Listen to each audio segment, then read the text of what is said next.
Good evening. It's November 7th, 2022. We're holding this meeting based on the open meeting law that was confirmed by the legislature earlier this year.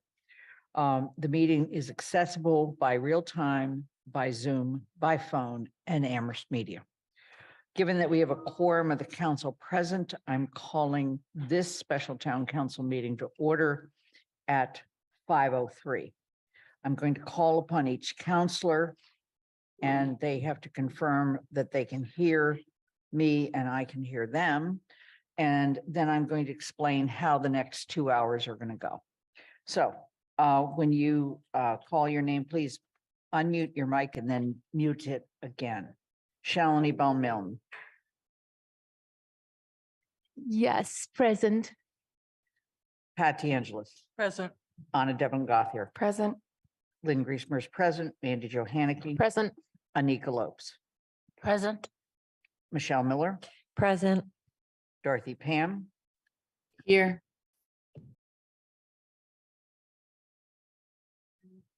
Pam Rooney. Here. Kathy Shane. Here.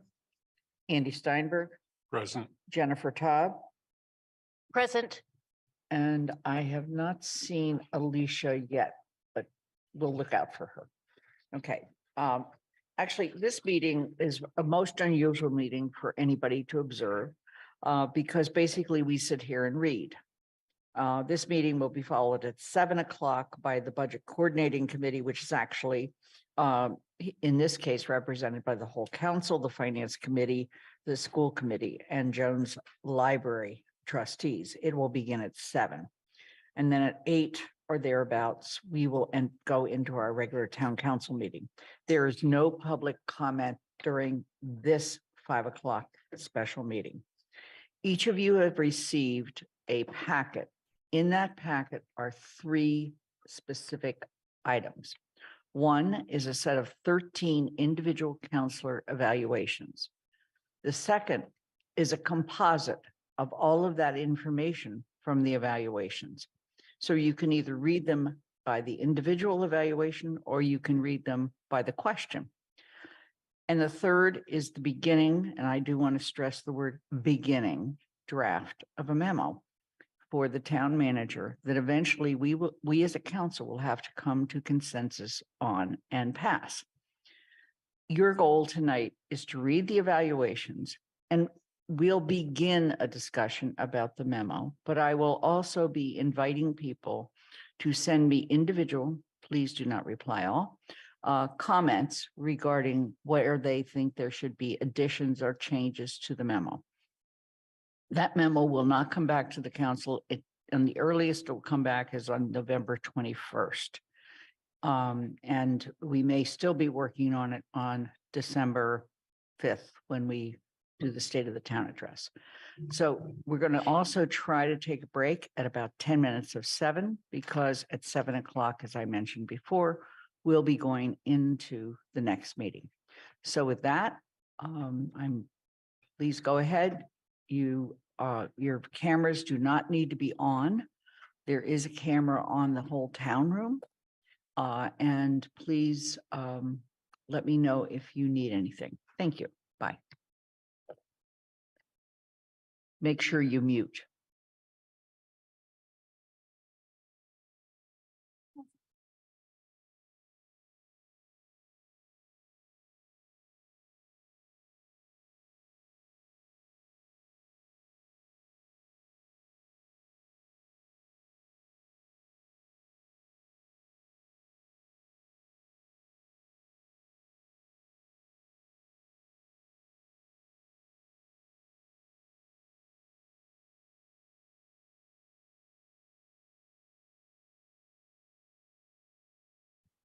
I need to have the record show that Alicia Walker has joined the meeting. Thank you.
let that attendee know what's going on right now. I'll address them. We see that there is someone in the audience and we welcome you. We are now in a reading period that will go on till 7 o'clock tonight. And then we will be beginning our next phase of our meeting, which is the financial indicators. And that will go for approximately an hour. And then we will move on to our regular town council meeting. You're welcome to stay. But the next from now till 7 o'clock might be just a little boring. Thank you.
We are going to take a break in about 5 minutes, fully recognizing that we're not done.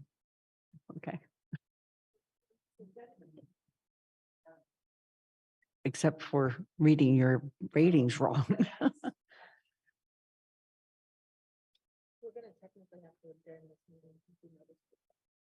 Thank you.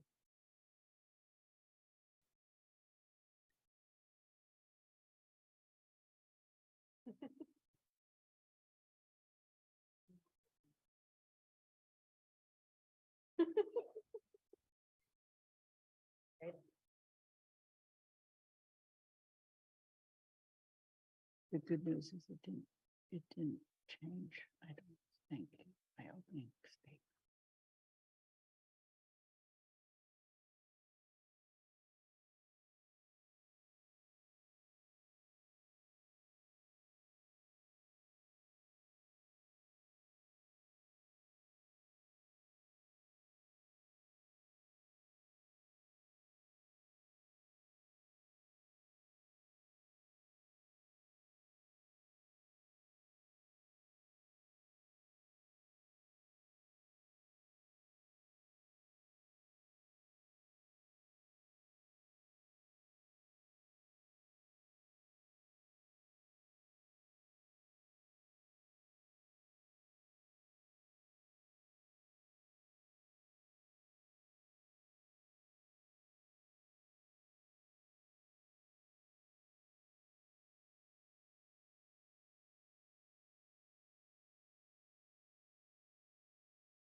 Right. We are now at 7, I'm sorry, at 6:50. And so I'm going to adjourn the first meeting. We're going to take a 10-minute break and then I'm sorry, we're going to take a 10-minute break. Then we will come back for the second meeting, which is the financial indicators meeting. And we welcome our visitors and we'll make sure that we talk about that. Bye. This meeting's adjourned. And we're coming back at exactly 7 o'clock. Meantime, some members of the school committee are joining us. Thank you.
Isn't it your laptop that's being shown? Hmm? Is it your laptop that's being shown? Is this you or who's? No, who's- it's over here. Okay. There's random, see where it says, and a public comment period? There's randomly and urged. Just wanted to. I'm sorry, what is? There's randomly. I think I was changing the name. Oh.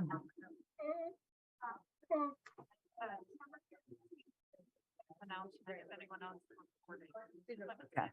If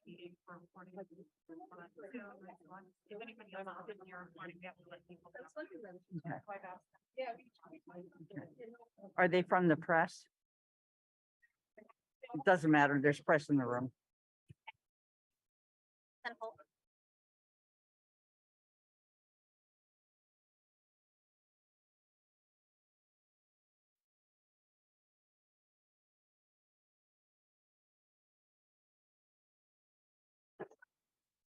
As town councilors return, as well as school committee members and Jones Library people join us, please turn your picture on so I know that you are back in the room.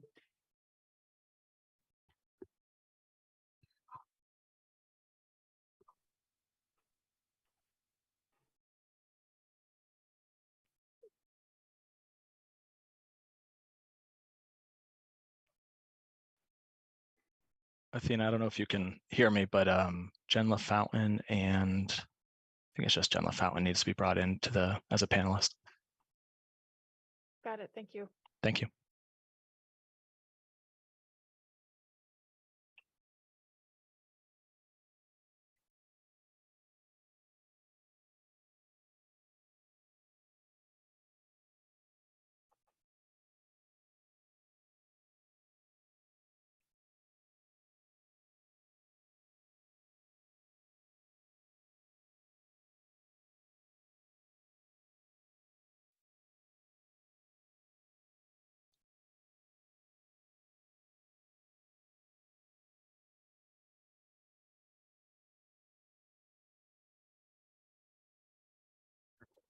Athena, also Sonia Aldrich, if you could bring her over.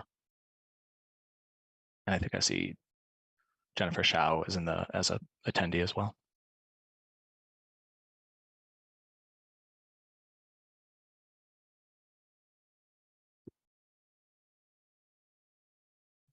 I'm going to ask the town clerk to the town council to take the notice down. Thank you. And we can begin to just look. We're going to be ready to start fairly soon.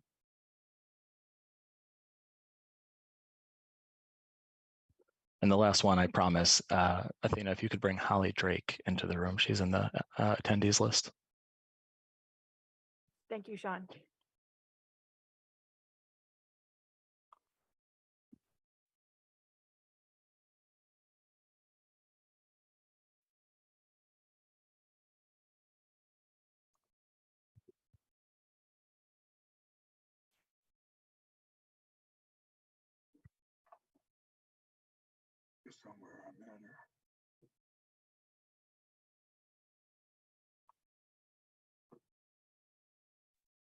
Good evening.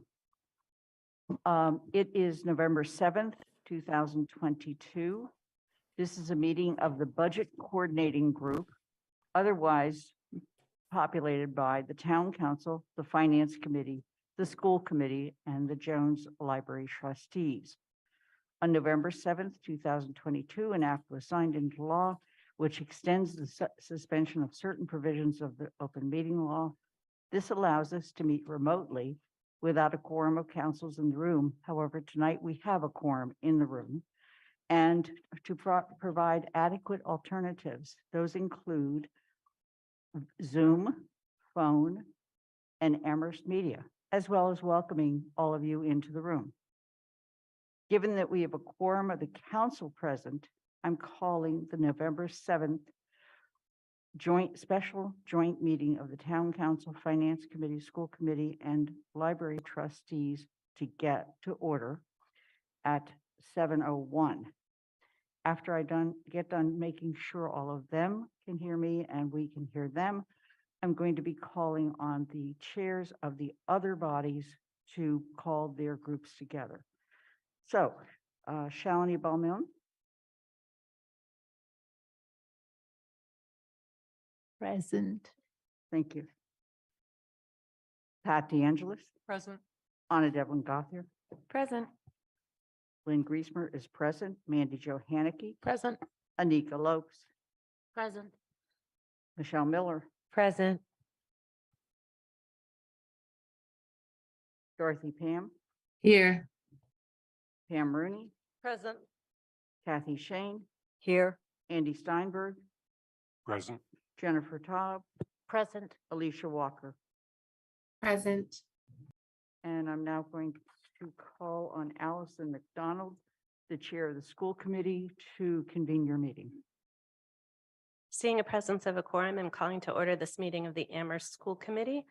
And we'll take a roll call. We have, I think, three members remote. Jennifer, Present. Allison present, Irv, Irv present. Peter, Peter present. Ben. That's it. We're in order. Austin Surratt, please call the Jones Library trustees to order. Thanks, Lynn.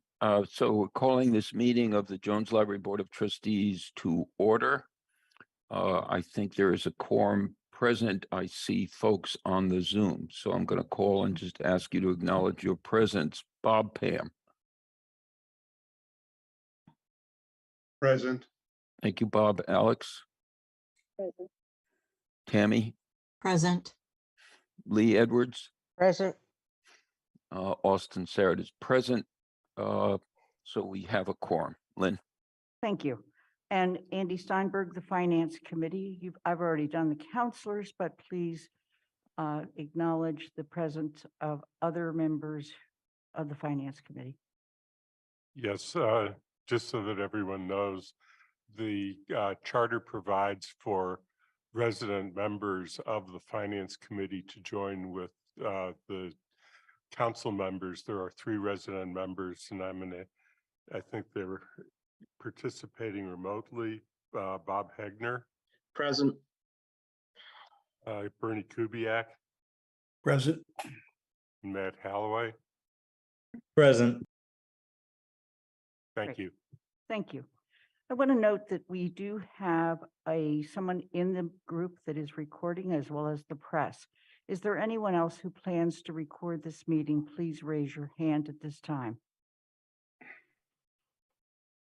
I might mention that the meeting will be recorded by Amherst Media and be available after the meeting via video.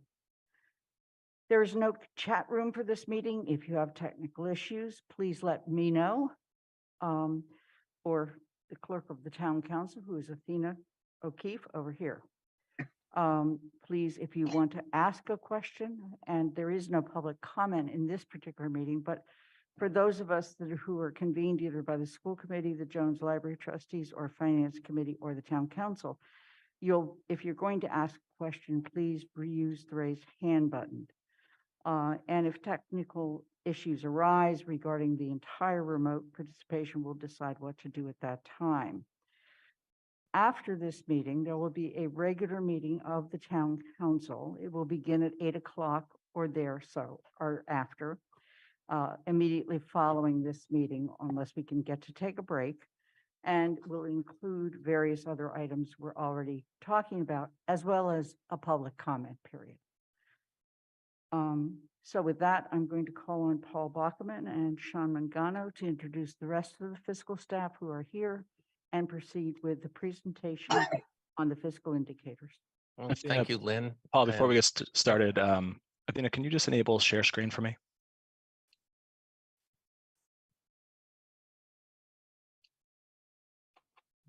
Do we need to bring Doug Slaughter Perfect. in from the audience? So I'll get started. So thank you, Lynn, and thank you to all the members of the school committee and the trustees who are here today. This is a presentation that we do annually. Tonight, it's a team effort. Our brilliant team led by Finance Director Sean Mangano and of course by Sonia Aldridge, our comptroller who announced that she is retiring next year.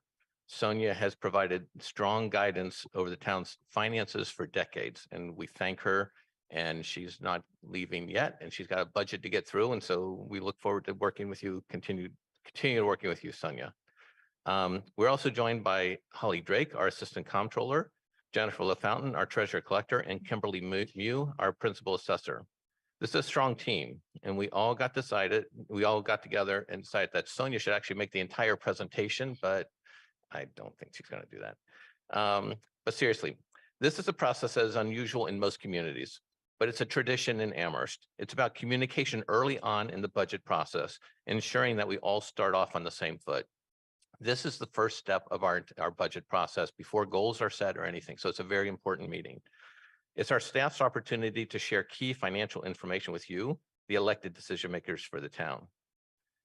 Tonight's agenda glances back at FY22, does a quick assessment of where we are in FY23, our current fiscal year, and looks ahead to FY24 and beyond. Get the next slide. There are several key takeaways from the presentation tonight. First, we have major challenges ahead of us. Rising costs are impacting all of our operations. Increased interest rates and rising costs are impacting our capital projects. We're recognizing the pressure the economy is placing on taxpayers and the need to make investments with the ability to maintain our fiscal stability. And what's important for us is that without strong financials in our town, none of this will be possible. We also want to identify some important accomplishments like these. We will show you that we have been able to maintain a solid financial position for the town. This matters when it comes to maintaining current town services or when we enter the bond market to borrow funds. This is what they look at. In FY23, the town council approved a balanced budget with no override, and we have maintained the discipline to build our reserves with the eye to address our many new needs in capital. And we work from a solid financial base. I've mentioned this several times. Outside bond rating agencies reaffirmed our strong fiscal management and the steps we have taken to prepare for the future. We have strong systems in place that protect us, and that is due primarily to the attention of our accounting department and finance officers. What's important is that we work together. We take a team approach to problem solving and addressing major issues as they arise. This includes our partners at the school, as School Superintendent Morris and Library Director Sherry. And we have managed to maintain steady growth at a pace that we can afford. And now I'm going to turn it over to Sean, who's going to make some additional presentations, I think. Yeah. Yep, thank you. So the goal for tonight is to update the council and the public on the town's performance in several key areas. We've noted on this a number of the slides where we believe the trends are either favorable for the town, unfavorable, or if they're marginal, they're not changing much. And we've also noted which areas we feel have the greatest uncertainty as we move forward. As Paul noted, we're fortunate to have this process where we have used this system for at least the last, 10, 15 years, so that we have a consistent system to measure the town's fiscal condition. So I'm lucky that we have this.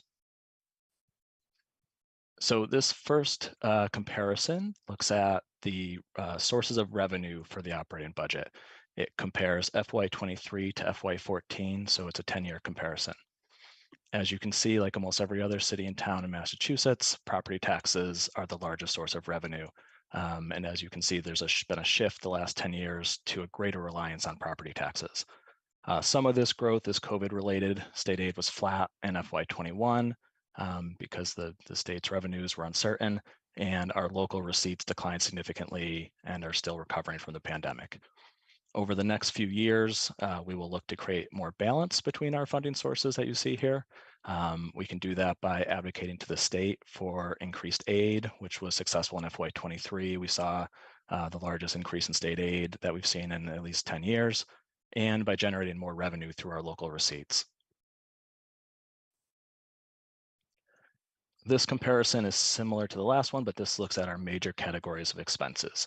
So what you can see here is that the operating budgets of the town have declined over the last 10 years. If you see the town slice, the elementary school slice, and the regional slice have all dropped. What has gone up is capital, miscellaneous, and other or unappropriated uses. So capital has risen intentionally. We've been systematically trying to grow the amount of the tax levy that we set aside for capital to do a better job of funding capital in town, but also to prepare for the forward building projects. So the capital one is something that was a strategic decision over time. Miscellaneous has increased because of our pension assessment. We continue to have steep increases in our Hampshire County assessment each year as we try to fund past years where retiree assessments were not enough. We are now making up that difference every year. And at least for the next 10 years, we will continue to have large increases to make up for that difference.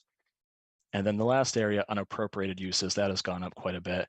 And that's because of charter tuition has grown significantly over this period of time, over $800,000 over this 10-year span. And then our regional transit system costs have gone up significantly as well. The one thing I'll note here is the elementary school drop is a little bit, there's a piece of that that's a little bit misleading, and that's because of an accounting adjustment. Back in FY14, we used to include charter tuition in the elementary school budget. At a subsequent year, we decided no longer to take charter tuition or put charter tuition in the elementary school budget. We took it out and made it a town-wide expense.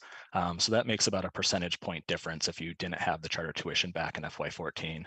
So still a drop, still the trend is still there, less for operating budgets as these other uses have grown. And I'm going to pass it off to Jen LaFountain, who's going to talk about property taxes. Good evening, everyone.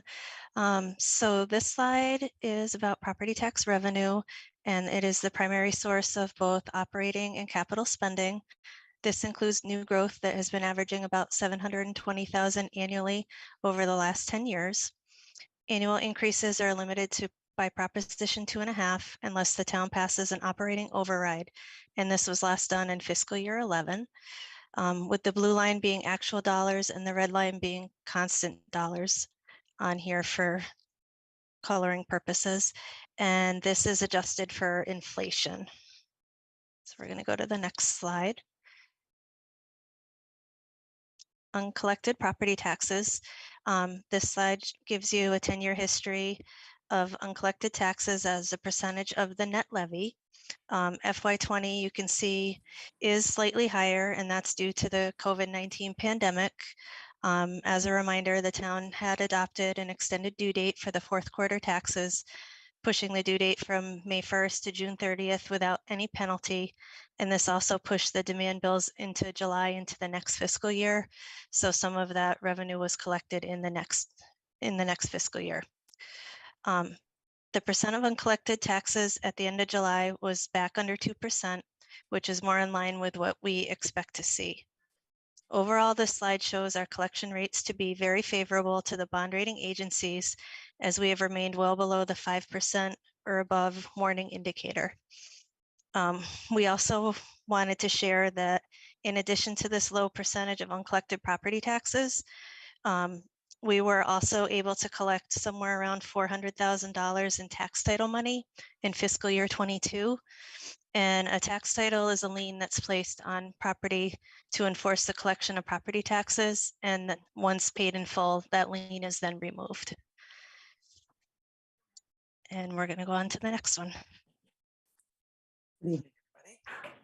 So this is the state aid in both actual and constant dollars. The state aid dollar amounts have steadily risen. The dollar amounts have risen over the last several years, other than in FY21 where there was a drop due to the pandemic. But you can see when it's adjusted for inflation, it's not rising nearly as fast, which is again the red line. And as a matter of fact, it's been pretty flat. FY21 is currently, when adjusted for inflation, just a smidge higher than we were in 2013. We should see a rise in state aid, as Sean just said, for FY23. It's one of the largest increases we've seen in years. However, with the change in governor, it creates some uncertainty in the future years. So you can go to the next slide. So this is state aid as a percentage of the operating revenues. So state aid currently accounts for about 20% of our operating revenues.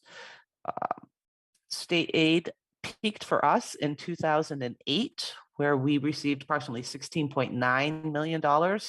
Back then, that was a percentage of approximately 28% of our operating revenues back then. So this percentage has been declining with, a few small increases here and there, but we're still well below that peak from 14 years ago. And as this slide shows, with our 10-year, we are still 1 full percentage point plus below where we were 10 years ago in terms of percent of operating revenues. While the dollar amounts are increasing most years, it's not keeping up with the annual budget increases or inflation. And as stated earlier, this puts more and more of our reliance on the increases in property taxes, which are capped by Proposition 2.5. So it really does limit our total budget from year to year. The next slide. So this is the state aid history, just shown in a slightly different way. You will see the cherry sheet receipts are shown in red. Our cherry sheet charges are shown in green. And then the net state aid is the purple line. This line shows us the amount that we're actually able to appropriate for spending. And it has been gradually increasing in the last few years after a couple of years. Most of the time when we see an increase in our state aid, we're also seeing an increase in the assessment as well. So it doesn't really seem to amount to a lot more that we're actually able to spend. It is slowly creeping up over the last few years, and we're definitely hoping it will again next year. So the next one is Kim, I believe. Thank you.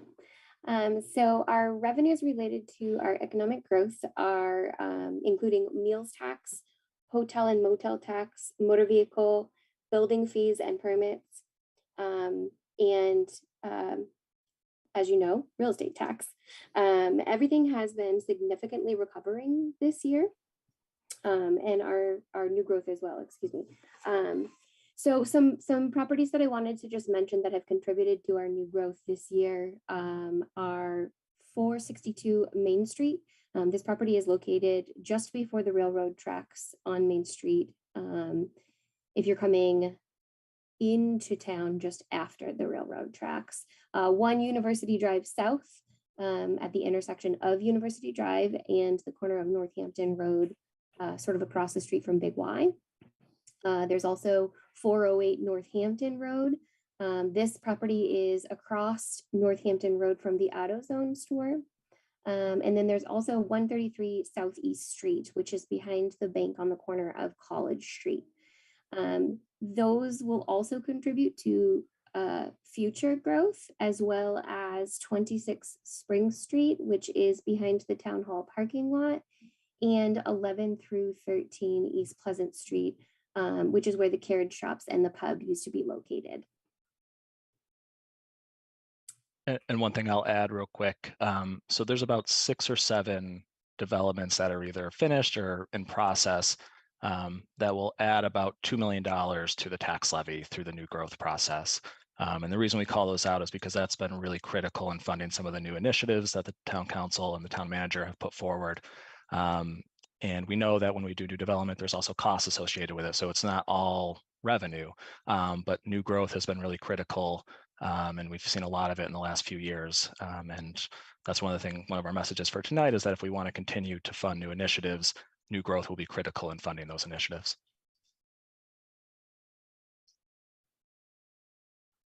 And back to Holly. So this slide here is the revenue per capita. Again, we do it in both actual dollars and constant dollars, because when you adjust things for inflation, they're not rising nearly as fast as you expect them to. So this chart compares our three major general fund revenue sources by showing each adjusted for inflation, which are the dashed lines, as well as the actual or actual dollars. The red line at the top of our property taxes, our biggest revenue source. It does increase annually, but only by the allowable limits of Proposition 2.5 and our new growth, which we were just talking about. So this graph shows that the property taxes have increased, but they're not keeping up with inflation. In the middle is the state aid, the green lines, our second biggest revenue source.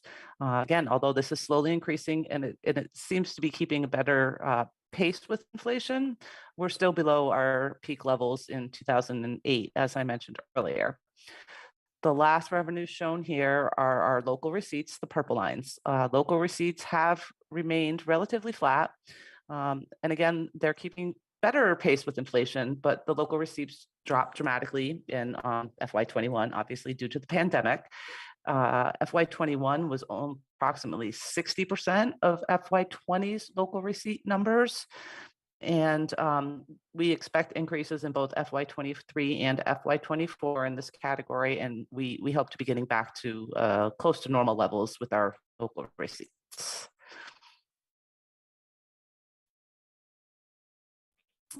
The next slide. So these are our operating expenditures, again, broken down into a per capita number. Although our actual expenditures per capita are going up, when they're adjusted for inflation, they still are remaining relatively flat. Our per capita expenditures in 2021 are higher than they were back in 2013 by just 1.4%. So our expenses have really not gone up very much when you adjust that for inflation over well, it's a 10-year, but it's a 9-year period because we don't have the oh shoot, I can't think of the word. We don't have the inflation numbers on the DOR's website for 2022. So we can only go to 2021 on this slide. This is a major challenge as well for us because our population numbers include some on-campus residents who do not pay property taxes, but they still consume many town services, such as using our roads and sidewalks, our parks and commons, our public safety services, as well as our school systems. And the next slide will show our expenditures per capita are pretty low, and we've been able to manage that through effective financial policies, conservative budgeting, and good management here in the town. And So Holly, the next slide. is it okay if I just echo that point you just made? So that Absolutely. previous slide of having low expenditures per capita, it feels like a good thing. It feels like efficiency. But it is one of the major struggles that Amherst specifically has because we're a tax base of somewhere between 20 and 25,000 tax-paying residents trying to support a town of 40,000 residents. So it's an ongoing challenge. It's been noted in previous presentations.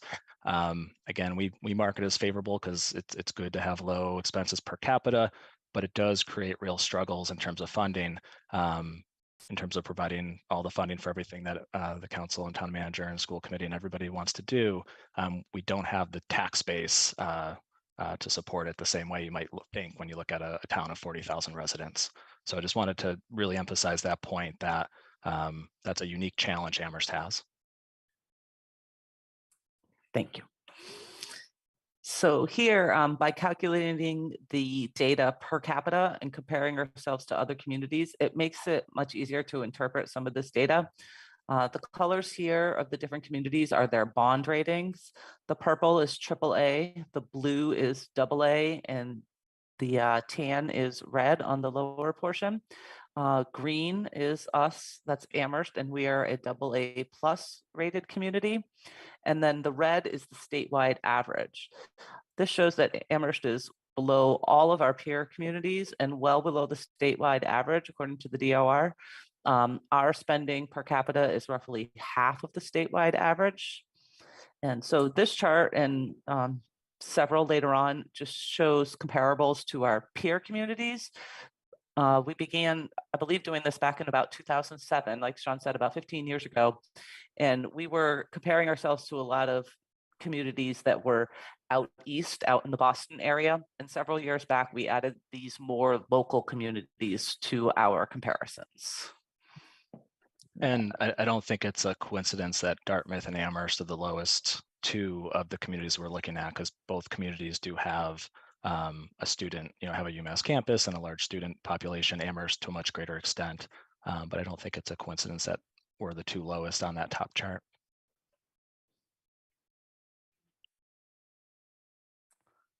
So this is our municipal staffing levels. This is the staffing levels for the town's general fund only. This does not include enterprise funds or the schools. Schools staffing levels can be found on their website.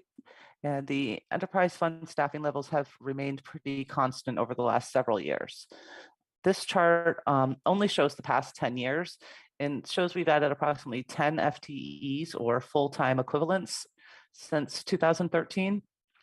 Many of these positions were in the planning, conservation, and inspections department with the addition of some inspectors, and in our general government with the just the clerk of the town council, communications manager, just to name a few of those.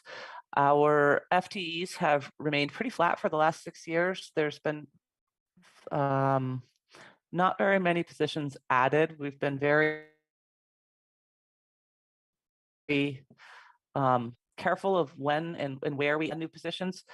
And this again is the budgeted positions. In FY22, we had a small budget change with the loss of 2 police officers, but then there were 2 additional CREST staff members that were added in the FY22 budget. So you don't see a change there. FY23 will show a change with many new positions,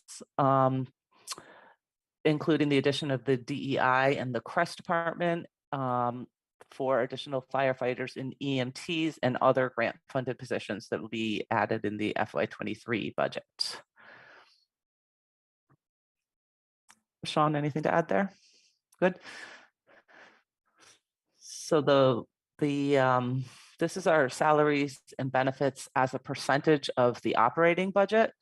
The red bar shows our total budgeted salaries and benefits slowly rising, and it's consistent with the charts on the prior slides. As expected, when your staffing levels increase, so do our benefits. These benefits here include our cost of living adjustments, steps, retirement costs, insurance, including both health insurance, life insurance, unemployment insurance, workers' comp, and for the benefits. The blue line at the top shows salaries and benefits as a percentage of the total budget, and that has fluctuated a bit over the years, but still remains relatively flat for a long period of time. It averages between 52 to 55% of our budget is spent on salaries and benefits. The green line shows that benefits as a percent of salaries and wages is slowly increasing. The change from self-insured health insurance to a fully insurance group plan when we moved to Maya a few years back has helped, but we expect to see healthcare costs rise considerably in FY24. The addition of the 2 new departments and those employees will increase our benefits cost in the upcoming years. And Sonia, correct me if I'm wrong, but if you look at this chart, you'll see in 2018, 2019, that green line start to tick up and kind of go to a new, sort of a new normal. That's when we hit a little bit of an issue with our health insurance trust fund. We had some large claims, and we ultimately shifted our insurance to Maya, which came with an adjustment in our premium rates where we had to increase them. And so it's held pretty steady since that point, but that was the major cause for that uptick. Yes. Thank you.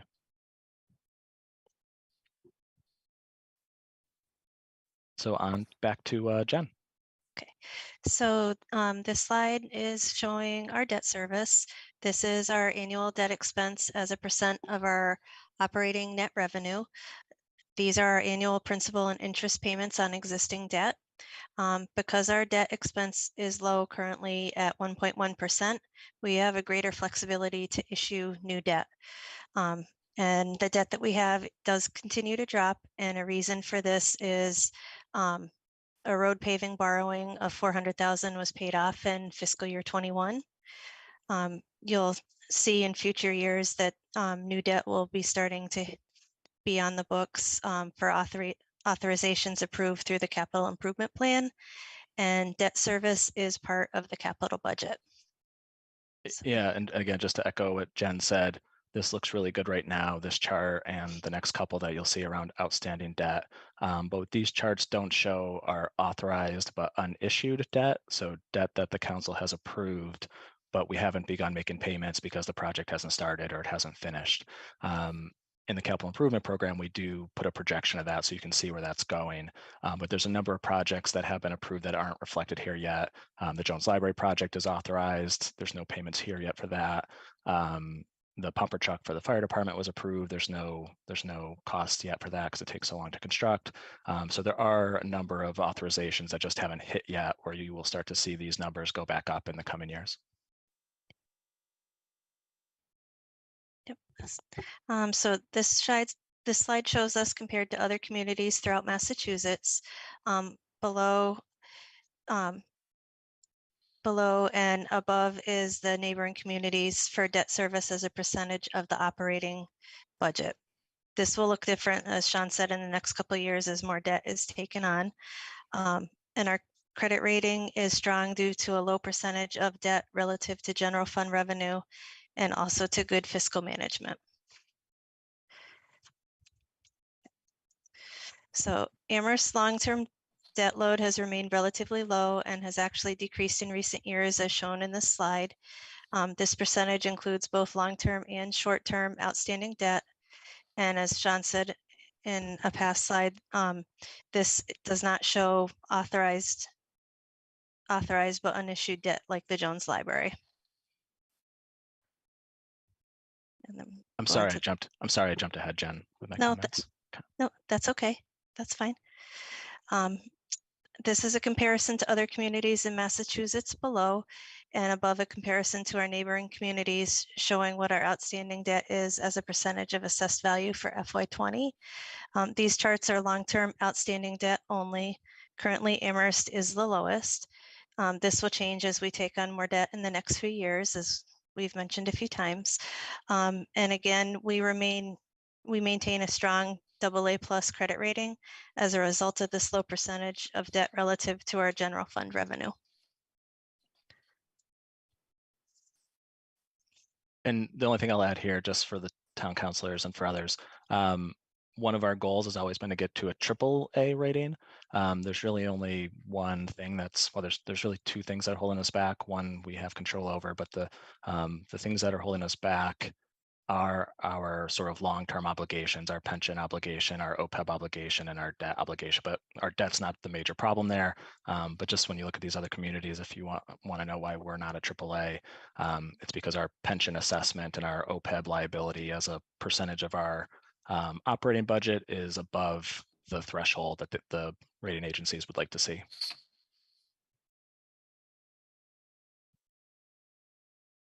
And I think Sonia, you're up next. Good evening, everybody. This is our unfunded liabilities for the town. The blue is our pension liability and the red is our OPEB liability. Our pension is at 62.4% funded at this point in time, and we are estimated to be fully funded in 2033. Our OPEB is only at 10% at this point.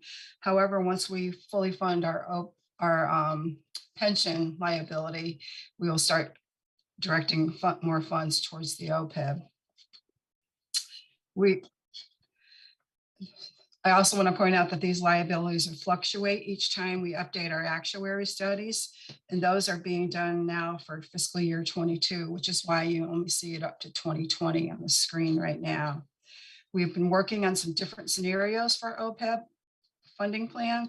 The most significant change will be when we start to redirect the funding from the pension liability.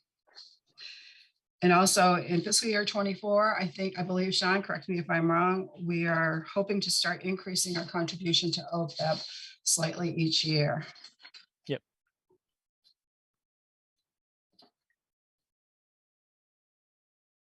There's my slide.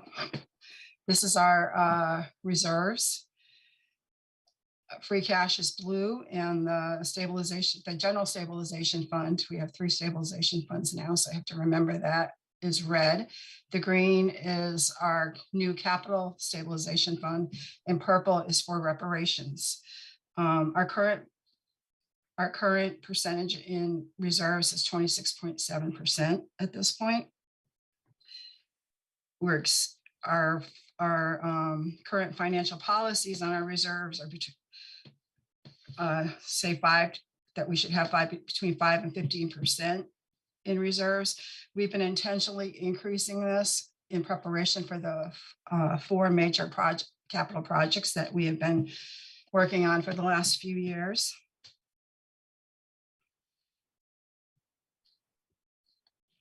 Having good reserves provides the town with greater flexibility, such as buying us time to react to any loss of revenue, such as state aid cuts and unforeseen emergencies like a pandemic, maybe, if needed. And I just want to mention that free cash is part of the overall reserves, but that's something that needs to be recertified every new fiscal year. So our certification for this free cash ends June 30th, and then we have to get it recertified again. Just wanted to mention it. Did I miss anything, Sean? No, only I just wanted to add that we don't usually show 2023, but we did add it here because we wanted to show the council sort of the results of some of the decisions that we made recently to create a capital stabilization fund and the contributions to the reparation stabilization fund. We've adapted this chart so that you can start to see those different pieces. One thing you'll see here is that free cash, we typically keep at 5%. It's a little bit above 5% right now. And that's because of the $1 million appropriation request that's in front of the council for the regional track and field project. So this was done, that appropriation hasn't been approved, so that money is still in free cash. But if that appropriation is approved, then that would come out of that blue and bring it right down to the 5%.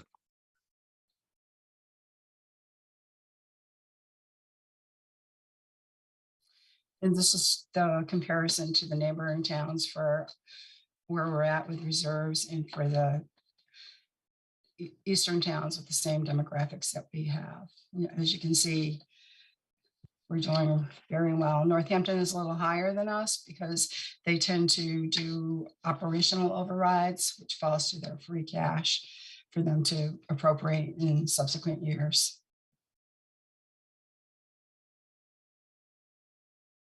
So the town is currently on solid financial footing, as we've tried to articulate.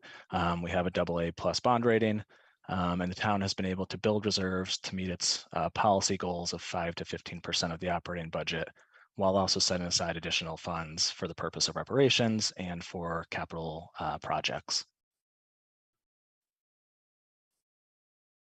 So as we, actually, I think I want to pass the slide. Sorry. So for FY23, we do have a lot to be proud of. We've done a lot the last couple of years.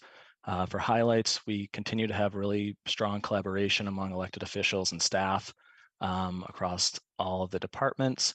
A good example of that is the town council and the school committee and the library trustees working together to advocate with the state for more funding for our library and school projects. And that's just one example recently, but it happens all the time. For FY23, we originally started with a 2.5% budget increase, but the council approved an additional 0.5 percentage point. We really appreciate that. I think it acknowledges the impacts of inflation on our staff and on our operating budgets. And it also helps our departments begin to phase in some of the new initiatives that have been approved. The town has continued to invest in capital, getting the percentage of the levy up to 10%, which has been a long time goal. And we're one of a few communities that I'm aware of that set aside regular capital funding for sustainability. We use that funding to invest in the strategies outlined in the Climate Action, Adaptation, and Resiliency Plan. I may have mixed up the A's there, but we created 2 new departments, DEI and CRESS, and we've used ARPA funds to support key COVID recovery strategies and council initiatives like the 4 new firefighter and EMTs, while also trying to spur future growth that will benefit operating budgets into the future. So we've done a lot in the last couple of years that I think we all should be proud of.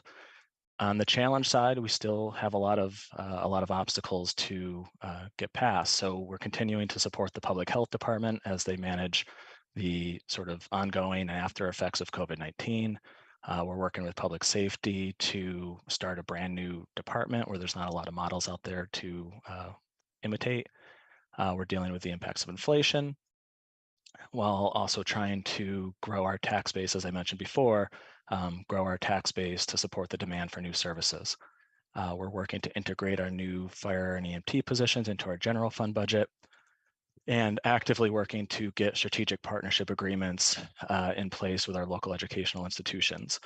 These institutions are critical to the future health of the town, and we're looking to find ways where we can partner to support the high quality municipal services that support all of the residents in the community. So these agreements are really critical. As we look to FY24, these are some of the assumptions that will be used to build the initial projection that you'll see in a few moments. So property taxes, we're projecting the allowable 2.5% increase and new growth of $650,000. State aid at this current time, we're leaving flat because of the moderate likelihood of an economic downturn next fiscal year, and also just the uncertainty that comes with a new governor and that transition. We're projecting significant growth in local receipts, which are still a little bit down due to COVID. And we're projecting enterprise fund reimbursements getting back to normal for water and sewer. These are payments that the enterprise funds make to the general fund for the services that the sort of town hall and staff provide to them.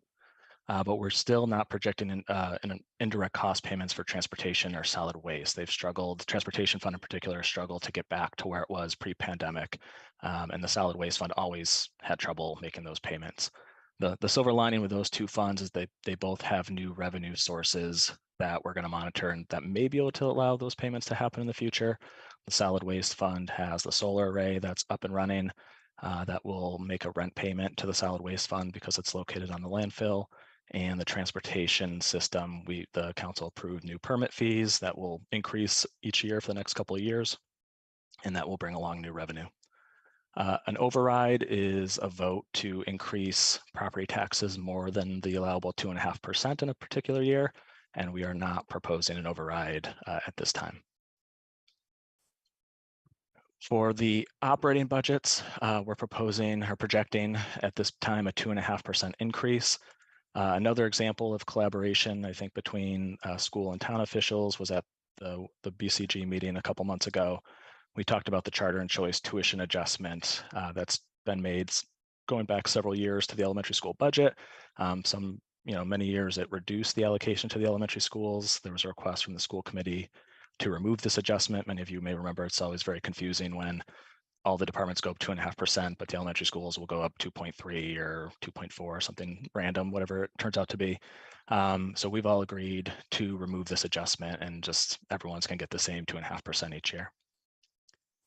Within operating budgets, there's a lot of uncertainty. There's a number of unsettled collective bargaining agreements, both at the schools and at the town. And health insurance costs, as noted earlier, are projected to rise greater than they have in the past. So right now we're projecting an 8% increase for all budgets. And that's based on claims data that we're seeing coming in higher.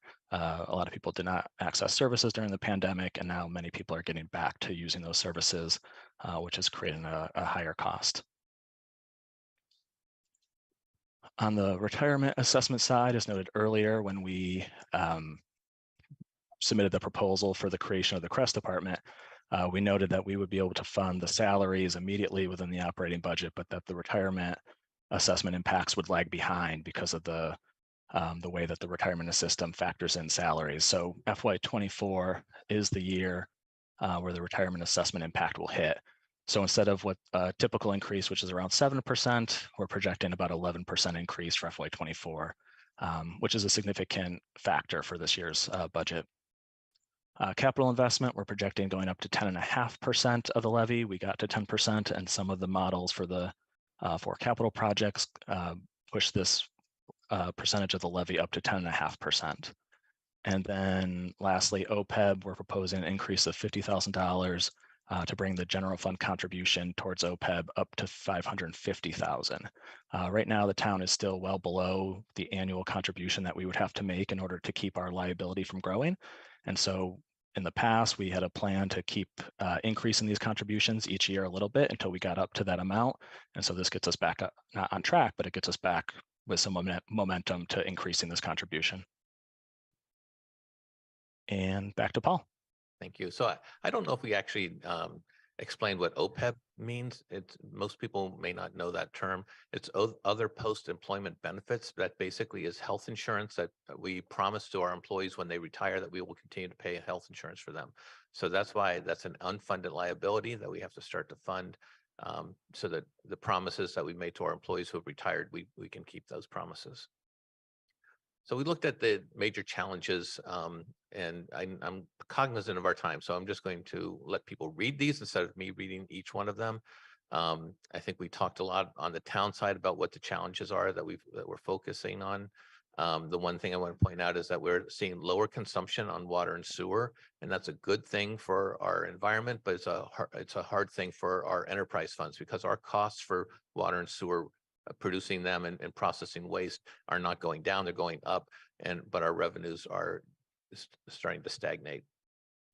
Schools, I want to stay on this, go back to that. So schools have a staffing cost because of unsettled contracts, definitely has facility needs, uncertainty about state aid, and then the major changes in moving the 6th grade to the middle school.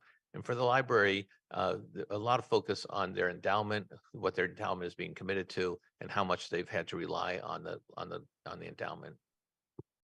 Okay. So going forward, these are the things that we're paying attention to, which is the economic uncertainty, which is impacting everyone. We're seeing a bit of a, not slowdown, I wouldn't say, but we're not seeing as many building projects come through as we had previously. We have made a significant commitment to reducing the town's carbon footprint. That doesn't come free. We have to invest to make that happen. We've committed to funding 4 new positions in the fire department. Those have to be integrated into our budget. It's really important from our point of view that we maintain our fiscal discipline so that we can do all the things that we've promised people that we would do. Right now, with the 4 building projects that are sitting out there, our needs outweigh our resources. And the basic thing that we always come down to is what is the impact on the property owner, basically the homeowner who's paying taxes so we can do these things. So how are we going to handle these things? Going forward, we are going to continue to manage our resources frugally. We have strategies for a prudent use of the reserves that we have built up over time. We'll fight to get more funds. I think in the last 2 weeks, we've announced over $1 million in grants that the town staff have been able to acquire for capital, for road and sidewalk improvements. Encourage sustainable development. The council will tonight talk about a debt exclusion as part of the strategy. And then as we make investments in our facilities and renewable energy investments, we believe there'll be payback down the road as we reduce our reliance on carbon fuels. All right, so almost to the end. So we're going to finish up by looking at the projection, the actual numbers that we're projecting for next year at this point, and then look at the calendar really quickly. So this chart represents our initial projection for next year. It'll be discussed in more detail at the Finance Committee meeting tomorrow, and it will get amended throughout the budget process with new information. We break down our revenue projections into 4 categories: property taxes, local receipts, state aid, and other financing sources. So in property taxes, as mentioned earlier, we're projecting a 2.5% increase plus $650,000 of new growth, to represent an overall increase of about 3.7%. In local receipts, we're projecting a number of increases to different categories consistent with our recent experience. a total increase of 8.2%. State aid, we're keeping flat for now, but we will get the governor's budget proposal a little bit later than usual, but we will get it before a budget is submitted. So we will be able to reconcile any differences between the proposal and what we project. But it won't be in January like it typically is because of the transition in the governor. And then lastly, other financing sources are going down. The ambulance fund is a little bit good, a little bit not bad, but just an adjustment. So we increased ambulance fees before the pandemic. We never were really able to realize the increased revenues from those ambulance fee adjustments because the pandemic affected utilization significantly. We're starting to see that higher revenue in the ambulance fund. So we're actually able to increase the amount of support from the ambulance fund to the budget.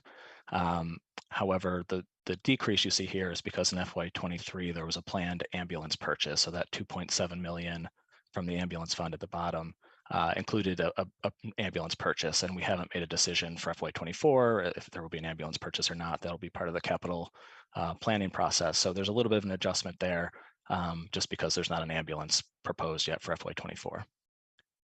In the miscellaneous section, you'll see a decrease of 100,000. That's because in FY23, we had an inflation reserve that was funded from old capital projects that were closed out. Again, that may happen again in FY24 as part of the capital planning process, but we haven't put it here yet. And then lastly, FY23 included $500,000 from stabilization to begin to help fund the Jones Library project.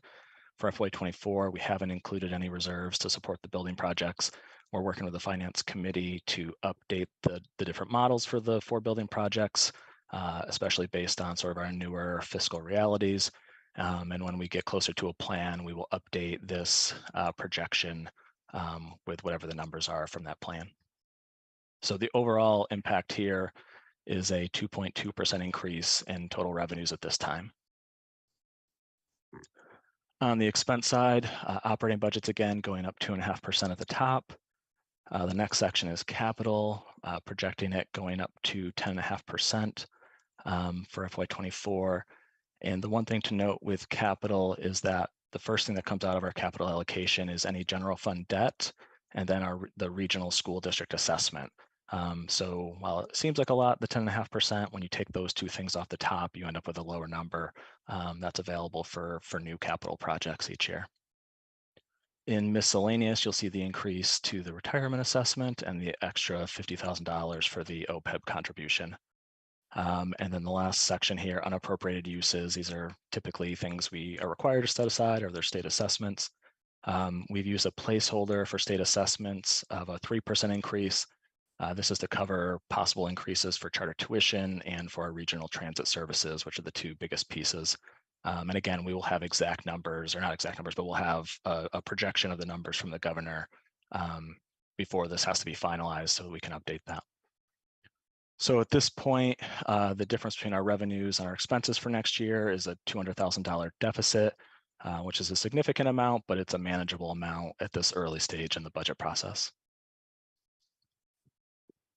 And then we will finish with the calendar. So this calendar lists some of the key dates coming up. The bolded purple are key points for public engagement, and the bolded black wording are key decision points. And so the next key date that is coming up is on November 21st. There is a public forum. It says FY23. It should say FY24. So I apologize for that. I thought I caught all the FY23s from last year. But there will be an FY24 budget public forum on November 21st, which is really the first and sort of best opportunity to give direct feedback on what you'd like to see in the FY24 budget. And the last thing I'll just note quickly is that the resident capital request application is posted on the website. If you go to, I think it's called Your Government, and then under Your Government is capital planning. On the left-hand side, you'll see the resident capital request application, and there will be a news blast tomorrow from our communications director with the information. We've reformatted the process to make the application a little bit easier and to really outline the process and make it more streamlined. And so that's an opportunity for any resident in town to submit a capital request to be considered by the town manager and by the Joint Capital Planning Committee. So that application is live and it says here till the 18th, but we've actually extended the deadline for applications. It will stay open until the end of December. And with that, thank you very much. And I'll turn it back to Lynn. Thank And you. and real quick, all this information is posted on the town website under budget and then upcoming budget. There is this presentation plus the charts with the numbers below the charts. So we're going to ask if there are questions from the town council, the school committee, or the finance committee members, or Jones Library. Peter Demling. Thanks. I mean, first of all, big props to the finance department, Sonia, and everyone else. I think we take it for granted what a great state we are in terms of our frugal discipline over years. And we don't, in general, at our public meetings, celebrate our town employees enough and what an amazing job they do in all of our departments. So a big thank you there. So my question is for the town manager. And Paul, my question is, in your final recommendation to the town council for this FY24 budget, how likely are you to increase the recommended elementary school budget by $1 million or more above and beyond this initial guidance? Recommend that this level be sustained for FY25 and also recommend that $1 million or more be added retroactively to the current year's FY23 budget. The reason I ask is that, as you know, the Amherst Pelham Regional School Committee that represents the Amherst School Committee in contract negotiations is currently in negotiations with our staff unions. And as you probably know, the latest statement from the Regional School Committee notes that the last request from one of our unions prior to mediation would require $14.4 million more than is available in the district budgets approved and given to us by member towns. And as you also know, and everyone at this meeting knows, but not all of the general public understands, and this is the key point here, the Amherst School Committee and the Regional School Committee that represents us in negotiations has no power or authority to set our budget amount. We have clear authority over how to spend our budget. But at the Amherst level, we can only spend what's approved by the Amherst Town Council based on your recommendation. School committee can ask and advocate for more, and we have in the past unsuccessfully for much smaller amounts than $1 million, but we can't increase our budget without the town council voting to do it. So you're stating how likely you are to increase your school budget recommendation by $1 million or more for FY23, FY24, and FY25. And if not, why not, would be very helpful for the school committee to hear and for the public to understand. Another $1 million would still be far short of what's needed to cover this request from our union. But hearing you address this would at least provide a general sense of what's even possible from the town's perspective. Thank you. Thank you. Go ahead, Okay. Paul. So I don't know if that's exactly a question, honestly. Sound like a statement, but I respect what you're saying. And the idea of tonight is to present the financial position, the financial picture of the town, so everyone can see the numbers that we're all looking at. Everybody can see them. Anybody with a calculator, anybody with a spreadsheet can go in and look at the same numbers we're looking at and be able to sort of make the calculations that we are. The idea of the public hearing on the 21st, I think it is to listen to people who have thought about it and ask the council to prioritize things as the way they see fit. Based on those budget guidelines that the council will adopt, we'll begin to build the budget in accord with those goals. I think, when you're talking about on big numbers, it's really hard to figure that out. We're talking about integrating positions into an existing budget. That's the challenge that we're facing. Andy Steinberg. Yes, thank you.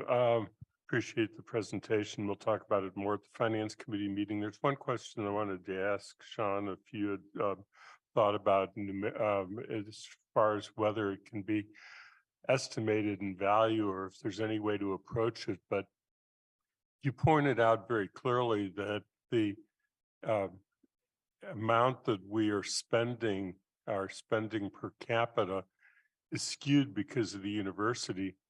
But there are other things that are skewed because of the university's presence in our community. And I'm specifically thinking about revenue, because such a large portion of our land is not taxable, and we are not getting any significant payment in lieu of taxation from the state or assistance from the university. so that we have a large burden on the community and expenditures without any revenue that comes back to us to pay those expenses. And it skews us in that other way, but it doesn't show up in our comparisons to other communities as we look at that. And I don't know that I can think of a way to do it, but I did want to at least raise the point and see if you'd given any thought to that. Sean? Can you rephrase the question? No, I think I understand what you're saying. So I think you're right. I think it makes it really complicated to figure out what our true costs are, but I think what we showed is our true cost per capita. Again, we are providing services to 40,000 residents based on the budget that we have and the property tax base that we have. The services we provide to all of them may be a little bit different than other communities, maybe more of one thing than another community where it's more maybe even the way it's spread out. But we are providing services to all 40,000. And yeah, we're happy to look into it. I know we have been looking into studies of, how many people are on campus, what are the value of those facilities on campus to start to get a sense of, what is the value? We know the land value, but we don't have necessarily the greatest snapshot of the facility value of all the tax exempt land. So it's something we've worked on and we'll continue working on, but there's a lot of tax exempt property in town. We're actually, when I looked at it earlier before this presentation, we're one of the highest, if not the highest community in terms of percentage of tax exempt land. We're over 30%. I believe the number I've seen is 38%. Mhm. Mandy Jo? Thank you. Something that always strikes me when I look at this is how much of our operating budget is personnel costs. And the presentation you just said was 52% of our operating budget. So that in my head leaves us with like 37 million of our operating budget as personnel costs. What I have problems trying to understand, and I don't know whether you can answer this question tonight, is when we increase a budget, say 2.5%, what does that equate to in percentage increase in salaries per year for all of the employees that are already included in those budgets? And what would, if we needed another 1% or 2% increase, because we all know inflation is high, what does that, what's that raw number? Like what's that 1% each way? Because I don't know whether benefits increase as much, if you're increasing a salary by 1%, say, I don't know what the benefit increase is, whether that's also 1%. So can someone speak to what that 1% or 2% increase in salaries means in a raw dollar amount in the budget for every increase, to help me understand what numbers we'd be talking about? Yeah, so I don't think we'll be able to answer that tonight. It will really depend on the makeup of the salaries that you're looking at. For example, when I was at the schools, there was a time when we had a lot of teachers at the top. And so when we think about increases, we think about steps and COLAs. There's sort of two components to salary increases. And so the makeup of your staff will dictate that. But to your initial question about a 1% COLA, that we could calculate that. I just don't have that information handy at this time. Okay, thank you. Irv Rhodes? Sean, to you and your team who put this all together, I really want to congratulate you. And it's really an outstanding job. It really makes all the numbers jump out at you and become live, and rather than something dead and still. It's a remarkable job and a remarkable effort. So I want to congratulate you and your staff and team on it. A couple of things that sort of stood out to me was that the new growth projection for 24 was $650,000. And I don't expect you to answer that, but that's a low number. And if for whatever reason that is, it is a sort of like a red flag for us going forward. And I think we need to really pay attention to that. The second thing that is that you indicated there's 20 to 25,000 residents who carry the majority of the burden of paying taxes, et cetera. And that number sort of was larger than the number that I had thought was in relationship to full-time residents. And if you have any clarification on that, I would like that. And finally, the rate, the thing that stunned me, and maybe I'm missing something here, is that we're not projecting a override for 24. And I thought that the new school building would be going for an override in 24. So that jumped out at me. Thank you. Yeah, so so we're not projecting a tax override for 24. There may be a debt exclusion vote in this coming year, which is a little bit different than an override. An override is just for regular taxes for operating budget. A debt exclusion is specifically for the debt related to a capital project. And so that vote may happen this year, but even if it does happen this year, the actual debt associated with it won't be till a future year when the building project gets underway. So you're right on that. There is the anticipation of a debt exclusion vote. On the population, so it was just a ballpark number, but I think the thing that when I think about it is how many residents are not. I'm not thinking about residents that are maybe in apartments that are tax-paying apartments. I'm thinking about residents that are on tax-exempt land. But it was a ballpark number, so it may be a little bit lower or higher than that number. And then your comment on the new growth. So 650 is sort of our standard new growth that we use in the budget at this point in the year. Jen LaFountain and I looked at it earlier. The last 10 years, I think, have averaged maybe about 700,000. So it's a little bit higher than that. New growth and many of these other revenues are what we call elastic revenues, which when the economy is good, these revenues grow significantly, but these are also the revenues that can snap back really quickly when the economy contracts and there's less going on. So we're always a little bit more conservative with what we call our elastic revenues, especially early in the process like we are here today. Thank you. Kathy, Shane?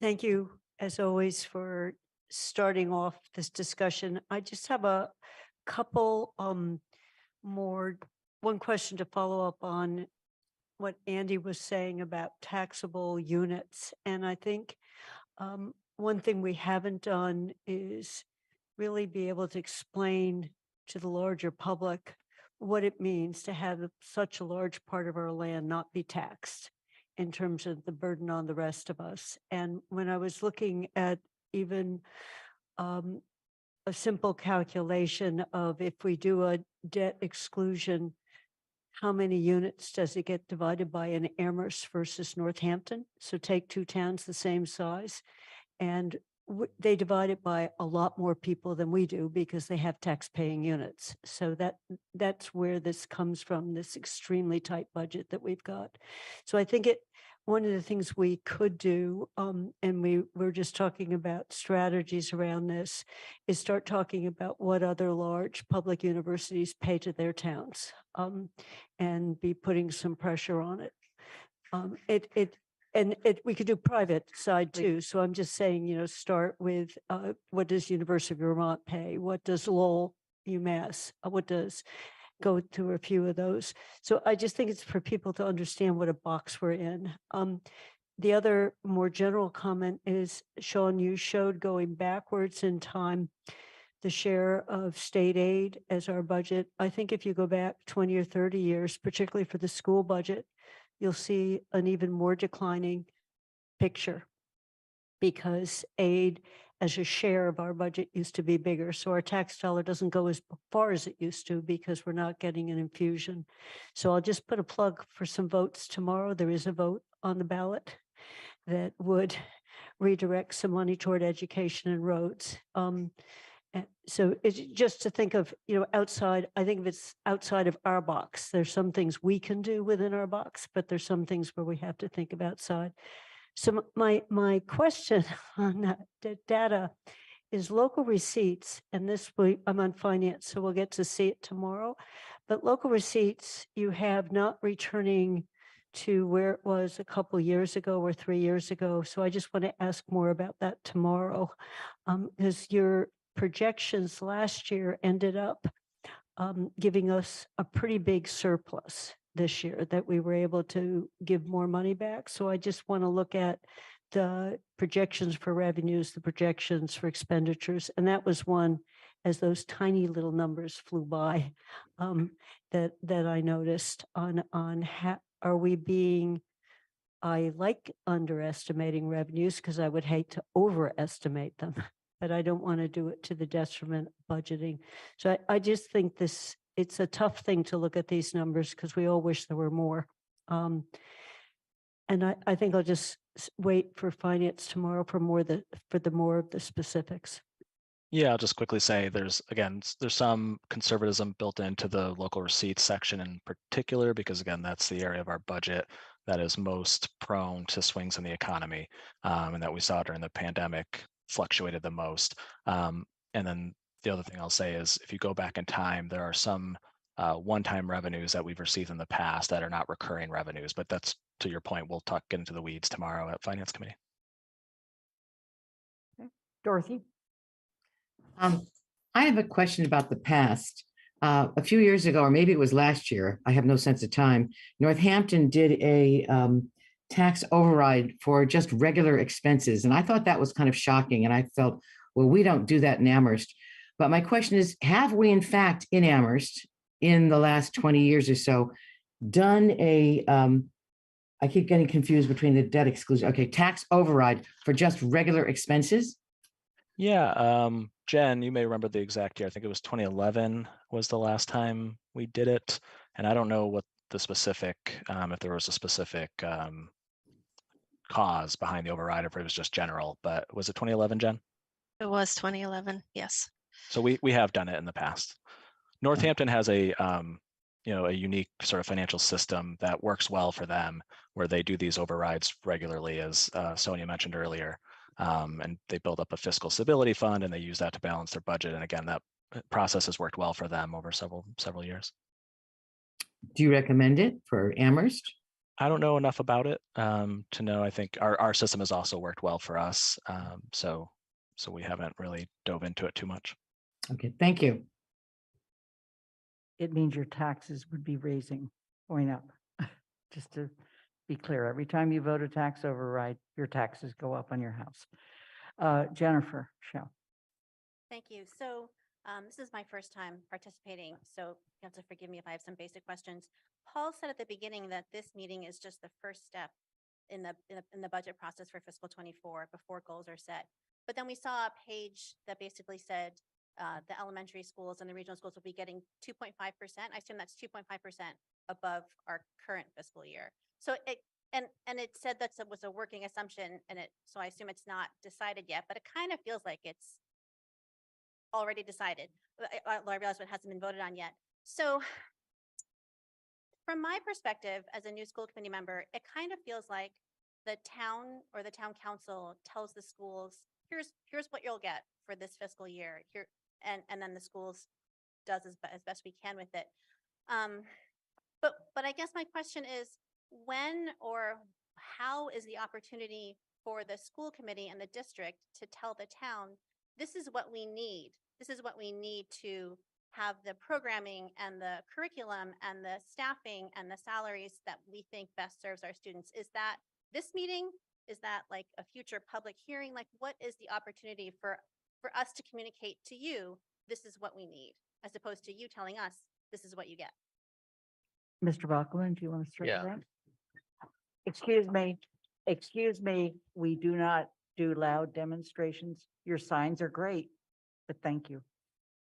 So we are saying what we can afford. Those last two sheets are really important. Those are the sheets that the Finance Committee will start looking at tomorrow. The first sheet is our revenue. We show you where the money's coming from and what we're estimating for next year. And then we show where the money could go. I mean, it's a projection on where we go. We look at what our debt, what we have to pay out in our debt payments. We have what we're likely to pay out for a PVTA and our other responsibilities on those fronts. And then we sort of take out what's left and divide it up by 3 between the school, the regional school district, the school district. And at this point, that dividing that up equals 2.5% for each entity. If we can find out new revenue to come in, or if the council recommends that we divide that up differently, that's all an option available to us. So what this is the first meeting of us sharing the data that we have at this point in time. Admittedly, we're 9 months or 8 months ahead of before we're projecting a budget a year and a half that's going to be operating next year. So it's the best estimate on what it's all driven by revenue right now, and that's what we're looking at. Could you repeat what those 4 things were again? The regional school, the elementary school, and what are the The others? library and the town. Oh. Those are the 4 entities. Yeah. Sean, is there anything you want to add to that? No, only that I think, one of the core things that's been in existence almost every year since I've been here is that all the departments get the same increase. That it promotes sort of all the departments working together. It doesn't pit departments against each other. And that's been, again, a pretty core element to our projections outside of the creation of a new department. Sean, could you just, for the purposes of other people who have watched this budget, and in this case myself, last year you started out in November saying what percent, and by the time we finished, you were at what percent? Yeah, so I don't remember the exact percentages, but I think to your point is we started out with a lower amount that we thought we could fund. As state aid and other numbers came in better, we increased the amount for operating budgets, again, across the board. So I think what we ended up with, well, I think FY23 is a good example. We started with a 2.5% increase. As state aid came in better, we ended with a 3% increase for all departments. If state aid came in, if we found some other new revenue source this year, I'd like to propose another 0.5% because I think operating budgets, as we made the case to the council, in FY21, operating budgets took a 0% increase, and we've never made up that difference in operating budgets. And we sort of did this year by doing an extra 0.5 percentage point. But from my vantage point, we're still behind a year in our operating budgets. Thank you. Andy? Yeah, there are several things that have been mentioned that I wanted to add a little bit to. Dorothy had asked about override history, and the point was made it was 2011. That was a very careful plan that was felt that was necessary coming out of the 2009 recession that followed 2008, when, as you remember, there was a huge financial problem on the global level. And that was why the Finance Committee at that time, which I was a member of, it was the old town meeting days, proposed that it was funded, and it was actually, excuse me, an override is an authorization. The decision was actually made to implement it over a series of several years and not do it all in 1 year, even though it was authorized in one single vote. And it was careful planning to bring us out of that recession. And so that's the history of that override. And as Lynn pointed out, there's been always a hesitance to ask, because I think one of the things that we recognize is that we don't show in our projections what the amount of dollars per median resident is as a comparative number, but it is quite high in Amherst, and therefore to ask homeowners who are many of whom are on limited income for an override is a difficult decision that this council has to make from time to time, because that's part of why we're elected, to make hard decisions, but it isn't an easy one to make. And as far as the questions that are coming up about process, just real quickly. As Sean pointed out, there's been a feeling of over a long period of time that it is by and large a fair result of the library to the police department, to all of the public safety, health departments and everything else, that we try and not make skewed decisions, but there are reasons to consider it. And there is a process to do so. In the budget forum that was talked about on the 21st is really for the public to come in and give their thoughts about the budget and their desires for the budget. The council will adopt budget guidelines. And if the council decides that it would like in the council guidelines to suggest a different policy, that is the time to do it, because the goal of it is to make that decision, or at least give guidance to the town manager from the council before the budgets are adopted for the various departments and functional areas of our government. And just to be clear about the process, and then I'll conclude, is that the Finance Committee develops a proposed set of proposed guideline, and the proposed guideline the Finance Committee will start working on tomorrow. It will provide a first draft to the council for consideration on December 5th. It does not have to be adopted on December 5th. That's always done in two parts deliberately, because after the December 5th meeting, in which the initial discussion can take place, if the council has strong feelings about changes it would like to see in the guideline document, it sends it back to the Finance Committee. Finance Committee will meet on December 6th, the day after, to consider it, and then it comes back to the council on December 19th. And that's the actual date in which there's anticipation of action. So, Okay. Thank you, Lynn. Irv.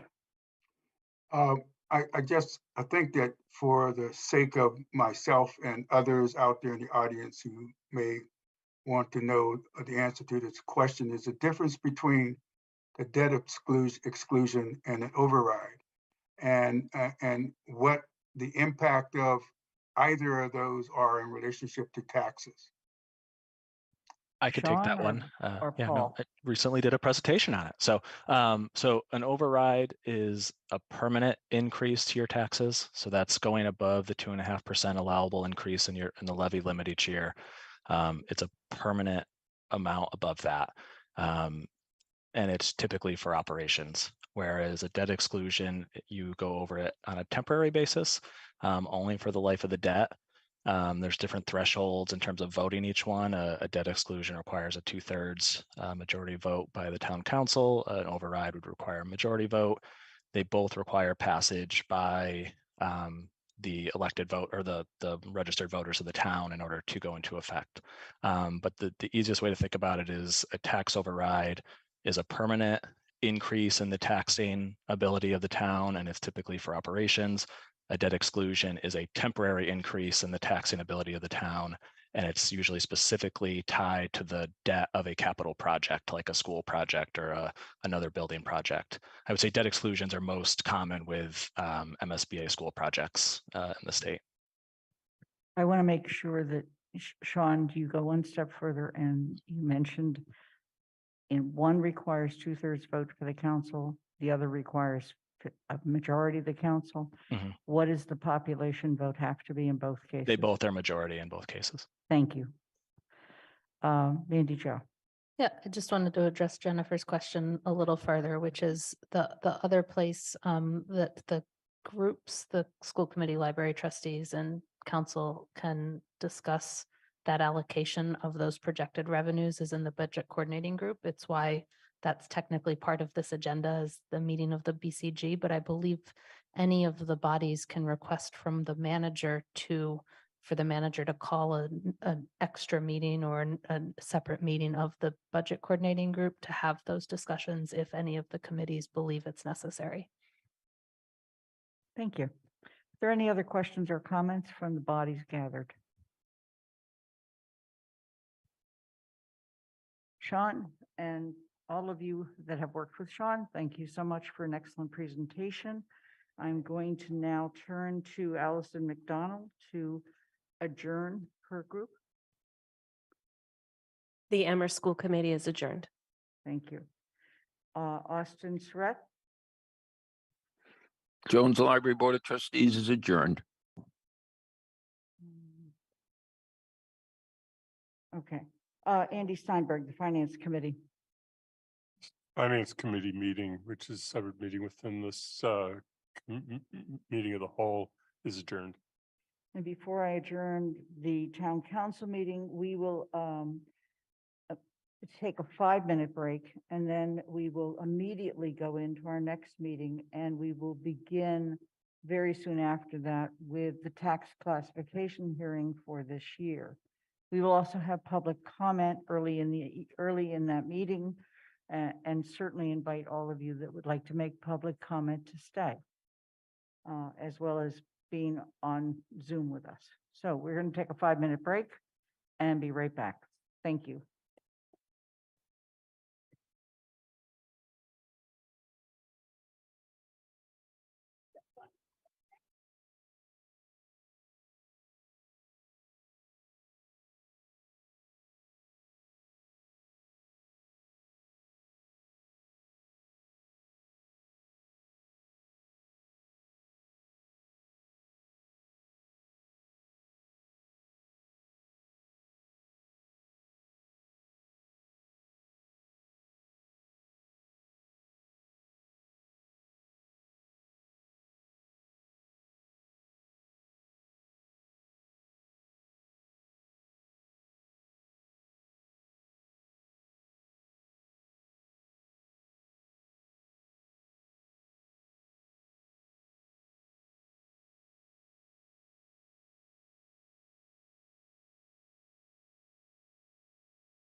As council members return, please turn your video back on so I know we can get started.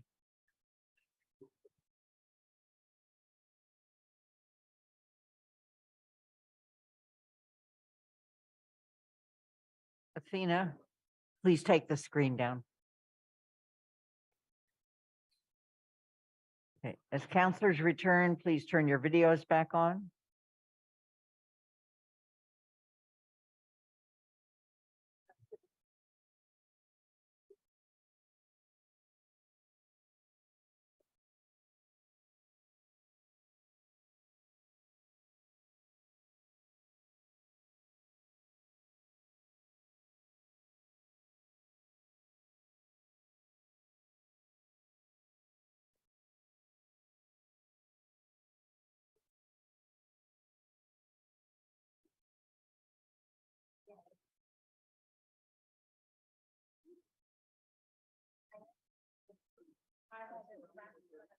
Pam, you need to turn your video on. Turn your video on.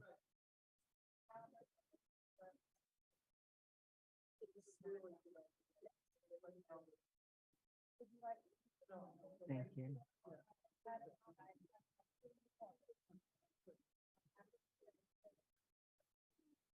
Dorothy, when you return, please turn your video back on.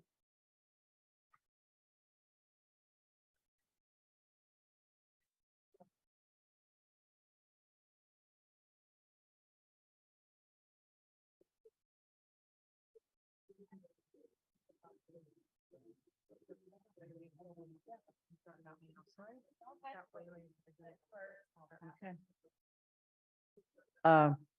Michelle, you're back. All right. I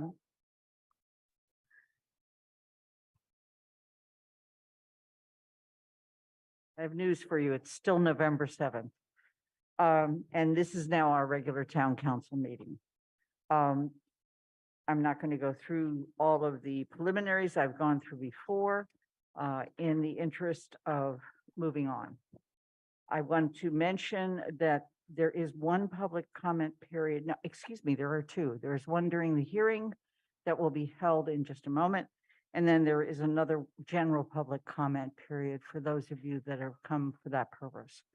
The announcements are on the agenda for the upcoming meetings of the council. One that has been mentioned already is November 21st, and that is our public forum on the FY24 budget. And I believe we are setting the time for that to start at what time, Athena?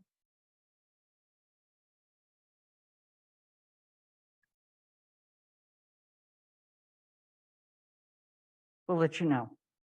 And then December 5th, we have the State of the Town address. We are going to go on very quickly so that there is no more confusion, and I'm going to move item 8C up in the agenda. 8C is the motion postponed on November 1st. I'm going to make a motion and seek a second. I move to postpone the motion that is on the floor made by Lynn Griesmer and seconded by Anna Devlin Gauthier to November 14th, 2022 at 6:30. Is there a second? Shane seconds. Thank you. I'm going to very quickly speak to the motion.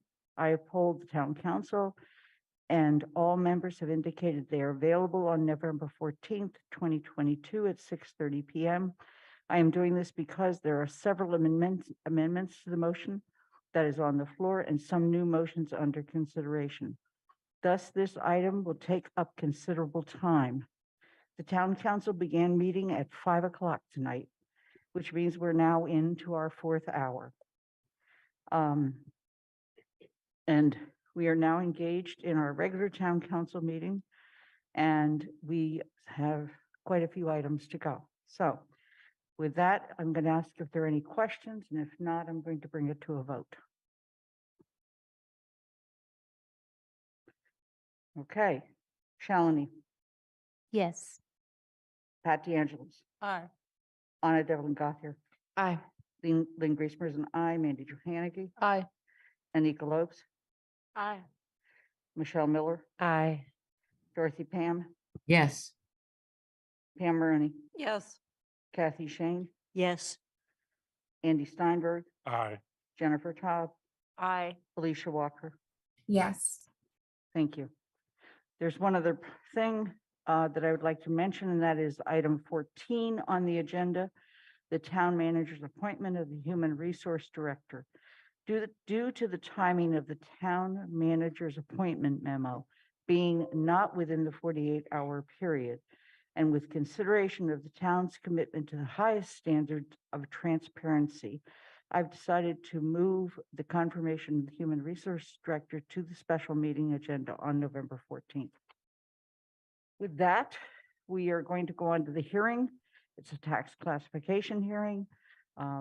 Principal Assessor Kim Yu and members of the Board of Assessors are with us. That includes, saw them earlier. Hi, Lee Hines. And Richard Morris is probably in the audience, and Ken Hargraves. So Kim and Sean Mangano. Lynn, can I just ask a quick question before Kim goes ahead? So we have the FY23 tax classification hearing presentation. We put the residential exemption study presentation in the packet.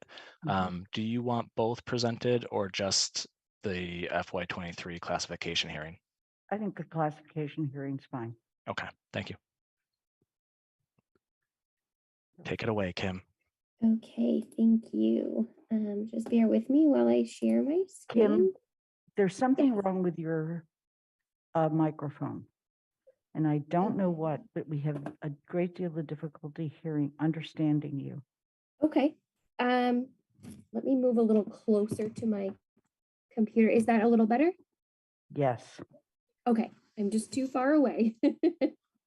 Kim, do you want me to share it and just click through it, or do you want to go ahead and do it? Go ahead, Sean. If Okay. you'd like to share, that would be fine. Don't move away, Kim. I won't move away. I'm sorry.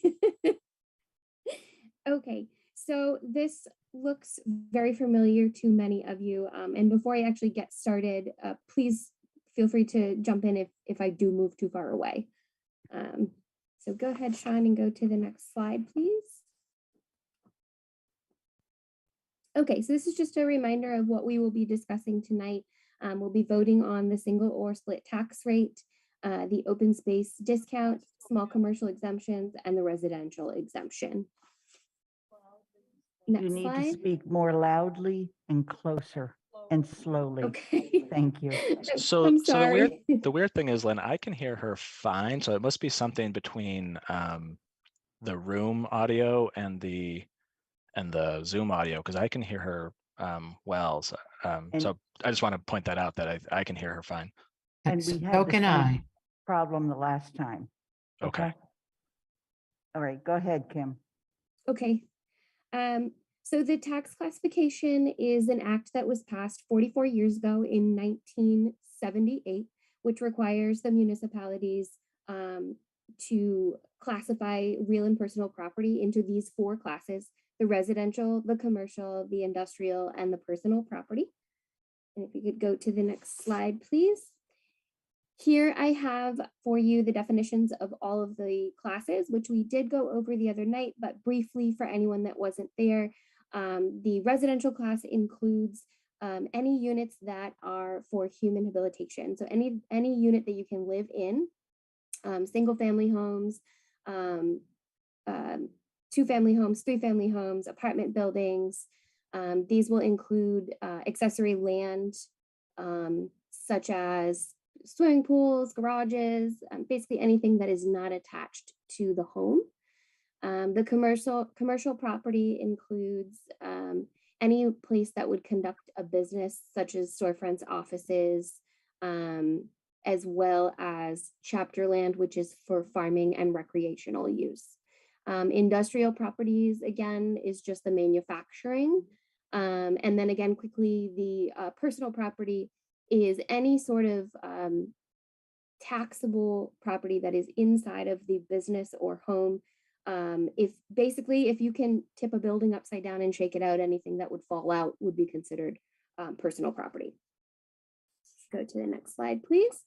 This is just showing you the distribution by classification. So we have a total of 6,938 parcels here in Amherst that are taxable. So this just shows you that 88% of those are residential, about 6.5 is commercial, 4.5 is personal property, and we have about less than 1 that would be the industrial. And I just want to pause for a moment and just check in that everyone can hear me still okay. Yes. Okay, thank you. Go ahead to the next slide, Sean. So this slide just gives you a brief overview of what the split tax rate is, and that's something, again, that we will be voting on tonight. So if we vote in a factor of 1, this is a single tax rate. So this will continue on as we have been for many years now here in Amherst. If we decide to vote a factor of less than 1, this will allow us to split the tax rate and shift the burden within the commercial, industrial, and personal property class, so that the residential class will be paying a lower rate. And then if we do a factor greater of 1, this will do the exact opposite, and it will give the commercial class, commercial, industrial, and personal property class a lower rate than those of the residential class. Next slide, please. So this slide is new to you all. This is the updated information that I was not able to present to you a couple of weeks ago. So basically what this is showing you the impact of a split and a single tax rate with our projected tax rate for the single for this year. This shows our average single family home of $446,953. And if we had a single tax rate at $20.10 per thousand, which again is our projected for this year, taxes would be about $9,000 on average. And if we did a split tax rate with a tax rate of $18.85 per thousand, it would be in and around $8,500 in tax for the average single family home, showing there a difference of $960. And then if you look over on the commercial industrial, the average commercial value in our town is $554,396. So again, if we do a single tax rate of $20.10 per thousand, we've got about an $11,000 average tax bill. And if we do a split tax rate where the residential rate would be $18.85, it would put the commercial rate at $30.19 per thousand with an average of a $1,700 tax bill. So difference in commercial between single tax rate and the split tax rate would be about $5,500. And so you can go to the next slide, please. Again, this is just sort of a quick breakdown of how the residential exemption works. So this is another thing that we'll be voting on tonight. Basically, you have the ability to give up to 35% of the average value of the residential properties as an exemption on the assessed value.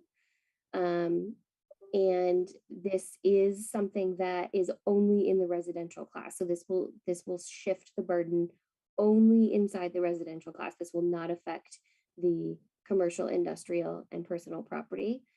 However, it will raise the tax rate for all classes. And you can go to the next slide, please. And again, these are just the qualifications for the owner-occupied parcels. Again, it's only the residential class.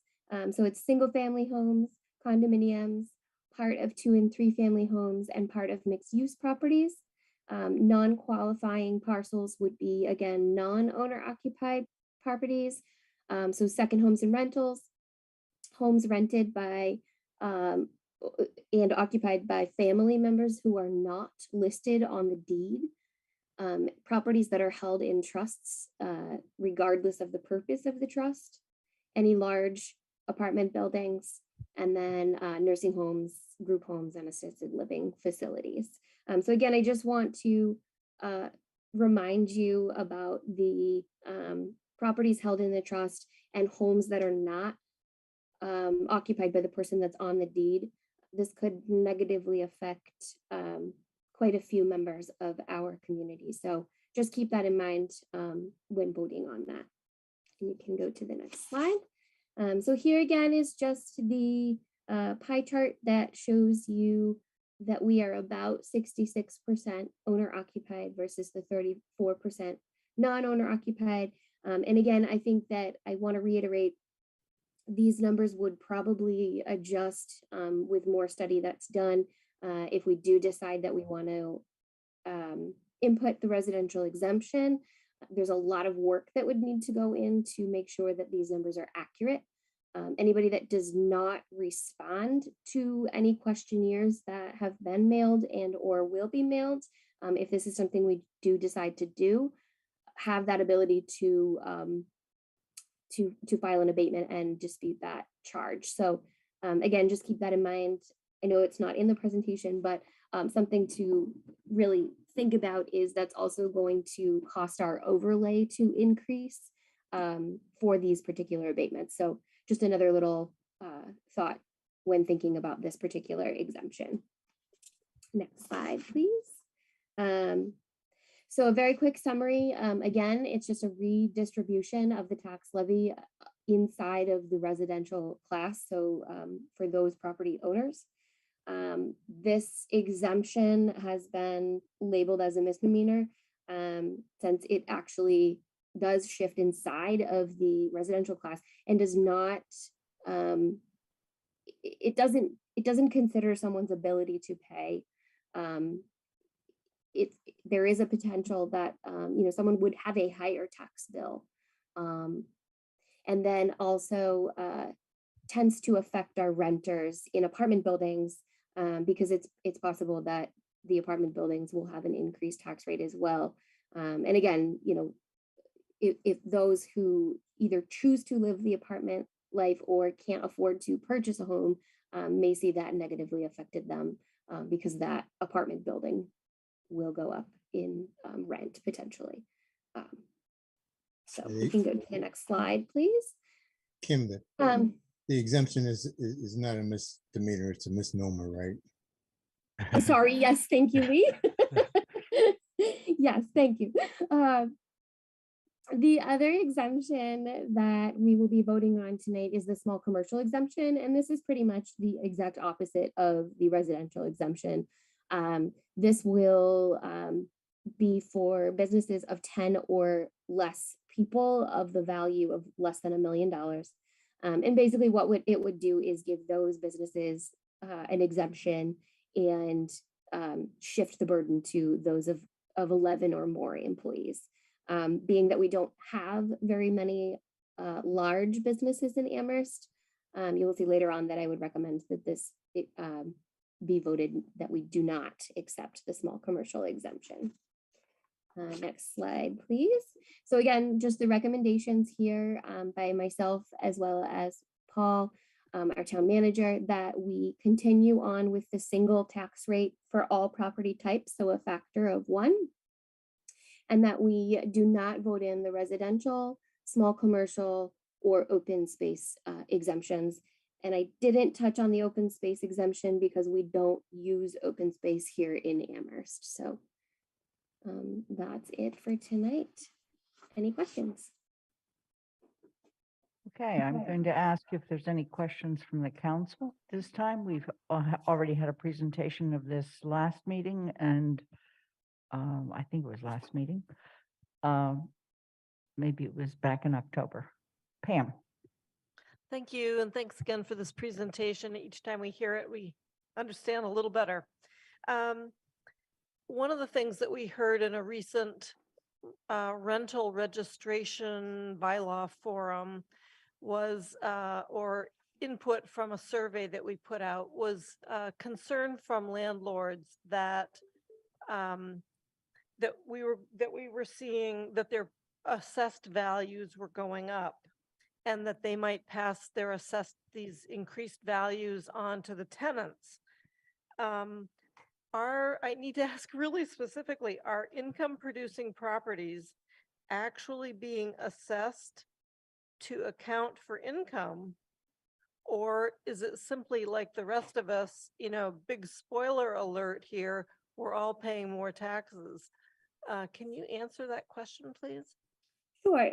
So specifically, I can't say each and every property is using the income and expense method. However, Can you hear me a little better? Yes. Okay, so I can't say specifically which properties are using the income and expense method, other than the fact that the larger apartment buildings, any commercial industrial buildings would be using the income and expense method. However, when it does come to smaller, for example, 4-family or less, 3-family, 2-family, single-family homes that are rented, unfortunately, we can't use the income and expense method because we would have to use it evenly across the board. And for those properties that are owner occupied, there is no income and expense. So the state really frowns upon the mixed use of the income and expense method in that form. But what I can say is, yes, the larger apartment buildings are using the income and expense method. Okay. Are there any other questions from the council? I'm going to move. Okay, Jennifer? Yes, I guess it's following up on that somewhat. So we don't have a lot of large businesses in town, but some of our large apartment complexes could be considered like a large business in terms of the income they generate. But are you saying that we wouldn't, the reason for not wanting to tax them higher is because it would be passed on to the tenant? Yes and no. So the apartment complexes cannot be considered commercial based on a state regulation that they are Right. someone's residence. And so that it has to be qualified as a residential parcel. However, again, we do use the income and expense method on those buildings currently. So whether or not the tenants are seeing that increase, I'm not aware of that, but again, we do use the income and expense methods for those parcels. But Jennifer, to building on Kim's response, in terms of the residential exemption, one of the reasons we don't recommend the residential exemption is because that would shift a very large additional tax bill onto the large apartment complexes that we do believe would ultimately get passed on to renters. Thank you. Pam, your hand is still up, but I'm assuming you snuck down. I'm going to move to the audience, either in the room or on Zoom, and ask if there's any questions or comments.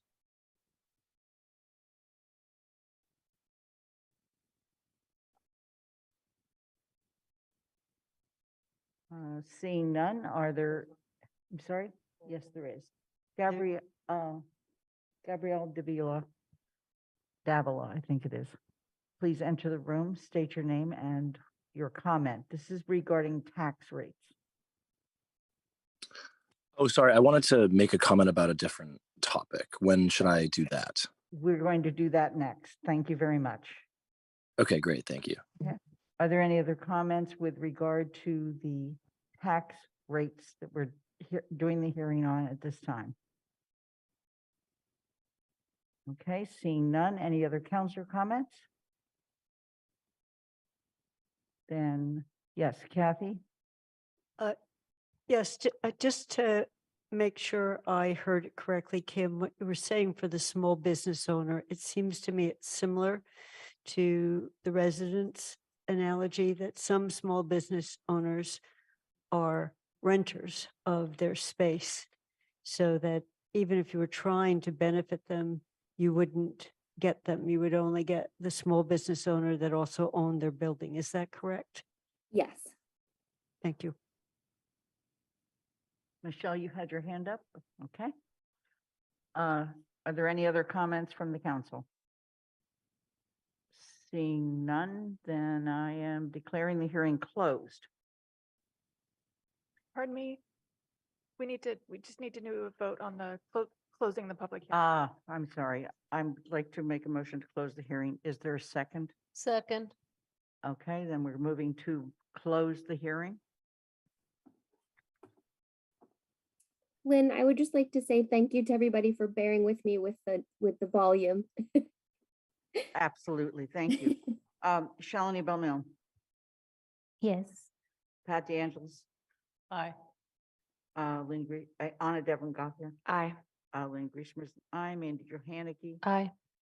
Anika Lopes. Aye. Michelle Miller. Aye. Dorothy Pam. Yes. Pam Rooney. Yes. Kathy Shane. Yes. Andy Steinberg. Aye. Jennifer Taub. Aye. Alicia Walker. Yes. Hearing is closed. Okay.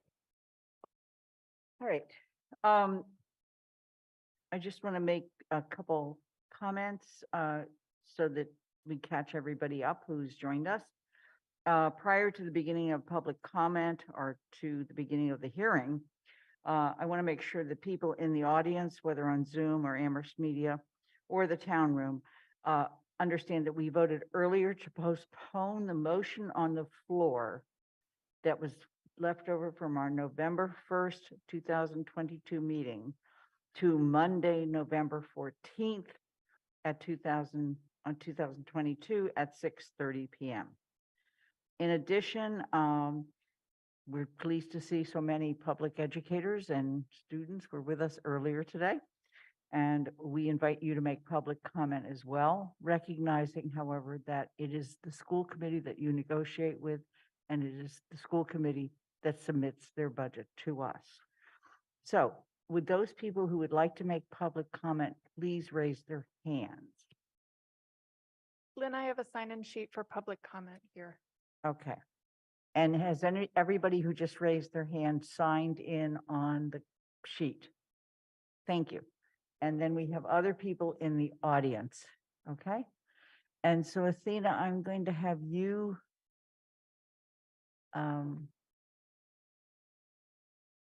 begin.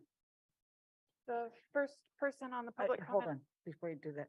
First of all, we're going to allow public comment for only 3 minutes. We do have a clock. If you can make it less than 3 minutes, we've already been sitting here for 4 hours and going on 5. And we do want to hear from you. When you come forward, you come sit at the desk, you press the little button. It's on. It's on. Thank you. And make sure you speak into it so we can hear you. Okay. Athena. Lynn, can I, Yes. over here, Lynn? May Michelle. briefly, I'm sorry, I couldn't see. quickly, I just wanted to clarify that this is a public comment, general public comment. General public comment. Okay. I also just want to express frustration that while we have been here for 4 hours, these folks have been here for a long time, and I've watched many of them walk out. Right.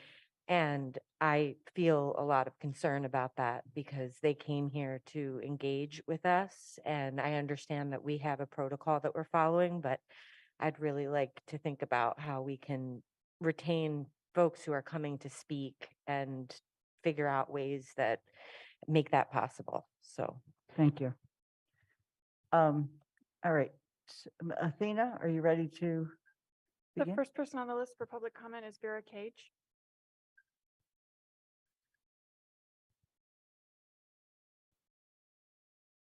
Good evening, everyone. My name is Vera Cage, and I live at 12 Longmeadow Drive, apartment 21 in Amherst.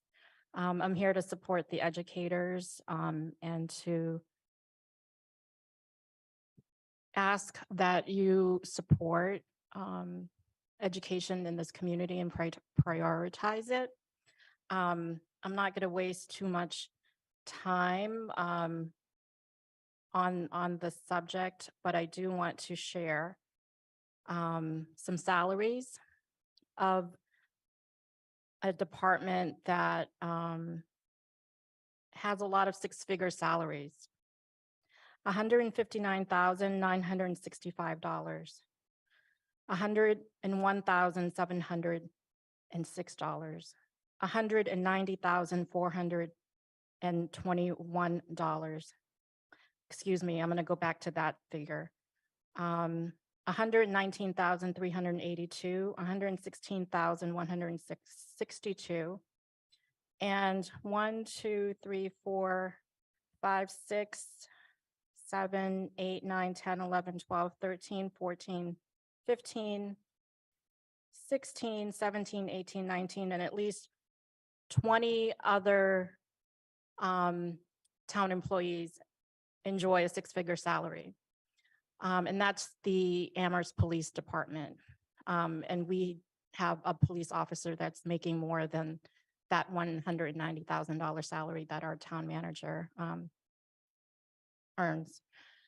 So I think that I'm really concerned about the paraeducators' salaries, and that it is a disgrace to know that across the street, we have a $1.8 million renovation project to overhaul all the parking to put, which is good, a park. But, you know, $1 million is coming out of the CPA funds, the Community Preservation Act funds. And, you know, as a person who's working class, raising a family in this community, it's always jarring to know how much money can be flying around. And then we're not taking care of the people at the bottom to shore them up, you know, so that their salaries or their income is close to, you know, the highest, closer to the highest paying members of our community, town employees. Where is the time that I have left? 30 seconds. I have more to say, but I want to have you all think thoughtfully about the 9 individuals, the 9 young people that the police confronted and detained, and that they also are high school students trying to make it, trying to survive, whether it be their junior year or their senior year. And they really want this to be behind them, and that you all hold, including the town manager, power over their fate and their destiny and their future and their emotional well-being. I'm out of time. I just want to thank everybody for the time that you are putting in to listen earnestly. And I think that we are able to do things in this community when we put ourselves behind it. I've seen projects move, and I want the same energy for the young people that also need to be able to be supported, because we're going to pay more if we don't take care of our young people when they need us the most. Thank you. Thank you. The next person on my sign-in sheet is actually the first person on the Zoom list. So should we alternate for in-person and Zoom? Yes, Julian Hines. please enter the room. Thank you. State your name and where you live, Julian. Hi there. Thank you, everyone. I have actually moved. My new address is 41 Pine Grove. But it is great to be with everyone tonight. I had to duck out for a meeting from in person, but I am just here to reflect what I think you see in a lot of the signs and faces of the educators who are here to join you, which is a commitment to our schools, to our town, and to our community. Our educators have been committed to raising bright young people like myself and many of my friends for over a decade now. And they've done it again and again and again for multiple generations. And I would just like to say that them asking to keep a wage that is rising with the cost of living doesn't feel like a ballpark too far, given some of the statistics Vera just mentioned, as well as us embarking on a pretty large track renovation and library project. I'm not against any of these things per se, but I am more feeling that it is important we equally value our educators, our town staff, and the people who are at the bottom of the totem pole. That's, in my opinion, what social justice is about. And it's important that we value these voices, value their contributions to our community, and value their livelihood, quite frankly. And it's embarrassing the fact that our school district has to have basically a mini survival center for some of our paraeducators. That's not good. And I think, quite frankly, there's no other way to put it than it's sad for me and my fellow students to know that this is what is happening to some of the staff members in our building. And we feel for them and we understand the pain they're going through, and the right avenue to reach justice is to come to you guys and say, hey, these people need to be paid a living wage, and we need to value the work that is done here in town by all of our town staff people, especially those who put in long hours and aren't justly compensated. So I appreciate everyone for listening to me tonight, and I hope to join you at your next meeting discussing the CSSJC. Thank you, everybody. Thank you. Athena, The next person on the list is Lamikio McGee. I don't have your residence, so if you could just state your name and where you live when you speak. Thank you. Good evening. My name is Lamiko McGee. I am an ARPS employee and I am the APA president. And I just wanted to speak tonight about education in the Amherst community, the community that I serve. The relationship, and I think most people know this in here, and so it's just a reminder that the relationship between the quality of schools and the tax base and the value of homes in the community is absolutely tied together. And so the quality of the schools and the quality of service we provide in the schools is directly associated with whether people actually want to live in this community or not. If we want young families with children to move in these communities, they make those decisions to purchase homes based on the quality of the schools. That's one of the biggest decisions they make in their lives, is where they live and where they educate their children. And so I think we need to think about that. I heard someone say that this may be an issue of affordability. We can't afford to have poor schools if you want to have this type of community where you have a tax base in which you can build a new track or or renovate a library or build some brand new schools.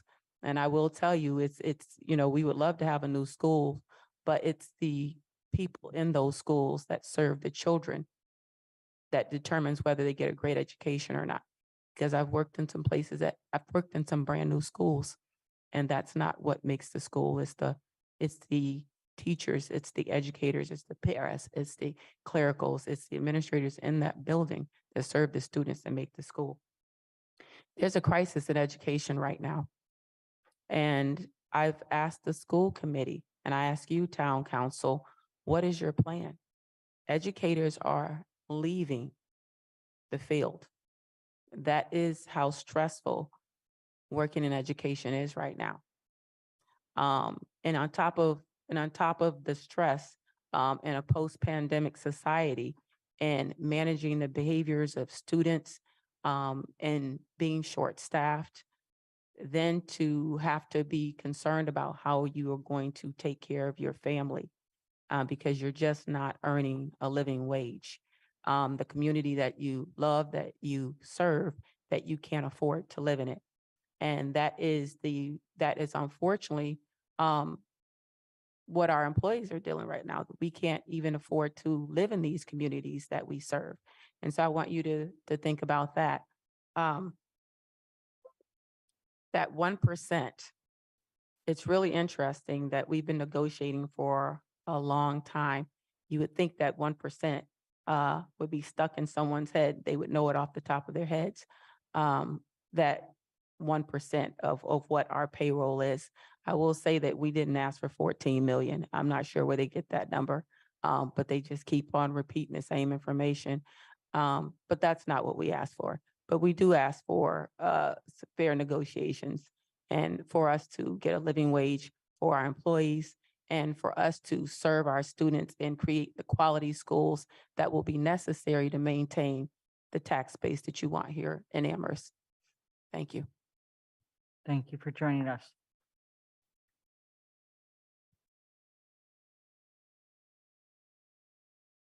The next person on Zoom is Gabriela Davila.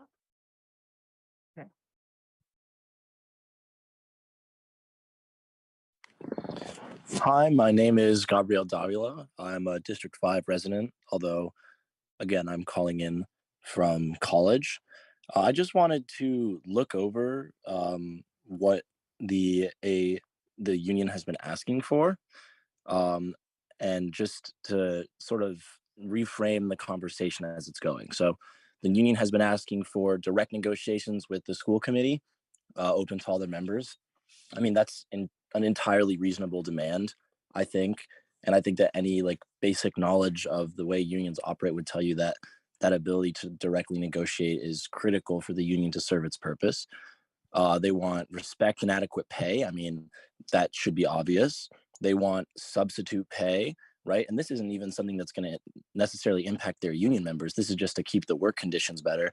And then what do they want? They want cost of living adjustments because we're living in a period with huge inflation, safe working conditions, a reasonable workload. So what are we doing here? I mean, we're talking about educators, paraeducators, the people who help educate our students and are often helping educate the most vulnerable students, the students who need the help the most.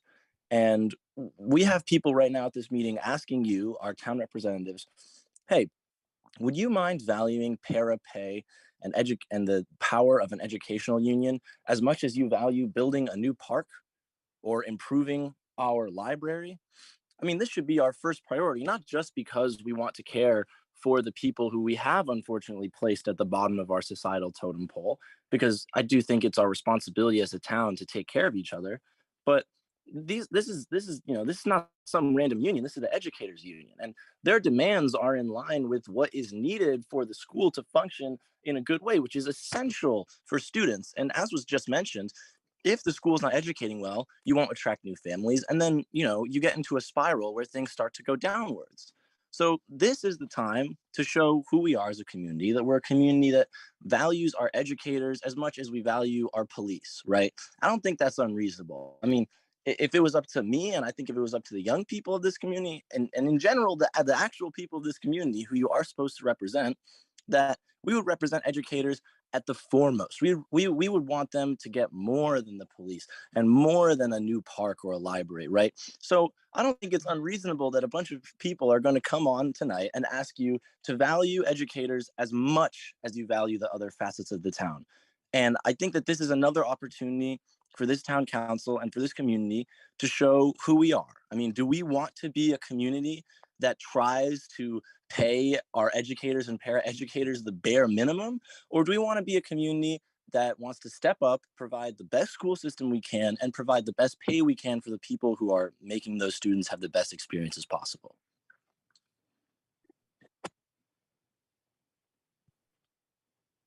Thank you for your comment. Next is Alex Lopez.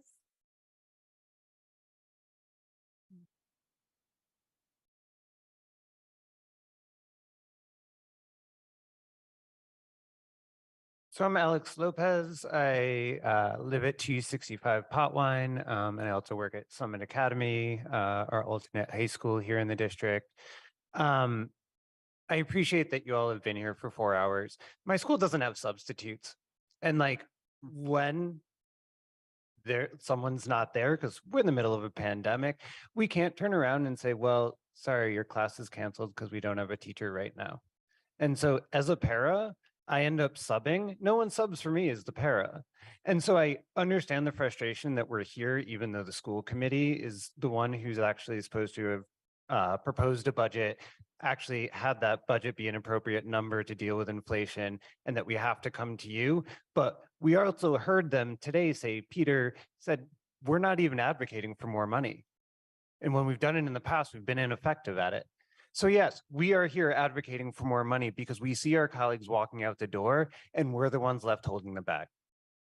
And a lot has been made today about our paraeducators, but I actually wanted to read a statement from one of the clinicians who works in one of our highest need settings. She says, I'm currently employed as a clinician for Amherst Pelham Regional School District, a title and a role that I not only take very seriously, but also hold very dear to my heart. We have seen over the last few years the need for more therapeutic supports in our school system to provide for the ongoing needs of our students. And I will take this time to share with you all that I have done to prepare for this challenge. Because in the last 5 years, I've accomplished a great deal. I received my Master's of Social Work, a graduate certificate in child welfare, my school adjustment counselor's license through the Department of Education, and my license to become an LCSW. In addition to those degrees and licenses, I'm also a certified child and adolescent trauma professional, as well as a court-appointed special advocate. And I did all of this while being a single parent and battling breast cancer. While most would agree that I've earned my right to receive a living wage, the school committee has made it clear that they do not. Currently, my take-home wage is under $40,000 a year. And because of this, I'm left with no choice but to work a second job. So in addition to working over 40 hours a week for the district, I also work as a server with a catering company. And during one of my weekend shifts, I found myself serving the parents of one of my students. I hope this makes you feel as embarrassed as I was, especially so when they asked me why I was there serving their food when I was a therapeutic professional. I am currently working towards getting my LICSW, a license that is not paid for by the district, but one in which they benefit from greatly. I pay my outside supervisor $200 a month for 2 years in order to be able to sit for the exam. And I hope you're able to see before you a community of people that have decided to dedicate their lives to the children of this very community, your children, our children, not in the hopes of becoming rich, but with the hope that we can make this world a place where everyone's child feels seen, valued, and cared for, even when we are clearly not afforded the same luxury. When we talk about the fact that we look at our budget and prioritize our debts and then figure out how to split up the rest, that's the person you're deprioritizing.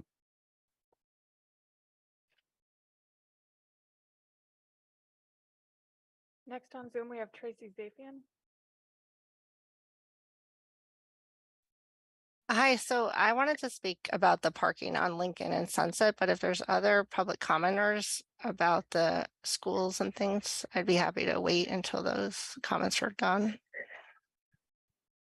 Okay, Tracy, if you want to just raise your hand again and we can take you at the end. Sure, that's fine. Thanks. Next is, I think it's Margaret Sawyer. Yeah, hi, thank you. I'm here similarly to talk about the school budget and the need for the town to release more money for the school committee to be able to fairly negotiate with the union. It's clear to me that it's the town that has to make the bold step of releasing that money. And I see it as a responsibility that you all have. And it makes me think about the history of how town council has worked. And I wonder if we even had a town council the last time that there was a contract passed by, and not the last time that there was an educational contract with the teachers union. Excuse me, I'm getting over a pretty bad cold. I know I sound kind of crazy. But it seems like there's a lot of like, oh, this is how we always do the budget. This is business as usual. Now you all know, and you're the new town council, and here's how we always do it. And it's going to be a lot of responsibility on you to see that business as usual could result in a strike, or business as usual could result in a terrible contract negotiation because you're the ones with the purse strings. It appears to me that that school committee is not able to get the big enough chunk that they need to adequately negotiate with the union unless you release it for them. And you're hearing now from your budget people that way it has always happened is everybody equally divides the leftover pot. We put a set aside an amount for savings. And it seems like it's on you all to decide whether that's what you really want to do this year, or whether you're going to help school committee adequately negotiate with the union. And I hope you all can be bold and not just accept business as usual and how it's always been, because I would hate to see our teachers have to take drastic action. I have 2 kids in the schools. I sub in the schools sometimes. I see that when I do, they're desperate for subs. So there's tons of times where paras sub, and they're all just working as hard as they can. Thank you.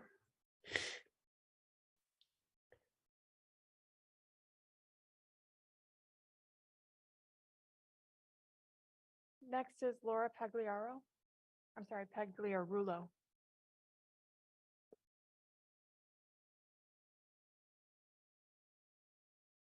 Hi, everyone.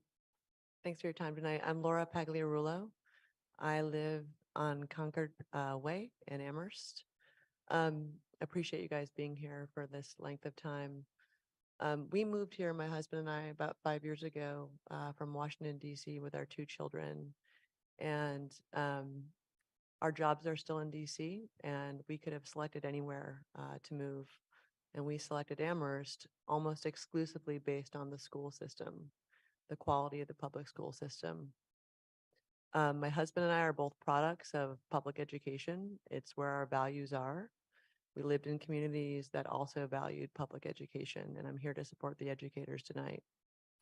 I want to talk about 2 things that really resonated with me over the weekend as I was contemplating this meeting. The first is the 2% increase that teachers are requesting. I think we can all agree that the past 2 years have been hard on everyone. And with inflation being what it is right now, that's really compounded this pain and made it more difficult. And the 2% increase with an 8.2% inflation rate is the same as a 6% decrease in pay. And I want to make sure that point's really heard, because these educators are the reason why families like myself come to this area. The second point I want to make is explicitly around the budget. So I spent some time looking at the budget for the high school, the middle school, and the elementary school over the weekend. And as you guys all know, these budgets incorporate not only funding for educators, but also, transportation, maintenance, the full cost of educating students. And in looking at the total number of students in the school, 180 days in the year, and then the total capital spend for 2023, it appears as though we are spending $18 an hour per child. And what really struck me about that figure was that that's the same that I pay my babysitter for my 2 kids. I have a child in the middle school and a child in the elementary school. And what we're asking these educators to do every day is far more than what I'm asking a babysitter to do when they take care of my child. That figure, that $18 figure, combined with the cost of living rate, wage with inflation, what it tells me is that what I hope is that we moved here because of these schools and what I hope for my children. And when I see those numbers, it doesn't strike me that this community is really prioritizing education. Thank you. Thank you for joining us. We don't have any more hands on Zoom, so I'm going to go to the list again. In the room, we have Danielle Seltzer.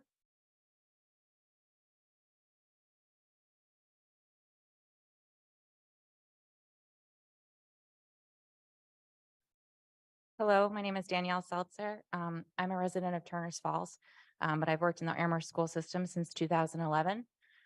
I would like to share some numbers with you all. So I'm a member of the APA negotiating team, and our first ask for cost of living increase was around 8% per year. Our last offer at our last mediation session was 3.5% in the first year, 4% in the second year, and 5% in the third year. I bring that up because I think if you do the math, it won't add up to 14 million. So I'm not sure where that number is from. The school committee's original offer was 2.5, 2.5, 2.5. Their last offer was 2.5, 2, and 2. Some other numbers I'd like to share with you. I work at Amherst Regional High School. Last year, we had a cost of living adjustment of 0.6% for teachers.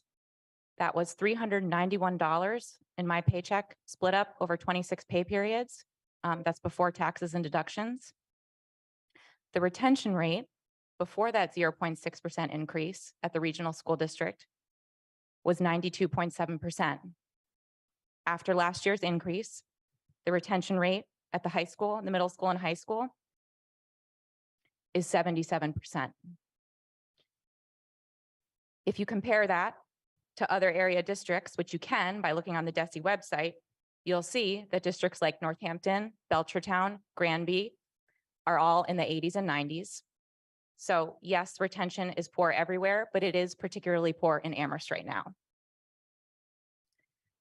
Another number I'd like to share with you, there's some personal numbers. I'm 35 years old. I have a master's degree. I have 30 credits of graduate work beyond a master's degree. I'm Orton Gillingham certified. I'm licensed to teach English at the middle and high school level. I'm a licensed special educator at the middle and high school level.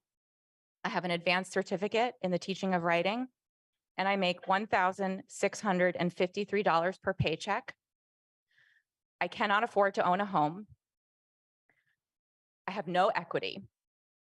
All I have is my income. I do not do this job for the money. I do this job because I love it. However, what I'm requesting is my dignity, my ability to only work one job, and to have respect from my employer. In mediation, for those that don't know, we do not face the school committee. Everything is done over Zoom through a member of the Department of Labor. He hops back and forth, passing messages along, and we sit and wait.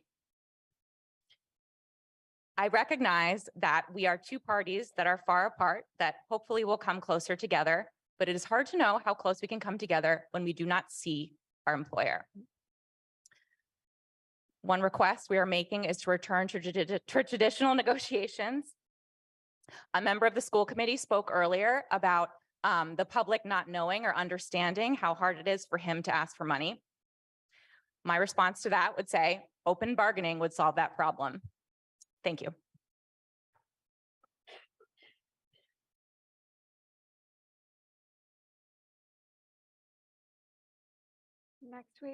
Next we have Jeff Friedman.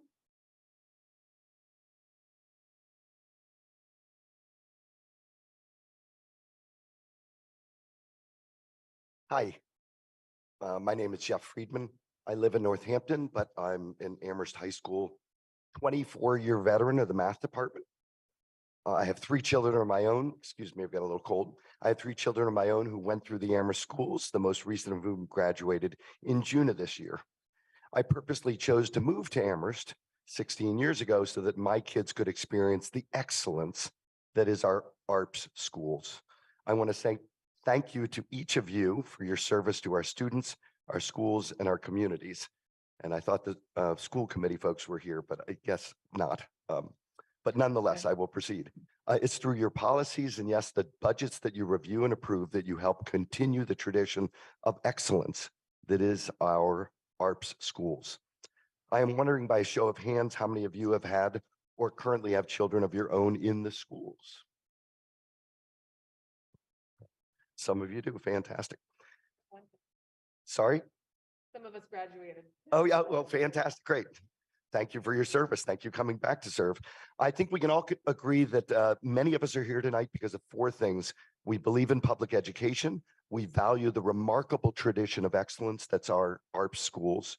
We recognize that that excellence is the result of an unwavering commitment to our students, our faculty, and our staff, a commitment that's been preserved by the labors of our predecessors on this town council, on school boards of the past, in our classrooms and in our community. And 4th, we know that in our district, good is not good enough. Great is what we strive for and expect because we know that within each and every one of our students lies greatness. So I'd like to add a 5th thing, one that has appeared to be really in doubt in recent weeks and months, one that I truly hope is in fact not in doubt at all. And that is this, that we recognize that it is the people, as many of my previous folks have said, it's the people, the employees of this district, your employees, who are the keepers of this excellence that is our ARPS schools. That includes the bus drivers, the cafeteria workers, the custodians, our administrators, the teachers, and absolutely our para-educators who are instrumental in helping the district meet its commitment to the academic, social, and emotional needs of every student every day. I think we're living in a time when existential threat is a phrase that's being applied to our democracy and to climate change.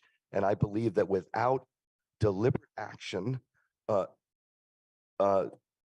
in fact, an inability or unwillingness to fight for your employees poses an existential threat to the excellence that is our ARPS schools. I challenge you to do all that you can to ensure that years from now, we can look back at this moment and say that we did all that we could to continue, not erode, that legacy of excellence that is our ARPS schools. Thank you for your time. Thank you for joining us. Next is Shauna. I'm sorry, you're gonna have to tell me how to pronounce your last name. I can't quite make it out.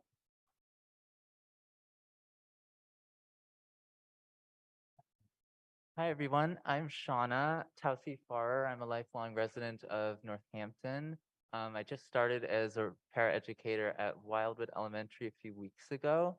I primarily do recess, which the way that I've sort of summed it up for people who are not familiar with this job is I'm working with the kids at the height of their energy and also often at the height of their interpersonal problems. So it's a very, very active job. I'm like thinking about how to manage this situation that's already happening while proactively trying to prevent a situation over here. I'm thinking about this group of kids that wants to play and this group of kids that feels left out, etc. It's a job that I really, really love and care about. And I think, frankly, I care more than I am paid for. And that is a real problem for me. And I also wanted to get into a point about numbers. I could just speak just personally that I was pretty surprised when an administrator handed me my contract and it said $17.13 an hour, which is, substantially less than what Northampton Public Schools were offering for similar positions. And what that works out to over the course of the school year is about $8,000.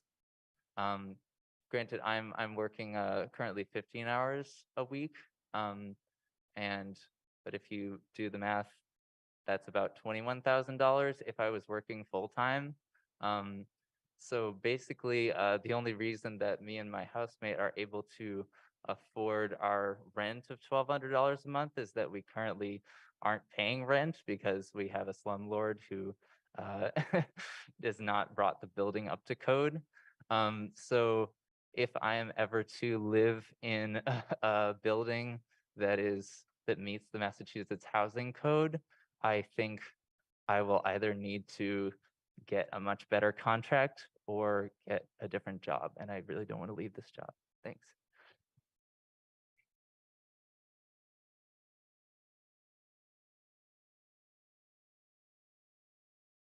Next is Manny Weinman.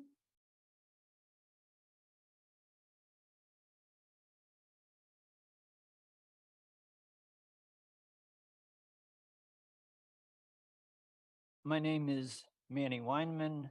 I'm a special education teacher at Fort River and work within the Building Blocks and Aims programs, which serve students in the district who require more intensive supports to successfully access and participate in school. I'm here to voice concern about the present levels of compensation for our Unit C paraeducators. Our district relies upon the work of our paraeducators to provide needed support to many of our most vulnerable students. The work our paraeducators do is physically and emotionally challenging. Our schools would not be able to operate without the critical work our paraeducators perform each day. Yet paraeducator pay is exceptionally low. While the issue of low paraeducator pay is not unique to Amherst, this should not absolve Amherst from having to grapple with the moral and ethical issues it raises. While paraeducators often work hand in hand with many of our Unit A professional staff, the vast disparity in compensation raises serious concerns about justice and providing compensation to our paraeducators that is commensurate with the critical and difficult nature of the work they do. All people desire to be valued and respected. It would be worthwhile for Amherst to consider how we go about making our paraeducators feel valued and respected. In Barbara Ehrenreich's book, Nickel and Dimed, on not getting by in America, she writes, when someone works for less pay than they can live on, when, for example, they go hungry so that you can eat more cheaply and conveniently, then they have made a great sacrifice for you. They have made you a gift of some part of their abilities, their health, and their life. The working poor, as they are approvingly termed, are in fact the major philanthropists of our society. They neglect their own children so that the children of others will be cared for. They live in substandard housing so that others' homes will be shiny and perfect. They endure privation so that inflation will be low and stock prices high. To be a member of the working poor is to be an anonymous donor, a nameless benefactor to everyone else. It is important that we question the justifications for compensating paraeducators at such a low rate and consider what we can do to create a more just culture for all members of our school community. Thank you.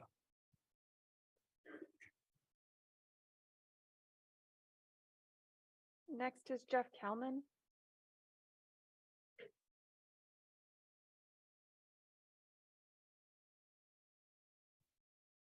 My name is Jeff Kalman. I live on Blue Hills Road in Amherst, so I voted for many of you. Full disclosure. I'm here to voice my concern about adequate pay for Amherst educators. 22 years ago, my wife and I moved to Amherst because of that insignia, the book and plow. Let's not fool ourselves. The plow is much less of a part of the insignia today as it was 200 years ago, but the book remains. Well, I'm here to tell you that the book is crumbling, that the schools are not doing well. I work as a special educator, first grade at Wildwood, and my wife is a speech language pathologist at the high school. We have a son, 17, he's a senior at the high school, and a daughter who's a freshman. We know the schools quite well. To say that we are invested in this community is an understatement. I don't know when the last time you visited one of the elementary or middle or high schools was, unless you were a student there. But to get a glimpse into that life every day and then compare that to the salaries that the teachers and paraeducators make is shocking. It is simply unfair. And it is a slap in the face every day to go to work and think that I'm getting a 6% pay cut. Morale is low. Every day, my wife and I come home and we compare notes. We have extensive conversations with our children about the trials and tribulations that we face. It's not a pretty picture, and it's the foundation of our town. To have negotiations come to a complete standstill the way they have with the school committee is unacceptable. And on a personal level, I know that there are consequences, but the thought of striking has certainly crossed my mind more than once.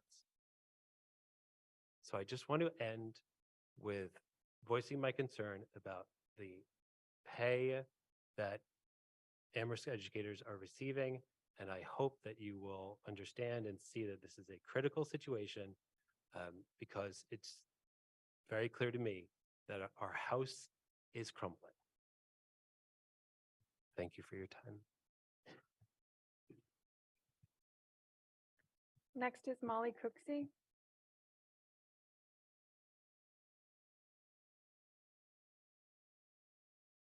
Hi, I don't live in Amherst. I live in Greenfield because I can't afford to live in Amherst. I was a product of the Amherst schools. I went to the high school. I went to kindergarten right next door to where I teach kindergarten now at Fort River. I'm a dual language Caminantes kindergarten teacher. I have 2 licenses. I am bilingual. I teach in both English and in Spanish. Although I have the same work expectations of a typical classroom teacher, I have 40 students. I know all of their arrival and their dismissal plans. I develop and implement curriculum. I work in tandem with amazing paraprofessionals, and I can't afford to live here or to vote here. And if that's a problem for teachers, you can imagine that paraeducators who are coming to school every day, they're experts on our kids who need the most support, the most love, the most attention, many of who have IEPs, legally binding contracts. The school committee, by not engaging with our union and not helping us get a fair contract, are putting those students in jeopardy every single day. They're putting us in a position where we have to be in non-compliance with those legally binding documents that give those students rights to access their education. These people are coming to work and they're getting paid maybe about the same as somebody who would go work at Walmart or Subway or Burger King. And they're choosing to come to us and work with these students who have significant needs because they love it. They're coming in and they are experts on what that child needs every day, the language that they use to ask for what they need, their specific behavior plan, the goals of their IEP, how to get them to comply, how to get them to participate, how to implement breaks appropriately, how to get them to and from recess and lunch in a safe way. And I'm having problems affording to live in this community, and I am a licensed teacher. I can't even imagine what they all are going through in order to come to work every day. Excuse me. I am so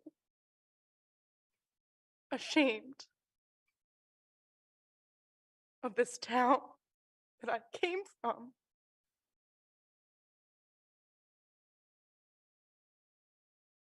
I thought that I would be coming home when I came to work here again. And this is what has happened. It is unbearable to see my colleagues come to work and have to run out the door to go to their second or third job. And then they're going home and they're going to take care of their kids. I don't know how people can sit and tell us that that's acceptable. I don't know how anyone can look at their children and tell them, well, this is what we can do for you. I know that it's late. I'm going to drive home to Greenfield after this, and I'm going to wake up and I'm going to be back in school at 8 o'clock tomorrow. Help us, please. Thank you. Please drive safely. Remy Fernandez is next.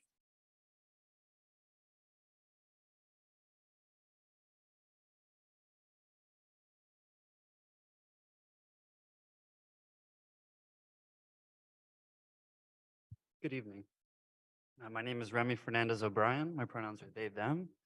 I am the dance teacher at Amherst High School and Amherst Middle School. My mother, Elizabeth O'Brien, taught in Amherst Public Schools for 30 years, and I intend to also be teaching in Amherst Public Schools for 30 years. So the commitment is there. I'd like to talk a little bit about what it's like to be a performing arts teacher in a public school during a global pandemic. The similar things are happening in classrooms across the district and across the country, but this is my personal experience.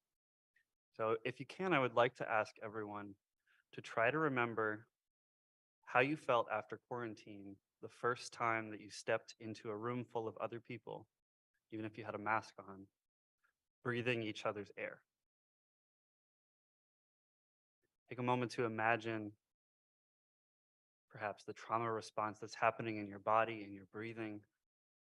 And now imagine that happening in a room full of 13-year-olds who are all experiencing that at the same time, who are coming off of traumatic experiences with the COVID pandemic. And then imagine asking them to be vulnerable in front of each other with their bodies and to dance in front of each other at a time when their peers are responding to the trauma of the pandemic by setting fire to the bathrooms.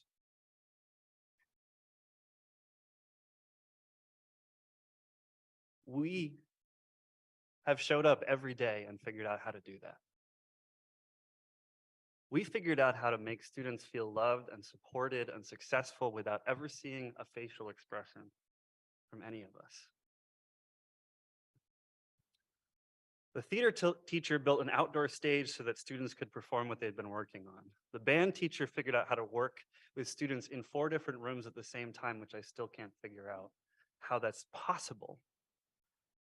My students couldn't dance and breathe with their masks on, so I built a 20 by 30 foot tarp in the yard outside of the dance room so that they could dance outside. I'm not a builder. Like a lot of teachers, I got COVID from being at school. I got long COVID, and I continue to go to school every day with long COVID. We figured it out. Why? Because we said there's no way that we're not going to be there and show up for these young people at a time like this. And I would hope that the school committee and the town council would say, there's no way that we're not going to be there for educators at a time like this. Thank you.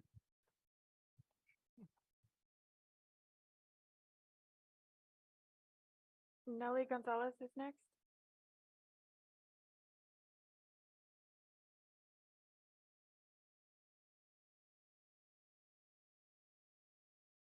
Good evening. My name is Nelly Gonzalez and I live in Holyoke because I can't afford to live in Amherst. I am a para educator at Crocker for Elementary. I'm a kindergarten para and I work closely with the classroom teacher. I help instruct small groups in math and ELA. I also help with lesson plans and I have even built my own units that I've implemented in the classroom.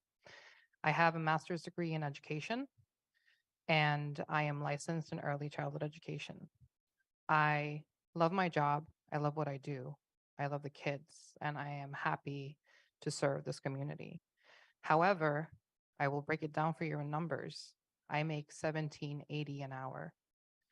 That results in about maybe $22,000 a year. That is what I get paid. I have a second job at Ulta because I cannot afford to only work this job. So after I get out at 3 p.m., I go straight to my other job at Ulta and I work until 8 or 9 p.m. That's what my day looks like. I leave my house at about 7:30 in the morning and I come home at about 9 p.m. That is a long day to be working. I am still young and healthy and I can do it, but I don't know for how long I'll be able to do it. So I am currently looking for other opportunities. And as much as it breaks my heart to have to leave a school district that I love and that I believe in, that's probably what I'm going to have to do because I can't afford to do this anymore. And it's taking a toll on my health, my mental health, my physical health, my emotional health. And, you know, I want to go back to a point that was made earlier that we've showed up every single day. We have been there for these kids and for the families in our community. We figured out how to do things that are basically impossible for other people to even figure out.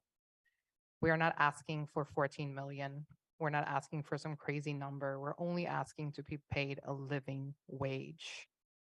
We're only asking to be paid enough so we don't have to have a second or third job. And some of us don't even get to see our kids, because we work so much. That's all we're asking for, nothing else. We're asking to be valued and to be heard and to be seen. And we're asking Amherst to show us that they actually do value education, because valuing education means that you value the people who educate. Thank you.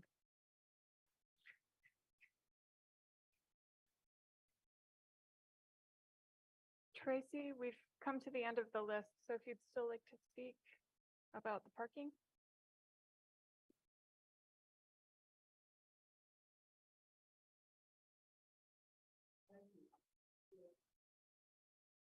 Thank you. Thank you.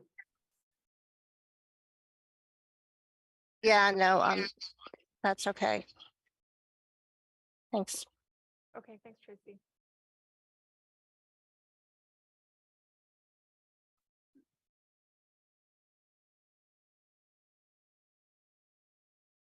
Okay. We're going to move on to the consent agenda. Let me find my glasses. Lynn, we still have some public comments. Do we want to take those that were? I don't, Athena, there's no other hands up for public comment. She said no. Tracy said, we asked Tracy and she said no. Okay. Dorothy, you have your hand up. Lynn, I guess I'm confused. We've been listening to these true and heartfelt comments about absolute wage inequity. I pay that same money to a high school senior to do some gardening. I mean, I didn't know it was this bad. So number one, why did I not know it was this bad? Why is this being revealed at this moment? And don't we have something that we can do? Or do we just listen to it and think, oh my God, how horrible. How can we be doing this? I mean, I am embarrassed for the town of Amherst to think that you could pay people that kind of a wage. And to think of the grandiosity of these 4 capital projects. I mean, I just feel the whole year, we've been talking about these $1 million buildings with this, that, and all kinds of programs. And we're not paying the people who a decent living wage who are educating the children in town. I mean, isn't there something that we're supposed to do or can do, or do we just listen and then just say, oh yeah, we listened and we felt bad and we did nothing? When the finance committee meets tomorrow, they can discuss this as part of the financial guidelines. And as Councillor Haneke said earlier, if the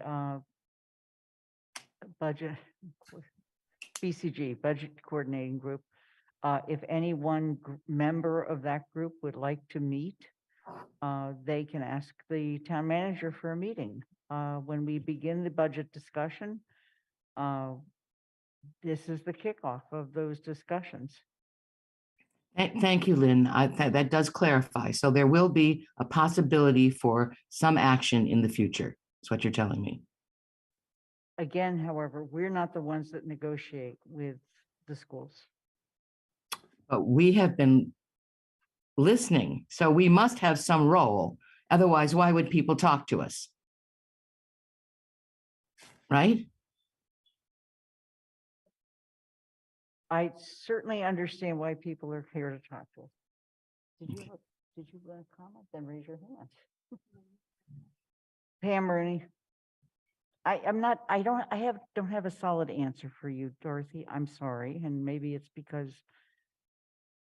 I think the point was made that ultimately the town council will approve a budget, and that points certainly at us. I just thought it was it was astounding that there was but one school board member attending tonight. in person, not that they have to be in person, but perhaps there are some school committee members in the attendees. I did not check, but. There were. Okay, good, because if they aren't meeting face to face in their contract negotiations, I sure hope those folks heard their message. And they get to rearrange budgets within the school, the school budget itself. And I hope they heard it. Thank you. Shalini? Um, I guess I want to understand the process. I know it's been said, but what I heard one of the school committee members say is that they have tried to ask for increases in the past and they haven't been, so it's not like they're not listening to, but it's really the council or the town manager and that's where I'm lost again. It's so I don't want to say that it's the school committee who's not listening.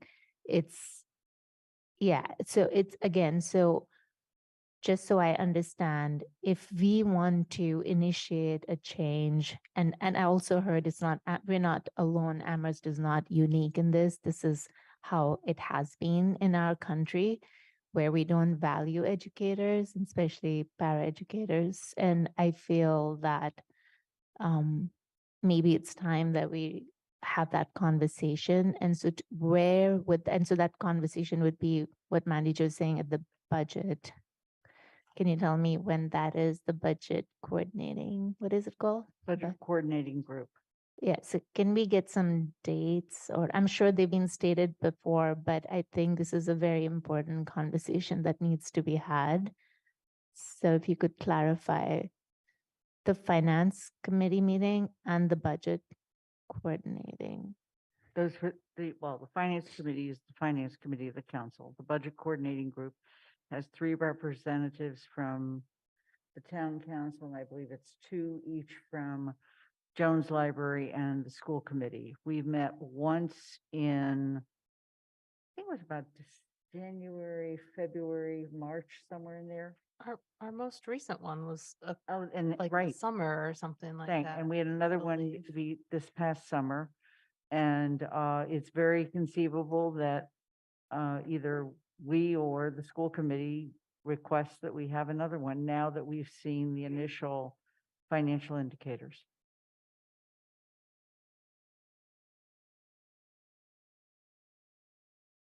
Anna?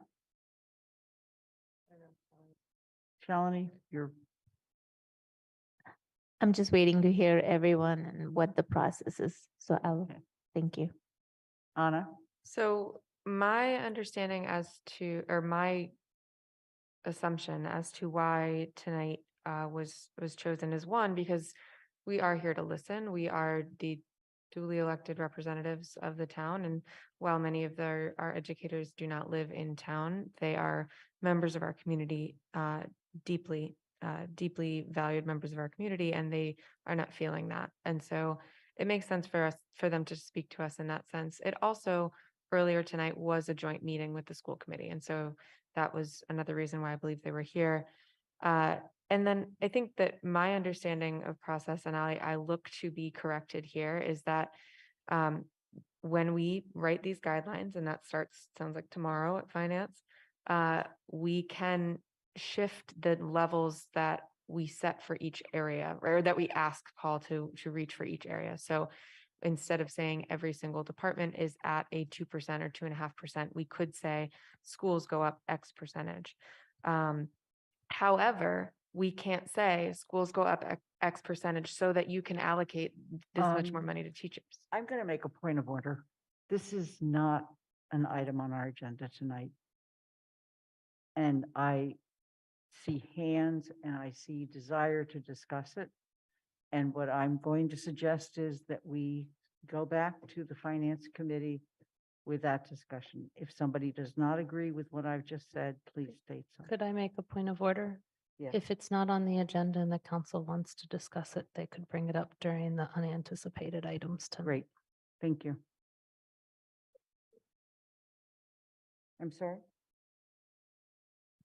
Pat, raise your hand. Anika, you have your hand up. Anika, you have your hand up.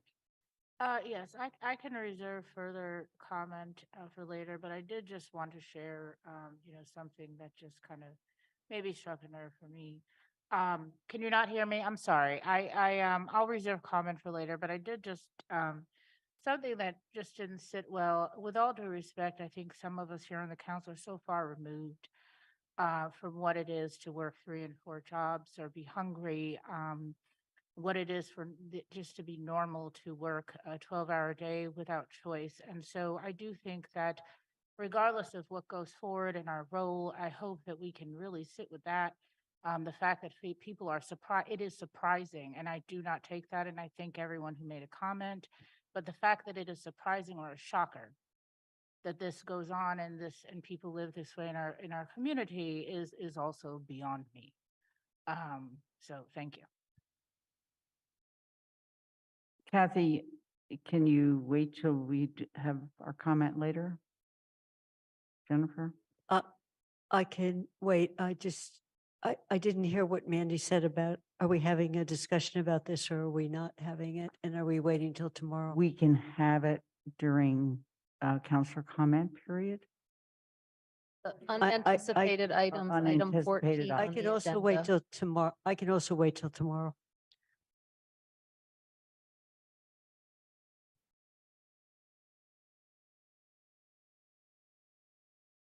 Tracy, you have your hand up.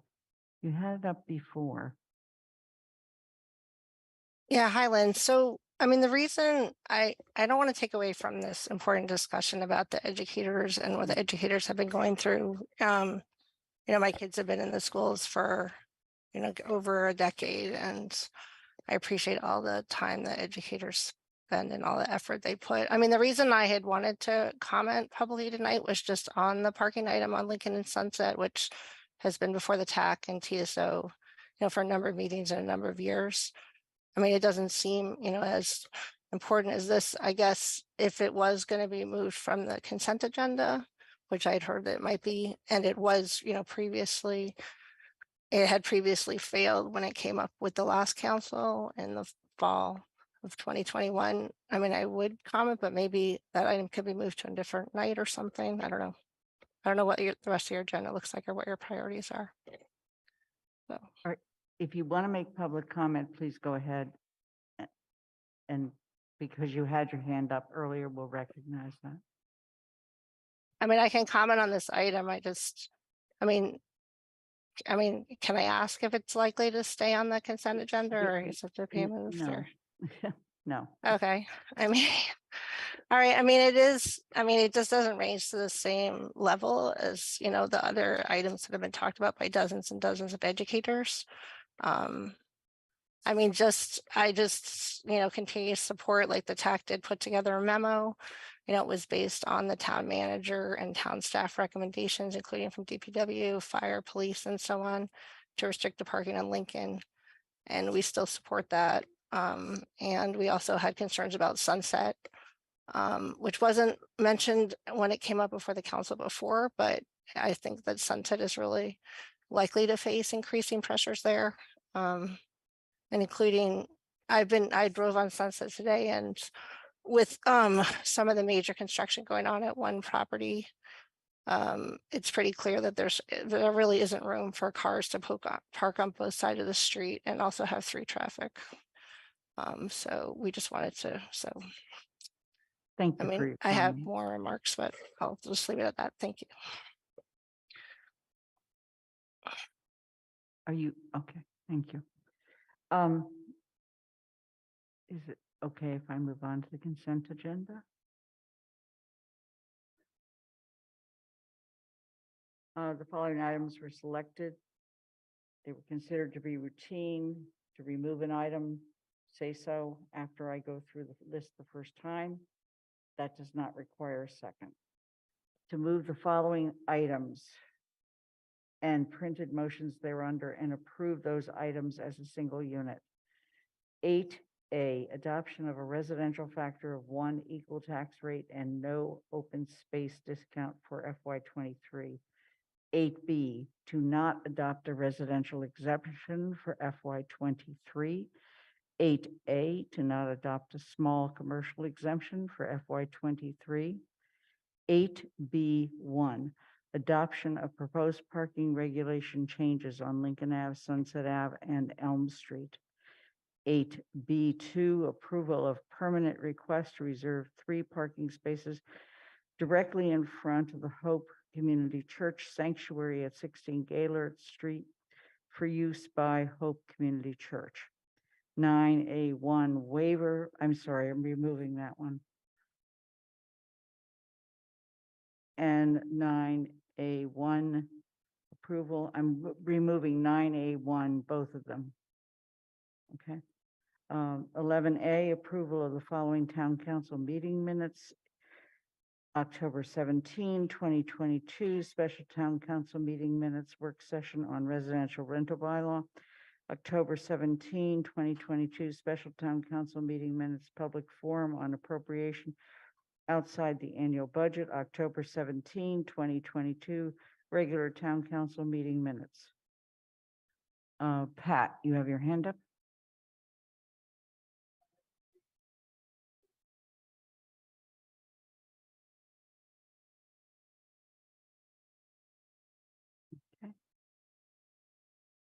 Mandy Jo?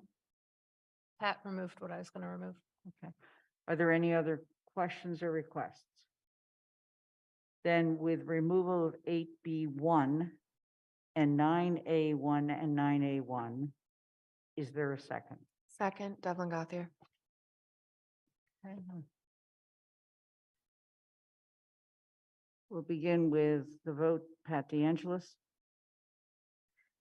Anna Devlin Gothier. Aye. Lenny Griesmer's an aye. Mandy Jo Haneke. Aye. Anika Lopes. Aye. Michelle Miller. Aye. Dorothy Pam. No.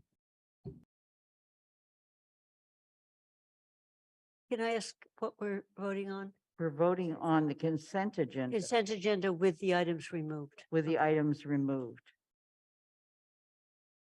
Okay. Pam Rooney. Aye. Did you say aye? Thank you. Kathy Shane. Yes. Andy Steinberg. Aye. Jennifer Taub. Aye. Anika Walker. I'm sorry, Alicia Walker. She's sorry. Yes. Shalini Bowman. Yes. It is 12 in favor, 1 opposed, no absence, no abstentions, or no abstentions, no absence. All right.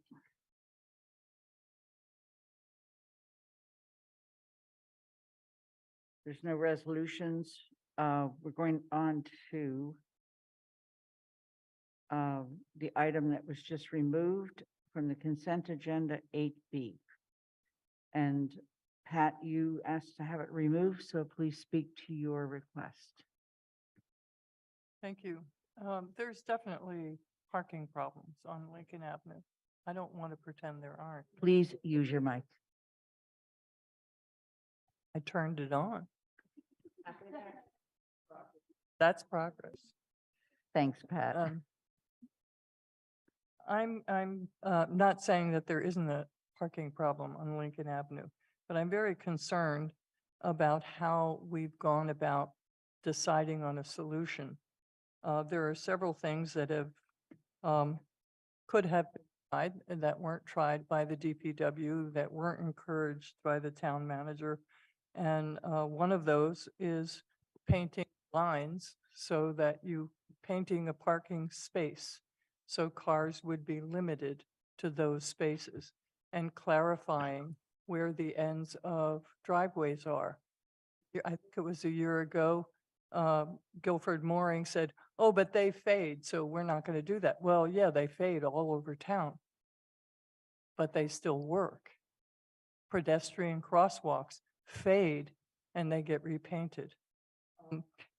We could certainly have signs saying that it's against the law to block the driveway. And we could also have regular traffic officers going down the street, ticketing or towing vehicles that are inappropriately parked. The other thing that bothers me, that there was a football game, homecoming, I don't know, and there was parking on both sides of the street. That I'm really questioning why the police department or the traffic officers didn't put up temporary barriers, or knowing that that's going to happen, came and monitored the street. I'm also concerned, I'm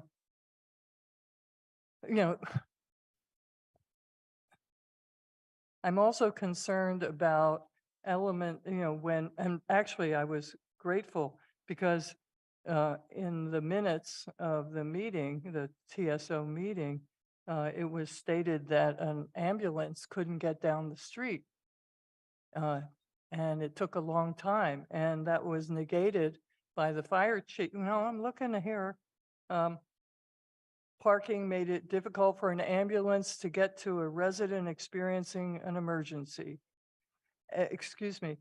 And then Chief Nelson stated that the crew responding to the recent incident was not delayed, that the resident had already waited 5 hours to call emergency services. Now, I understand that because I don't like to ask for help. But it does seem to me that in this meeting and other meetings, the fire chief has said there have been no problems. Accidents, thank God, are at a minimum in this area. So to me, the issue is parking, and what will the DPW, what will the town manager ask and demand of the DPW to do before we eliminate parking from 8 to 5 on a public street that I pay for? And I've still yet to get an answer about why we don't do the simple things first. If they don't work, I'd be happy to do what you're saying. But until we get traffic ops and traffic officers, DPW, really addressing the problem, we tried with signs. We eliminated certain parking. We made some one-way things. So I cannot support this until we do something to see if we can alleviate it without eliminating free parking on the street. Mandy Jo. I'm trying to debate whether I make a motion now or whether I wait a little bit, but I think I'm going to make the motion now and then hope to speak to it if I get a second. So I would like to move to refer the matter of parking on Lincoln and Sunset between Amity and Fearing to TSO for specific consideration of both the current proposal, which is two-way traffic with no parking Monday to Friday, 8 to 5, but one side parking at other times, and the option under the TSO review criteria of one-way traffic in opposite directions with one lane of parking on each street between Amity and Fearing, with potential for metering that parking between 8 and 5, Monday to Friday, September 1 to May 30, with a recommendation to the council by December 31, 2022, and with a hearing to be held if necessary. And I'll speak to it if there's a second. The motion's been made. Is there a second? I just need to, Athena, I you have I the need to motion. understand how we have a motion that supersedes the other motion. I never put the other one on the floor. Good question.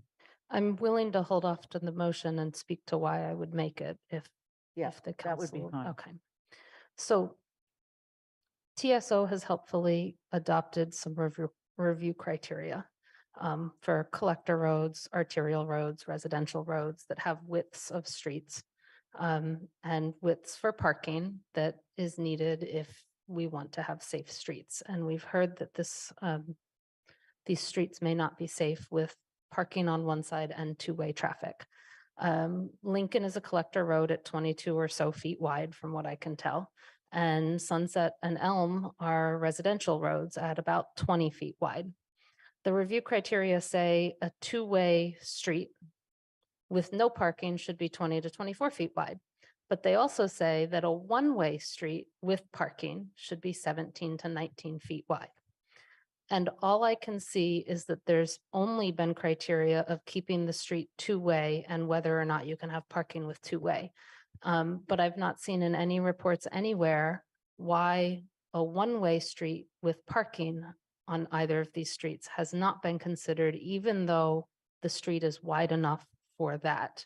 And it seems like it should be considered as part of the review criteria because we've been debating for a while whether or not parking is necessary on that street or not, but also whether the street is safe with parking. And if the street would be safe with parking and one way, because it's wide enough under the review criteria, I think this council should consider that option. But it has not been considered from any of the reports I've written. Any of the reports I've read, and I think we'd be doing a disservice, just like Pat said, if we're not considering all the options, and this one is a specific option under TSO's review criteria. And so that's one reason I'm seeking a referral back so that there can be a specific discussion about that particular option and whether that may be a better or a worse option than the current proposal that TSO has recommended. And I don't know what the answer to that is, but I think that discussion should happen in TSO. Athena, I'm going to call on you because I have a feeling you'd like to offer some advice. I'm sorry, I don't. I just didn't hear the second. There wasn't a second? There was not at this point. It seemed people wanted to see it or wanted some discussion before the motion get made. Oh, you didn't make the motion yet. I'm Right. sorry. Thank you. So if we would like, I can put the motion on the table that's on the sheet.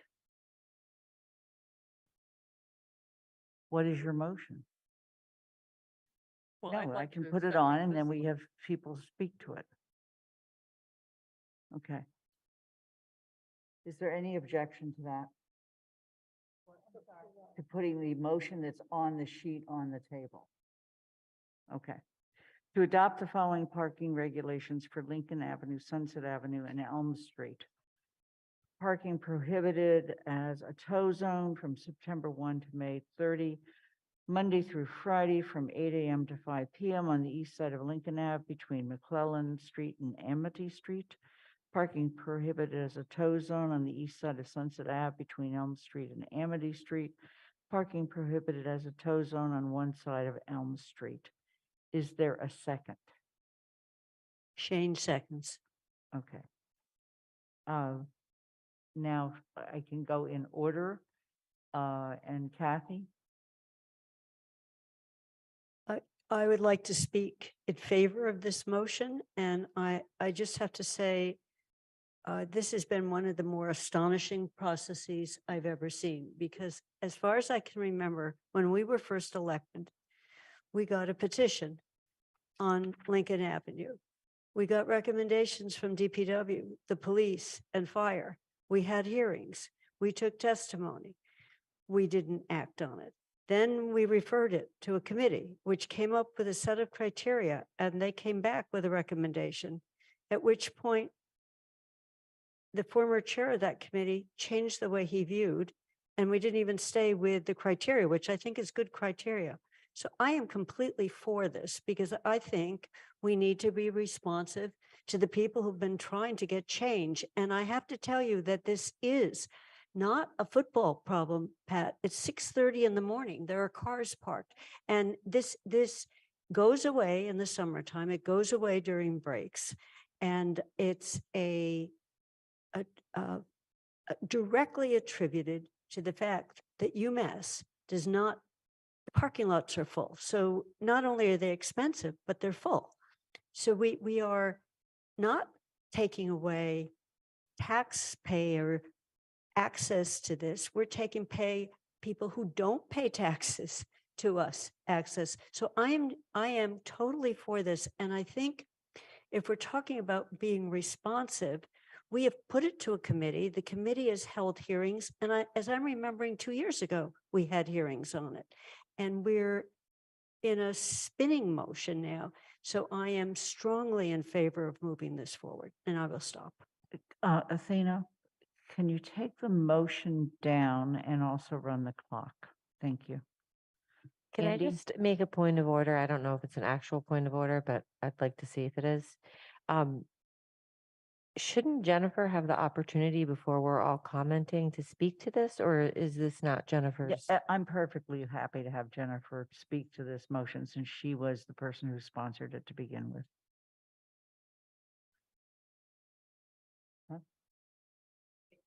Thank you. I did want to say that it had come up, the question had been asked about one-way traffic, just to respond to this, and that Tracy Zaffian, as chair of the Transportation Advisory Committee, had said that one-way traffic increases traffic flow and speeds on streets, and it's not something that TAC would recommend for Lincoln Avenue. So I'm just going to read something, I guess, just to try and be quick and by way of providing some context for those counselors who were not at the October 13th public hearing where I gave a little slide presentation.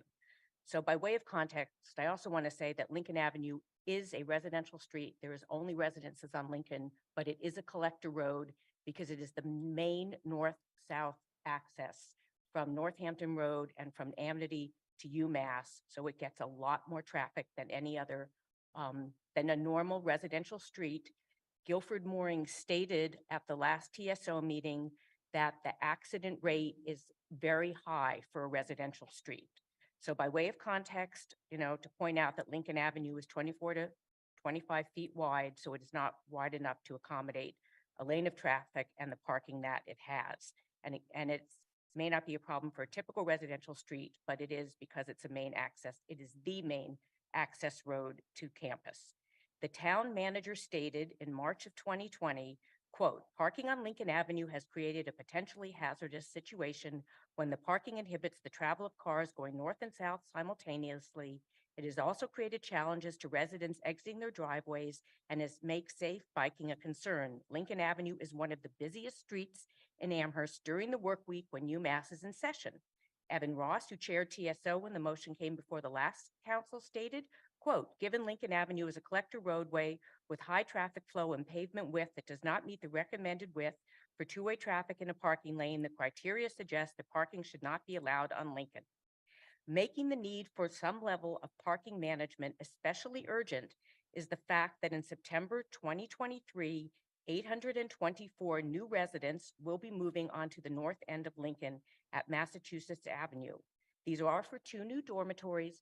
No resident is objecting to the dormitories. We're thrilled. We've been, asking UMass to build more dormitories, but these 2 happen, they're not on campus. They're on Lincoln Avenue. There's the one dorm, that graduate dorm, is right next door to a house. So it's right on the street. There will be 824 new residents, and UMass will be providing 100 on-site parking spaces. So so for this reason, it's urgent that we implement some level of parking management on the street. Again, the Transportation Advisory Committee stated in July of this year when TSO referred the matter to them, and the TAC came back and said, yeah, not only do we support these parking restrictions on this small part of Lincoln, but we also believe that in anticipation of all these new residents moving onto the street, that we should add some restrictions to one side of Elm and to Sunset. And TAC stated, quote, "No other Amherst no other Amherst neighborhood is facing such a rapid increase in nearby residents related traffic and parking demand with a limited on-street supply," unquote. So this is not a request that is unique to this particular neighborhood. Other neighborhoods close to UMass, including North Pleasant Street in District 1, have parking restrictions specifically related to UMass, related parking on their streets. So for one last point, and for those of you who, again, maybe weren't at the public hearing, we're talking about just one part of Lincoln Avenue, not the part where I live, between McClellan and Amity. So there are about 25 to 30 cars that will be impacted that park on the streets regularly now. those cars have a huge impact on this residential street. And there was neighbors, residents talking about a mother of 3 children who said she's terrified for her kids to walk across the street because you can't see oncoming traffic till you get out. And that, the testimony went on. So it very much impacts this residential street, but it is a drop in the bucket of the number of parking places that have been lost on the campus, due to construction. And it doesn't even in any way begin to make a dent in the demand for parking that UMass needs. And I might also add, in terms of the commuters who do park there now, I mean, come September, in this part of the street, you can park 24/7. You never need to move a car. So in terms of like students that will be moving onto the street, many students, the reason they bring a car to school is because that's how they get from their homes to school, but they don't actually need the car during the day. And certainly if you're living at Mass Ave in Lincoln, you'll walk to campus. So, but cars, because there's no reason you would ever have to move a car from this section of the street, there will be cars there, one would anticipate, 20 for weeks, days, and maybe weeks at a time. So I'm sure when the people parking there now come in the morning, there won't be any parking spaces because of the cars that are there long term. So we have been discussing, this has come before the council for a number of years, and the neighborhood is just asking for some relief. If it doesn't work, we can come back and look at one way, which has all kinds of, it's not so easy. You'd have to make Lincoln one way, then you'd have to make Sunset one way. I mean, it would entail traffic studies. So I am, there have, as has been said, many people have studied this, and between the town manager, between the last TSO chair, between the superintendent of public works, between the transportation advisory committee, there is agreement that it's not life altering, that this recommendation for parking restrictions, I think Councilor Haneke even said last year that she could support it if it was just during the school year, and for this portion of the street, it's just being asked for weekdays from September 1st to May 31st. Thank you. Could I ask Anika Lopes, Town Services and Outreach Committee, how your committee voted?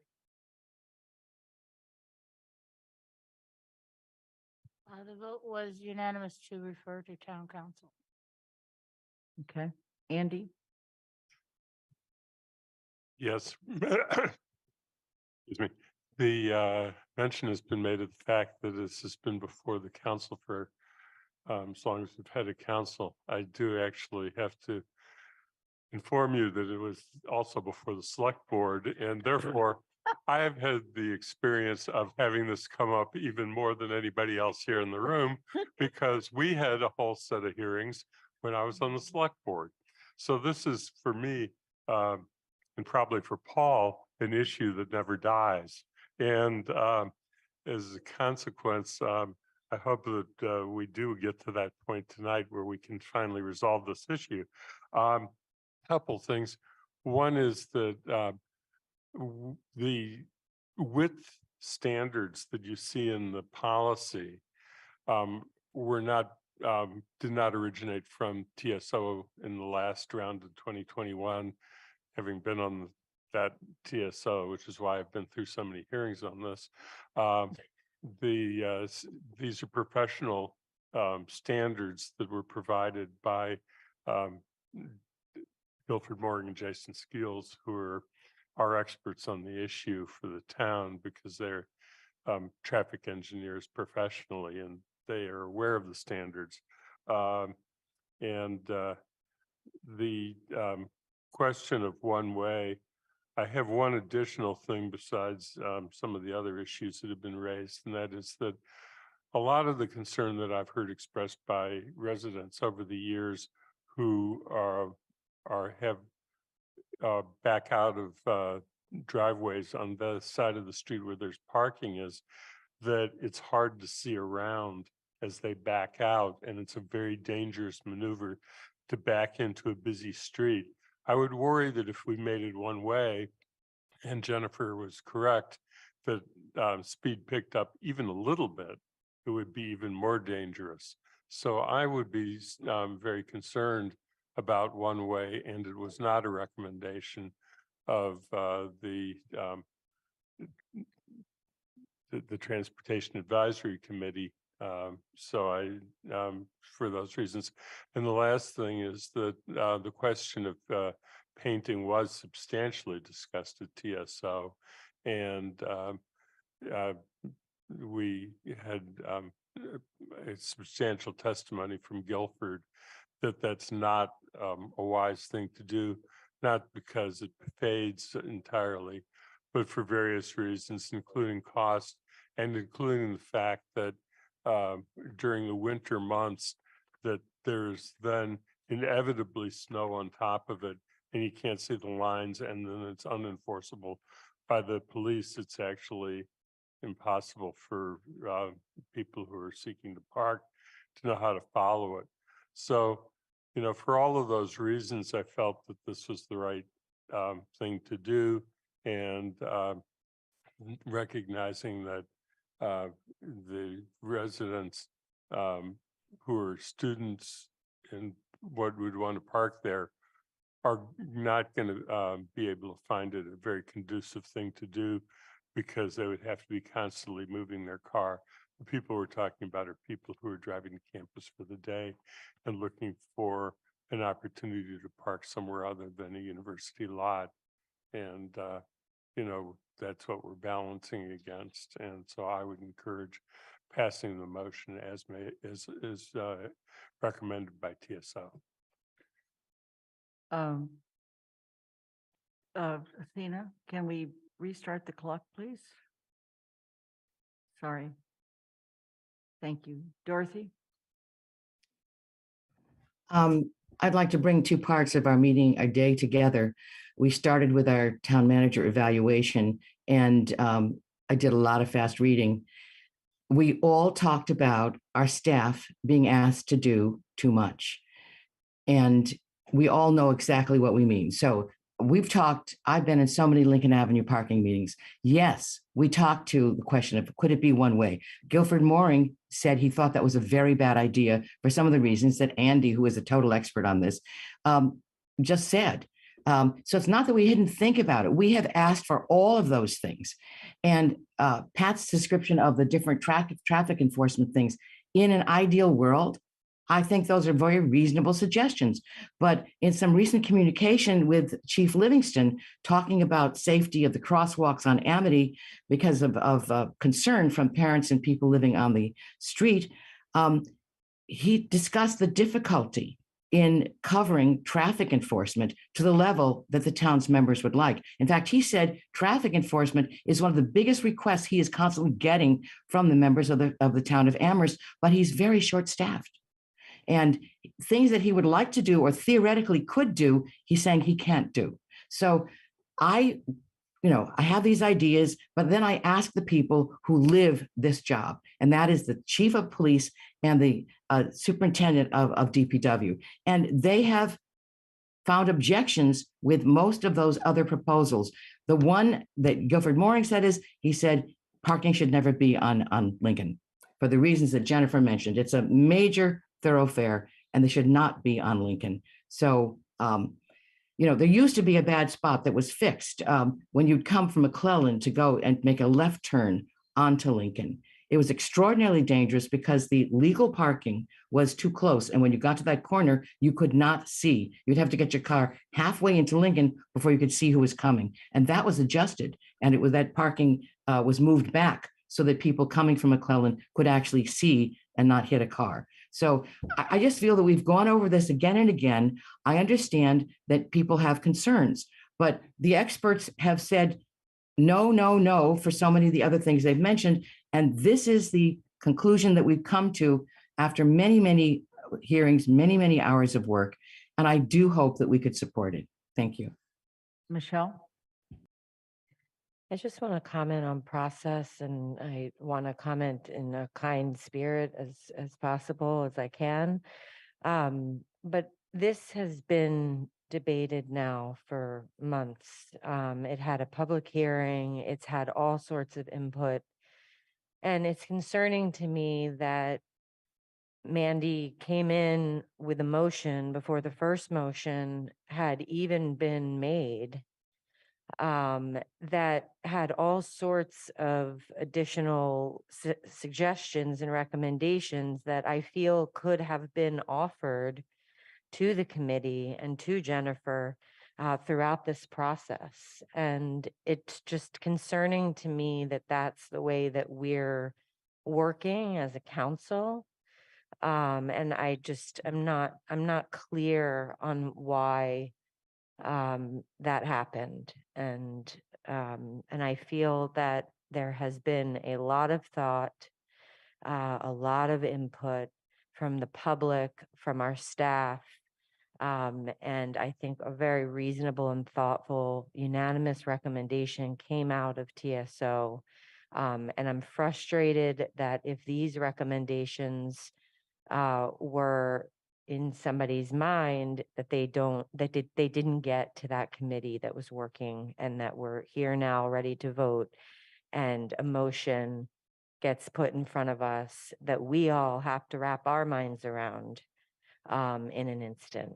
And so I just want to, again, in as kind of way as possible, express my frustration with that. Okay. Bandy Joe?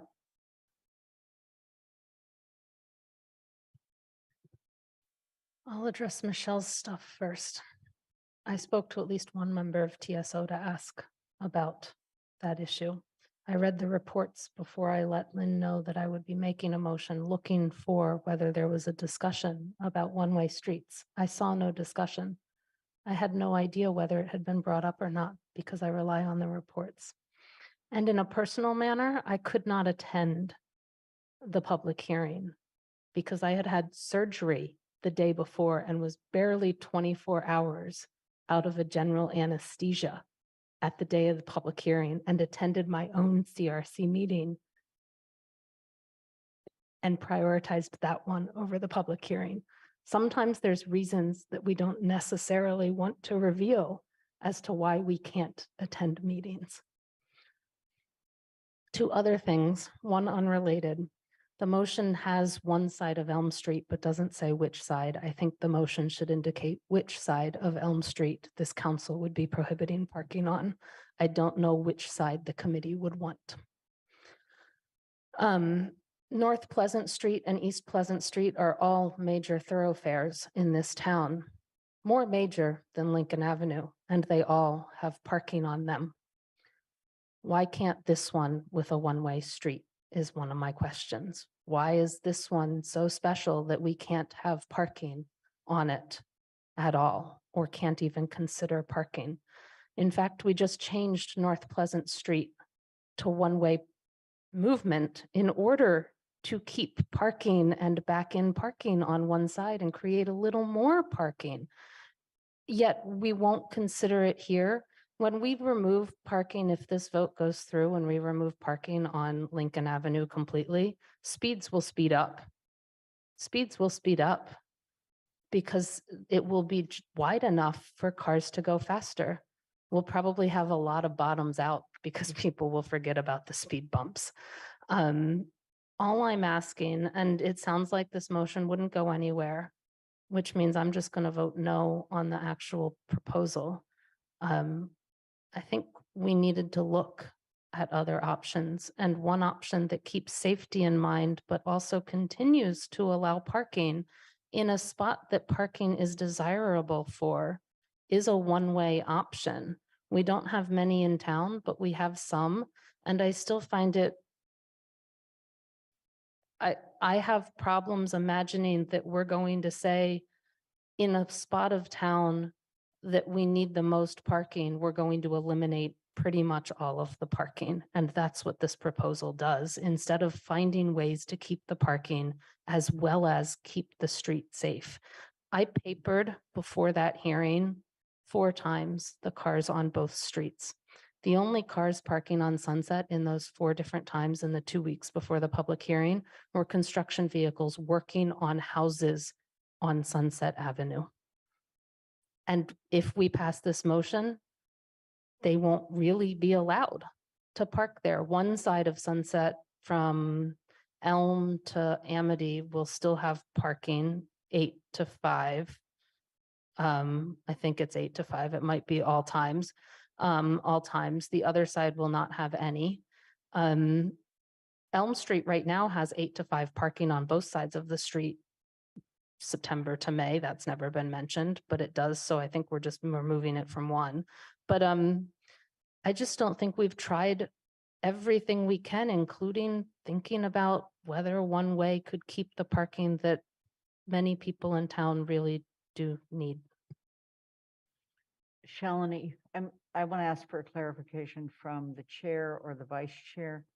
Do we know which side of East Pleasant, of Elm Street?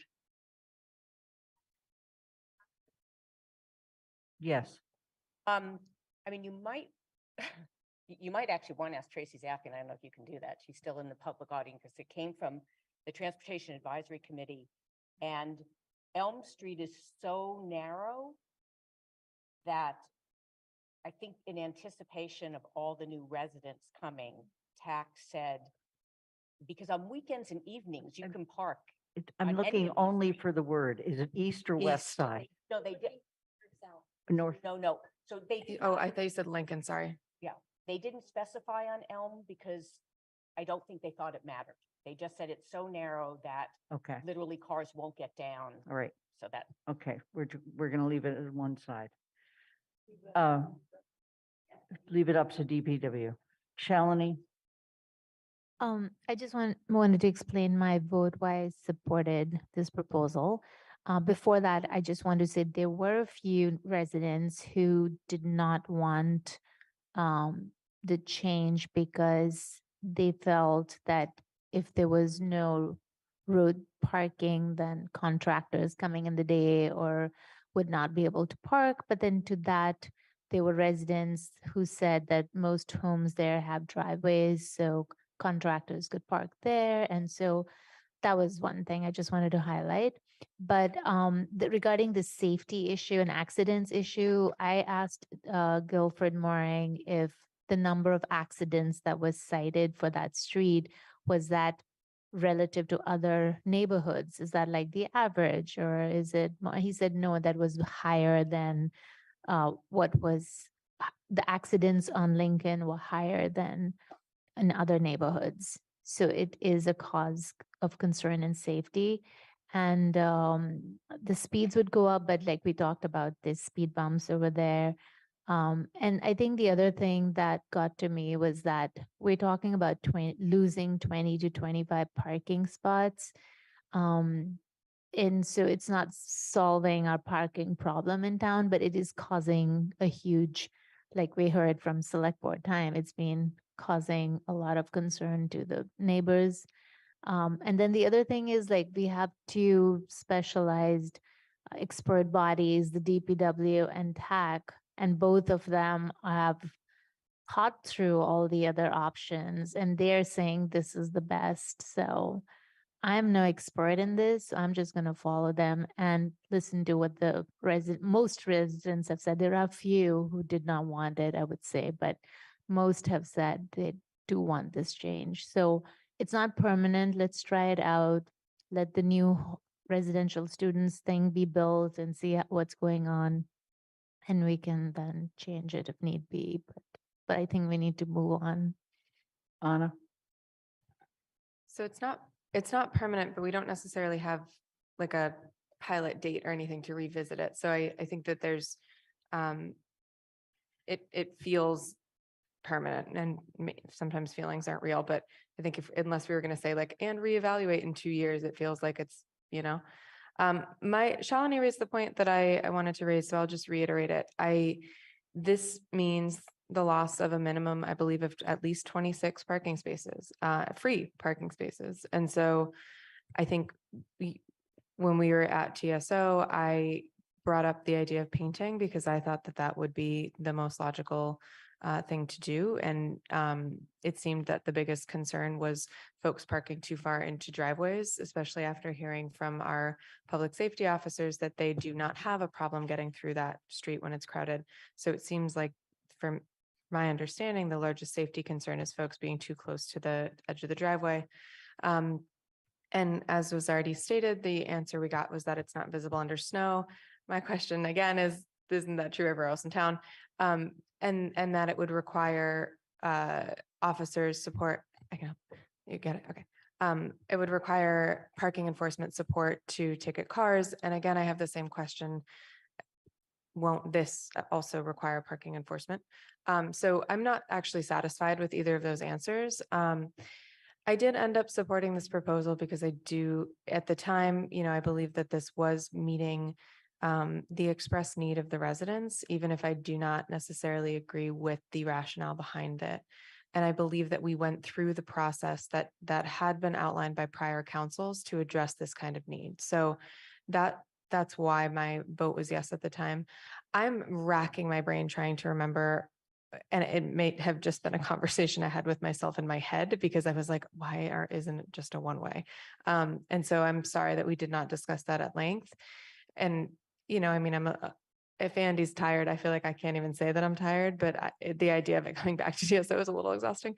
However, I want to circle back just to that last point of we are eliminating a minimum of 26 parking spaces. And we all know the second that someone says parking, everybody's flags go up. So I think that we need to keep in mind the decisions that we've made and that prior councils have made when the topic of parking comes around again.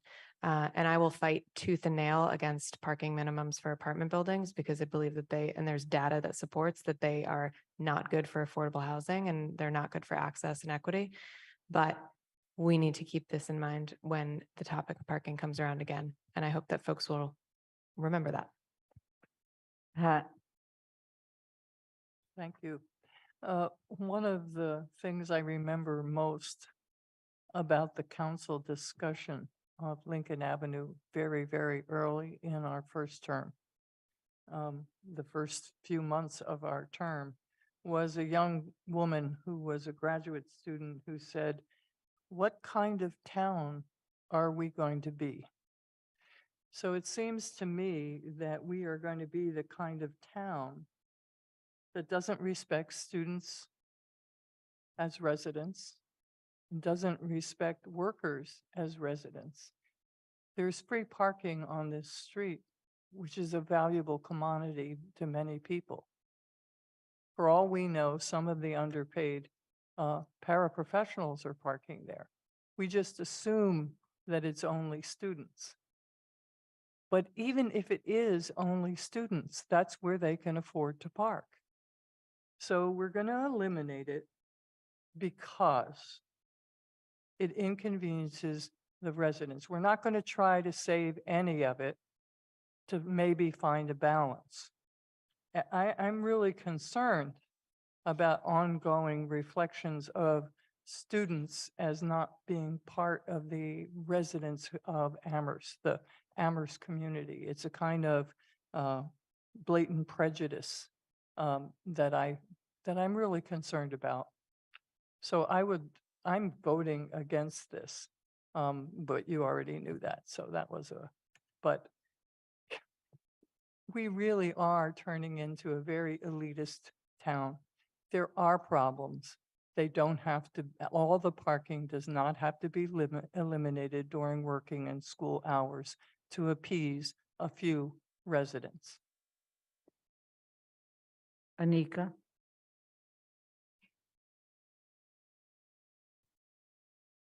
Yes, thank you.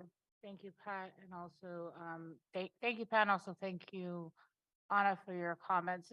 This definitely, where I really appreciate Jennifer's presentation. This was a difficult one for me. I want to say, first of all, I am not a driver. I am just learning. I would be the first to probably back out and bang into everyone. So I do not have a dog in this race at all, but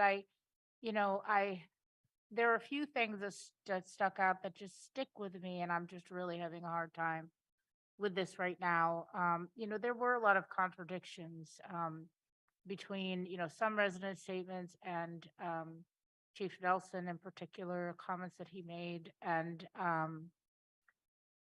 also, just in regards to, there are some residents that said, please do not do this. And also the asks of some of the residents on Sunset that had asked for, if there were to be restrictions for there to be twinned because Sunset is narrower. So just for me, as someone who doesn't drive and has not been through this 3 and 4 and 7 times the way everyone else has, and I do understand that it does seem that, there were some discussion in regards to even, exploring other avenues that we did not know to consider. So, I mean, yeah, this is just a difficult one, and especially, in any way, shape, or form, like I am concerned with the messages that we're sending to those who depend on those spaces for financial reasons as well.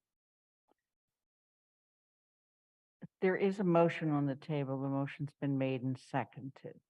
Jennifer? Yeah, no, I just want to reiterate again that nobody knows it's not a matter of whose cars. I mean, they're just cars, like nobody, it is a matter of safety on the street. Nobody it's not, has anything to do with, it could be all of our cars. It's just, and people,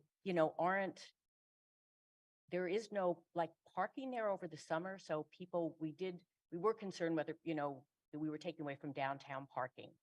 But there's very little parking on the street, almost none weekdays in the summer. So people aren't parking there and going downtown, and it's not in walking distance to any of the schools. So I don't think any of the teachers or anybody working at the schools, it's not anywhere near them.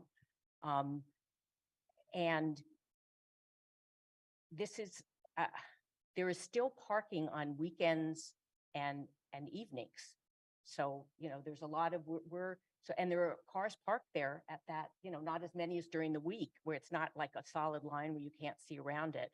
But, people we're not eliminating parking in the neighborhood, but and we are only bringing it out of safety concerns. It's not, we have nothing against a particular group of people's cars.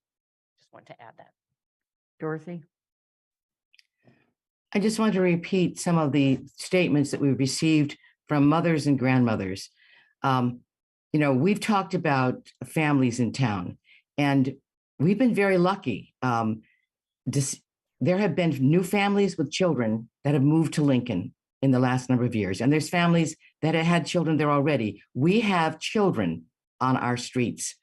And the comments that we had was that because of the intense parking, so just, cars right up to each other in a phalanx, in a wall, that the children cannot see to cross the streets safely.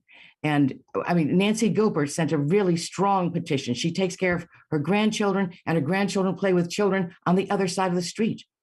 I mean, children will cross the street. So, I think we have to say, yes, we really are concerned about all people, but that should not mean that we're not concerned about children. We just heard incredible testimony about the people who are serving the children of this town with under very difficult circumstances. I think all of us have to value children, and we have had such comments from people who are in charge of children as mothers or grandmothers or grandparents who have begged us to please do something about this overcrowded parking on Lincoln Avenue. Thank you. Jennifer, your hand is still up. Yeah, no, I just want to say one last thing.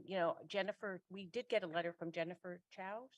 She was sitting here, from the school committee, who said that she drives down the street. She said she didn't live in the neighborhood.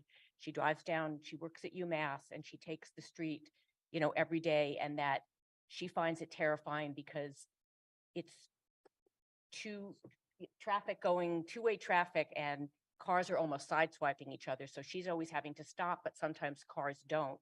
And we've had residents report that, not residents, but other drivers on the street who don't even live in the neighborhood, that their side windows are often, pushed in. But that was a letter that came to us from someone who travels on the street as a commuter, but does not live in the neighborhood. I'm going to start the vote. Anna Devlin Gothier. Can I confirm this is on Mandy's motion? No, Yeah. this is. Never remade my motion. Glad I asked. Oh. Which, it's the original motion? The original motion. Thank is the you. motion That's on the table. that's on the floor, which is On the the floor. one recommended by TSO. Yes, I understand that. Thank you. Okay. Aye. Lynn Griesmer is an aye. Mandy Johanicky, No, Anika Lopes.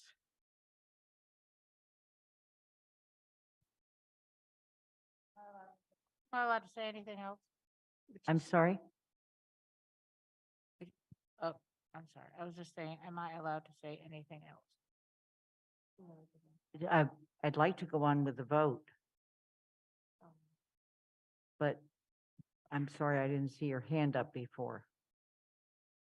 So, So that's yes, fine. please go ahead. I just wanted to know if it was possible that, I mean, I'm really having a hard time with this, and I'm also listening to some of the additional safety concerns that could come up if Jennifer would be willing to put a date for review.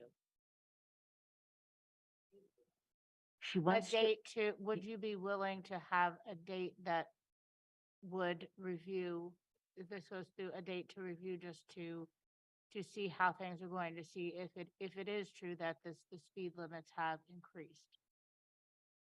The points that any of the points that Mandy has brought up, if they do happen, would you be willing to add a date for review to your motion?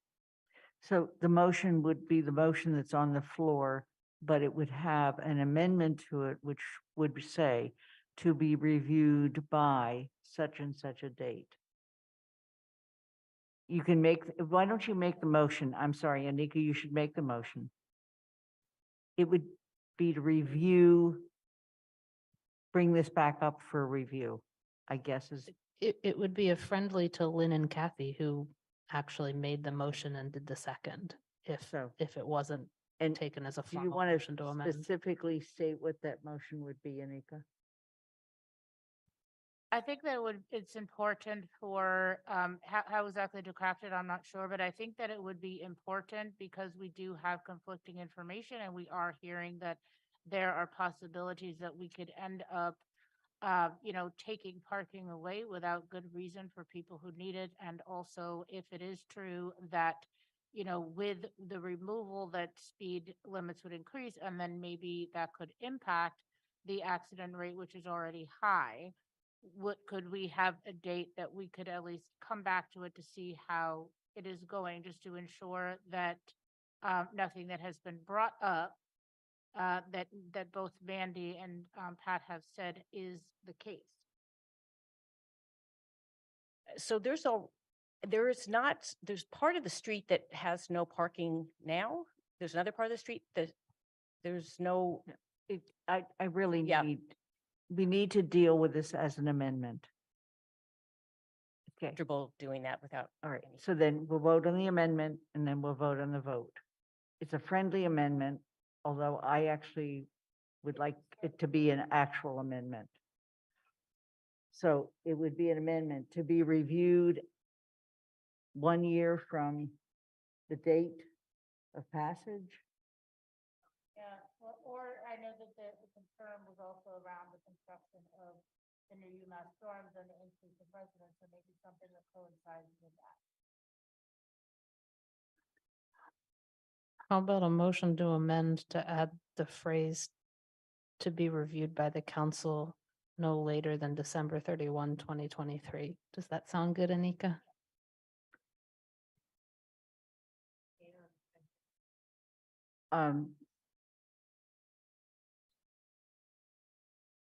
Okay, the motion, this is, and I'm just gonna say, I'm not accepting this as friendly. It's a motion to the motion. It's an amendment to the motion. And who was the seconder? But if the dorms open, let's say they open 2 months late. I will second Anika's motion to amend. Okay, thank you. So there's now an amendment to the motion. That amendment is what we're going to vote on, okay? It is at the end of the regular motion, it would be to add, to be reviewed by the town council no later than December 31, 2023. That motion's been made and seconded.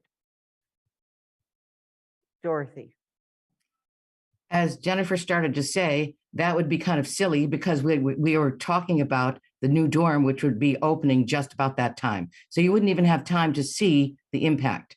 Number two, it was all very vague. Now, if you want to say to in 2 or 3 years' time, see if the accident rate has increased because of potential speed increase, that would make some sense. But just to have a general open this can of worms again, this is the most inefficient thing I have ever seen, the continual conversation on this. We have so many things to deal with. And you have heard from the people who live on the street. You've heard from people who drive on the street. You have heard from people who study traffic, TAC, people who are experts on transportation. And some people just aren't going to like this. But I think we should just vote the motion as presented, not on the amendment. the motion's been made, it's been seconded. Can I ask a question? When is the dorm supposed to be completed?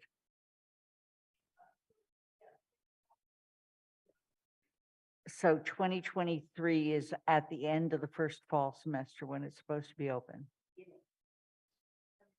No, December is the date I said. The motion is September. December. It can always be amended later. Okay. Anika, yes. I just wanted to say, well, first of all, my battery is dying, but if I wanted to say 2 or 3 years, I would have said so. I'm not sure of the time frame, but I just think something that would reflect the concerns which seem to stem around the new dorms coming up to see how they work. And I understand that we've had quite a few residents from Lincoln Avenue speak, and I know that many people are tired of this, but some of us have not been around for the amount of years others have. To have gone through all of the proposal. I'm not suggesting this to have us reinvent the wheel or have to go through this yearly, but I think that it would be, I think this is in between the two motions and would at least give us a chance to reflect and see how it is working for all involved that may utilize those parking spaces. Okay, so the motion that is on the floor is an amendment to the original motion. It's to add at the end of that motion, to be reviewed by the town council no later than December 31st, 2023. Anika, you have your hand up. I'm sorry? I'll put it down. Okay, Michelle? Yeah, my concern with this is keeping track of it, quite honestly, and also setting precedent like that. We can come back and we can review anything anytime. So TSO can take this up in a year. They can say, hey, let's look at that. Let's see how it's going, or we've received some additional input. Let's talk about this again. So my concern is putting a date out there that we have to keep track of, and that also sets a precedent for future actions of setting up review dates. If that's something that we want to do as a council, I think we should discuss that, but for that reason, I won't be So supporting this. the amendment, thank you. Michelle, I agree with you. So, Jennifer? As Paul just said, it's not going to be implemented. If we were to pass it tonight, it's not going to be implemented tomorrow. Right. It takes a while to put up Right. street So, signs. I mean, what are we saying? We're going to let 6 months and see? I've never. Okay, let's just vote on the amendment, okay? The amendment, if you vote yes, it means you want to add this amendment. If you vote no, it won't be on, we'll go back to the original motion, okay? To be reviewed by the town council no later than December 31st, 2023. I'm going to start with Griesmer, and I am a no. Mandy Jo? Aye. Anika? Aye. Michelle? No. Dorothy Pam? No. Pam Rooney? No. Kathy Shane? No. Andy Steinberg? No. Jennifer Taub? No. Alicia Walker? No. Shalini Baumel, Yes. Pat DeAngelis. I'm sorry? Thank you. Anna Devlin Gothier. Aye. Okay, Actually, excuse me, I need to correct my vote. yes. I was a yes. I'm 1, 2, getting 3, tired. 4, I apologize. 5 in favor. You said yes, right, Pat? Okay, 5 in favor. And I can't even subtract. 8 noes. We're going back to the original motion. So are we ready to move on to that, please? And I'll start again with Anna Devlin Gothier. Huh? Aye. Okay, Lynn Griesmer's an aye. Mandy Jo Haneke, No.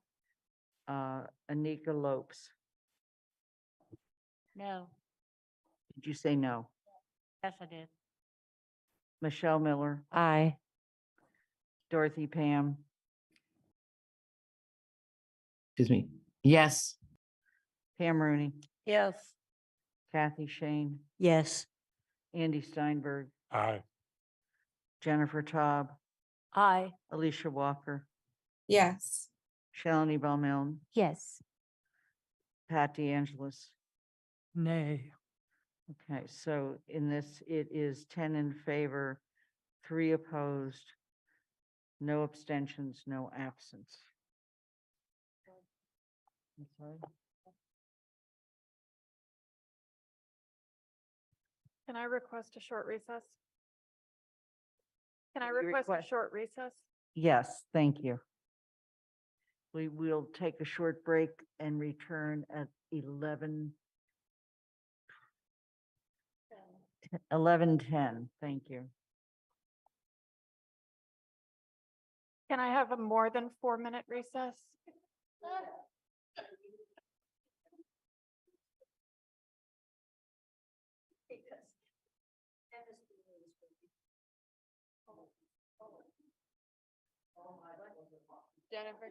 Jennifer, your camera's still on.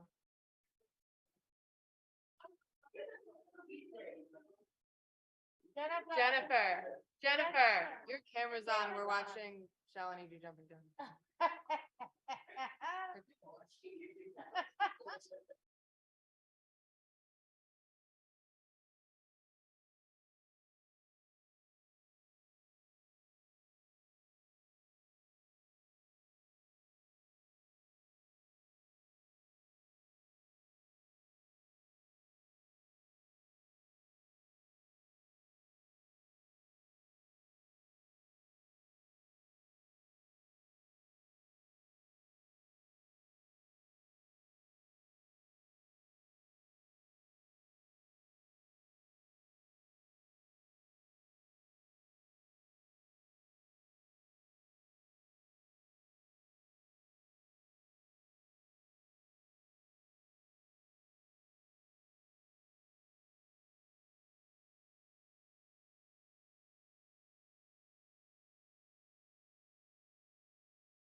When you return, please turn your picture back on.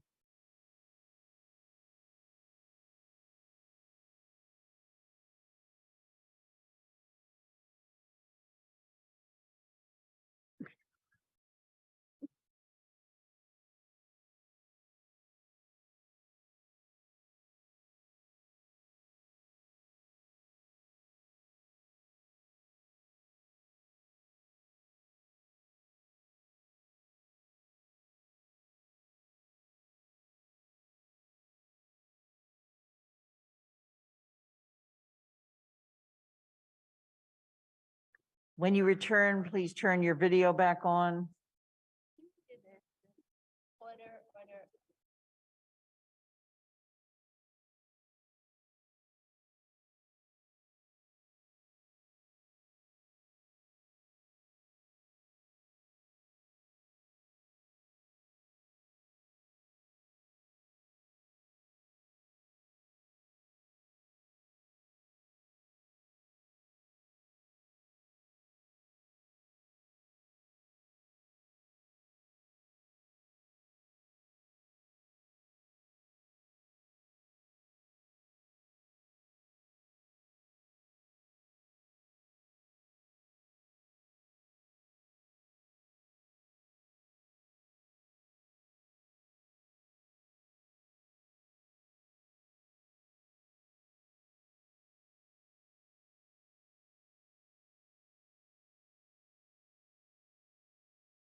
Ladies and gentlemen, please turn on your video so I can tell you what we're going to do with this agenda. That sounds pretty ominous, doesn't it?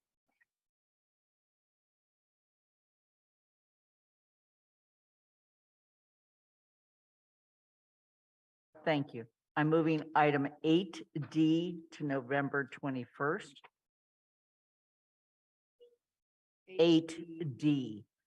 I'm moving discussion item 7A to November 21st. The town manager is going to give us a brief presentation. He deserves to be able to do this.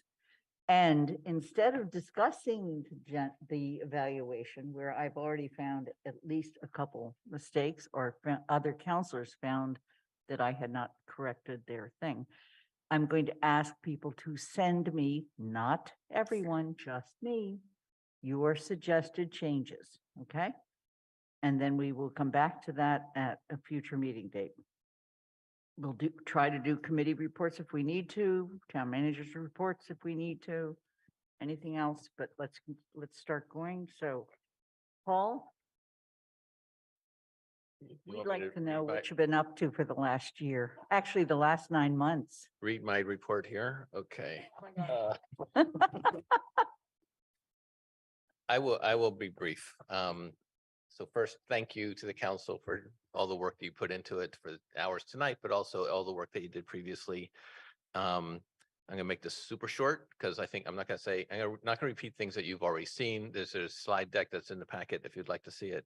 Also, the couple points I just want to make. One is, as you did the evaluation, please note that this was a 9-month evaluation, not an annual evaluation. The things I wrote were done in October, I believe. I think that's when I had to submit them.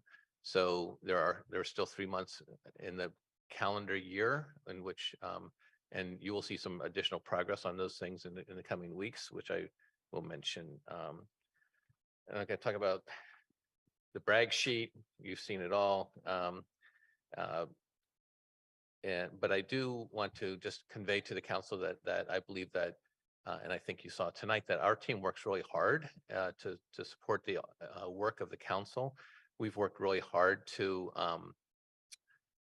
have the council adopt goals, have you align those, have our budgets align with what you're doing, and have our work align with what the budget says. And that's really a commitment that I make based on your goals. So the goal setting process and the budget priorities are super important. And I appreciate the time. And you're the only ones who can do it. You're the elected officials of the town. So I really, when you say we want to focus on climate action, we put the effort into that. Our job is to inform you when there are things that we can't do. We can't say yes to everything. And that's one of the points I didn't have an opportunity to say at the financial indicators. There are hard choices to be made. And right now we're sort of saying yes to lots of different things. At some point, we're going to have to say no to something. And you'll be hearing more about that in the coming weeks from us as well. So I think some of the things I'm really proud of are, I'm really proud of the fact that we got the CREST program up and running. It's happening in real time. We're learning something every day. Every day, it's, you know, we're being asked. We just got asked tonight to make a presentation at the MMA annual meeting. They have already settled on all their workshops, but they're adding this in because we made a presentation at the Managers Association. Great people who are involved with that. Earl really owns that. He brings, but also the whole staff. Kat and Kate are really building this program, and there are a lot of things to learn from it. Police and fire have been really terrific at welcoming them into the public safety team and dispatch as well. But nobody wants anybody to get hurt, and there's a lot of questions about how we where we send people and will they be safe. A great example was tonight. We welcomed, we had 2 community responders here to help with managing people, hall monitors, whatever you want to call it. In our previous life, we would have had a police officer here when we expected a large crowd. That's just the norm in most communities. You bring a police officer in. This is the better response to that. So I think that's a really positive thing. DEI department, we couldn't have gotten a better person than we did with Pamela Nolan Young, and having her engaged and providing guidance, not just on DEI things, but to me on all kinds of things. Almost every decision is really pivotal because she's just a smart person who knows how the world works and gives me really frank advice on a lot of things. So she's been an incredible addition. I go through all these things. I'm not going to do them all. Things that are lots of things happen in town. We have a lot of initiatives in play. You know what they all are, and this town doesn't sleep. We keep working at it. Affordable housing is really remarkable what the community has done. But I've paid attention to what you're saying is that we need to also have moderate home ownership opportunities, and I think we might have some opportunities like that. I think that's something to articulate in the goals because that can align what our committees do as well. So we have committees who are working on certain things, and if we say this is what we want you to work on, they will do that. Let's see. I think so. What else? So one of the things that I'm really proud of is, we got to see a little bit of it this week where, the $1 million of grants all in a week, our staff being recognized statewide, Amy Rusecki getting this really remarkable award. Our staff being asked to speak at statewide things like, Pamela Nolan Young, Brianna, Stephanie Ciccarello, Sean, and just 1 million people, saying, come talk to us, tell us what you've learned. I think what the teachers and others from the school talked about tonight is real, that morale is challenging in this environment when, because we have really highly qualified professionals doing their job on a daily basis, and then they get picked apart. And I think that I've always welcomed how much the council has acknowledged the staff's commitment. So I really thank you for that. The things that you have identified, I think are legitimate. The strategic partnership agreements with the university and the 2 colleges we need to get those. And I think that we'll have some information about at least one of those for you in the coming weeks. They are not required to enter into these agreements with us. It's a voluntary thing. They could say, no, thank you. And they tend to have, well, I'm not going to characterize this, but we've always had productive conversations with everybody, with each of the institutions. We look forward to more of that. I think, I want to just credit Athena because she does a tremendous amount, not just, yeah. Not You're just not for the, supposed to do that, yeah, Ken. you're not supposed to do that, but not just for the council, but she's our go-to person for open meeting law questions, all kinds of questions now. And also she's brave to say, no, you can't do that, Lynn. And she does that frequently. And she's unabashed about it. And so I really, I think that's the type of thing we value in our community. And so I want to recognize that. I haven't memorized all 69 pages of comments that you put together for me, but I will not memorize them, but I will make sure that I internalize them. And I also do really offer and ask to meet with you individually. What you're able to put down in writing is one thing, and then but having a conversation is much more valuable because I want to improve my my work. How can we improve as a town?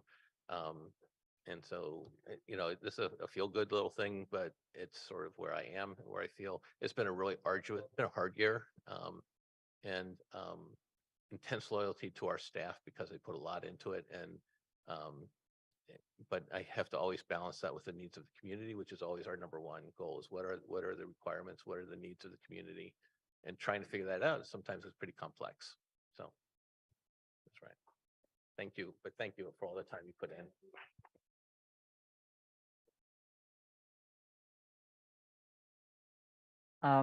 So I'm going to, thank you, Paul. And we've now short-sheeted you twice on making a presentation.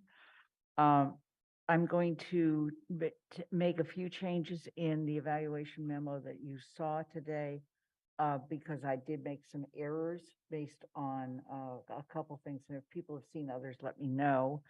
But then I will send it back to you and I will then take individual comments about it and bring it back to a future meeting for further discussion. Mandy Jo, you look puzzled.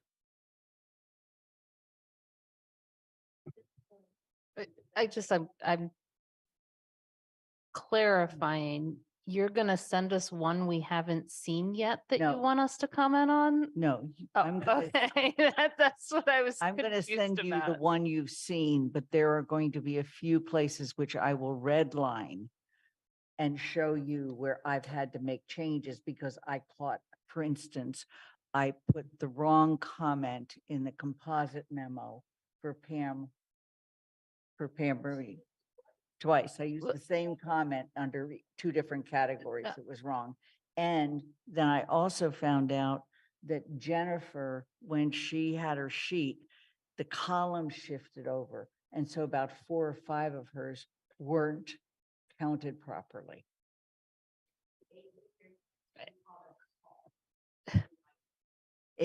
In neither case does it change. I don't believe it changes anything I've said so far in the memo. I guess I'm uncomfortable with you sending something out to us that hasn't been disclosed during a public meeting that you want us to then send you back comments on instead of just sending the comments on what was produced tonight, even if you believe they are minor changes. Fine. If you want to just send comments on what was sent on this one, that's fine. When I bring it back to the council, I will have made those other changes. Okay? That's perfectly fine with me. I do not want to try to ask us to have that conversation tonight. Okay? With that, let's see if there's any conversations on any committee or liaison reports. Mandy Jo? I put an attempt to answer questions from the working session into this packet for the council, so take a chance at reading that. Obviously, I couldn't answer all of them, and I've noted when we'll eventually at CRC get some of that information there. So yeah, we're chugging along. Thanks. I want to take just well, I'm going to get through this and then I'll mention that. Kathy and Alicia, elementary school building.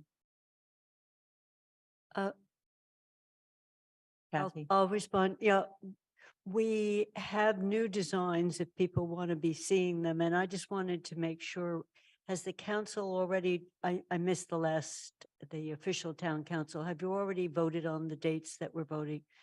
No, that will be November 20.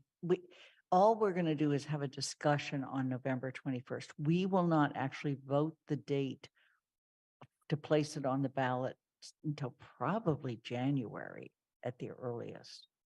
Okay, because that was one of the things MSBA was asking us for. So, and I was waiting. We've You know, given we Margaret. can just say tentative. We've said tentative to Margaret the whole time.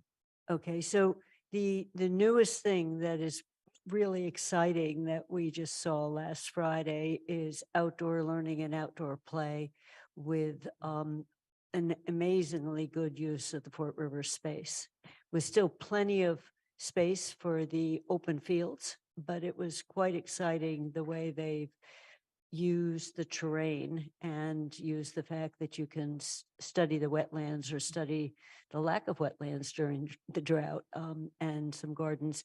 And they've gotten a lot of input from the teachers, on this. So it's moving along, and I think we're on track with all the pieces of it.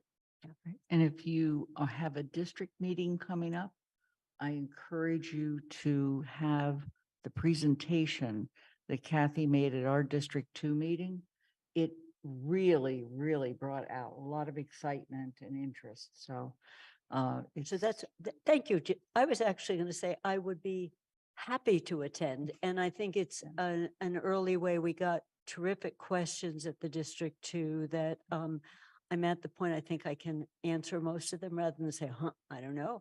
Right. But no, it was good and interactive, and I got it down to about a 5-minute presentation, so allowing it to be evocative with a lot of back and forth. So I'm totally willing to do that. And it's a 360 view of the building. And it's just really, it moves. begins to create the excitement we need. Yeah. Alicia, anything else on the elementary school building committee? Alicia? No, I think Kathy gave a good update, but I also just want to encourage everyone, if you haven't had a chance to look at the diagrams, to take a look. It is very exciting to start to see some of the things we've been talking about actually come to life with actual possibilities. Mandy Jo, you have your hand up. I have a question. I don't know whether it's better for Paul or Kathy. We have a % for art bylaw or a 0.5% for art bylaw. Have there been discussions about that? And I ask because if we are going to choose not to incorporate, I don't know where the discussions are, but if the choice was not to incorporate, do those decisions need made sooner rather than later on the council? I think there was a bylaw like vote or something.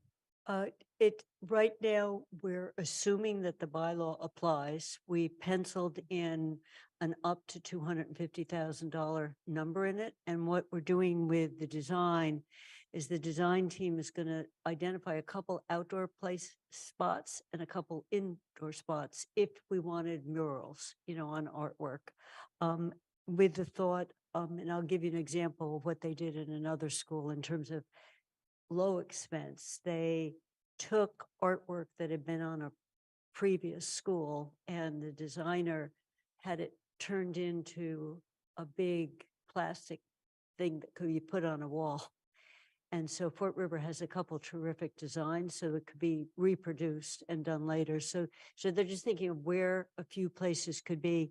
And if we go all the way forward for it, Paul started to think of, we have to form a committee that would be taking proposals, but you'd have to actually be saying, we're talking about a mural on a wall or something here, so that people would know what they were bidding on. So we're just at the beginning of that, and it doesn't really have to happen as long as it's in the cost estimate till later. Okay, good question. Finance Committee, Andy? No, I don't have anything further. I gave earlier about how we can Great. GOL, Michelle? I think I heard you say you're postponing the discharging bylaw first reading to the next meeting. Is that right? That's Discharging correct. firearms. Okay. So the only thing I'll add is that on Wednesday at 10 a.m., Town Manager Bockelman will be joining GOL to talk about town manager goals. So anyone's welcome to come and attend that in the audience. Great. And I know you have a very heavy agenda. And we just gave you yet one more resolution. Yes. Jones Library Building Committee, Anika? So we have not met. The meetings have been postponed, so I do not have a report at this time. Okay. How about TSO? I think that we've had a thorough TSO today. We've had thorough TSO. Lincoln parking has come to rest, and so we will be moving forward with street light speed limits, as well as a continued discussion around universal comp for the next meeting, which is on the, excuse me, it's the 10th, Thursday the 10th. Thank you. Right. Okay, any liaison reports? Oh. Yes. Can't get to my hand fast enough. I sent the council this, but I'd like to say it on the record. The Energy and Climate Action Committee is holding a informational viewing regarding heat pumps. And that is November 9th at 5:30 p.m. So it's titled Heat Pumps, What, Where, and How Much. And it is a viewing of the video from the Green Energy Consumers Alliance. And then there'll be a Q&A with folks from ECAC regarding heat pumps. So this is part of a bigger initiative they've been working on. If folks are curious at all or would like to spread the word, please feel free to do so. Thank you. Michelle, you have your hand up? Yes, I do. Two questions. So in terms of the water bylaw and the water sewer bylaws, are they back? They're back in TSO and will be getting reviewed in the near future, or is that? We are waiting to hear back from a legal opinion. So we haven't gotten that back. Okay, Thank you. perfect. And then the other question is, in terms of a liaison report, actually, it's a question for you, Lynn, on the synthetic turf. I'm the liaison for the Board of Health and wondering if that is going to get a review. Paul? So it was sent over to the Board of Health. I don't think they said they couldn't look at it for a while. So I'm not sure if they have an agenda or if it's after the first of the year. So if the council is going to wait for that, for them to look at it, you know, or they may, or you can act without their advice on it. They didn't seem to prioritize it as a need for them. They are planning, are they willing to do advice on it, Paul? Because at one point you were mentioning, I believe, that the school committee felt this was their decision. Yes, yes, the school committee has already voted and they're not changing. As far as I know, the last time they brought up, they're not changing whether it's synthetic or not. You know, that's a decision that has been made. So then it comes to the council as to in terms of funding it, whether you want to fund it as it's been presented or not. I think in finance, you had postponed to the 21st. So are we But it gonna? was pending a Board of Health advice. Right. Do we have any other body or staff or anybody who could give us advice?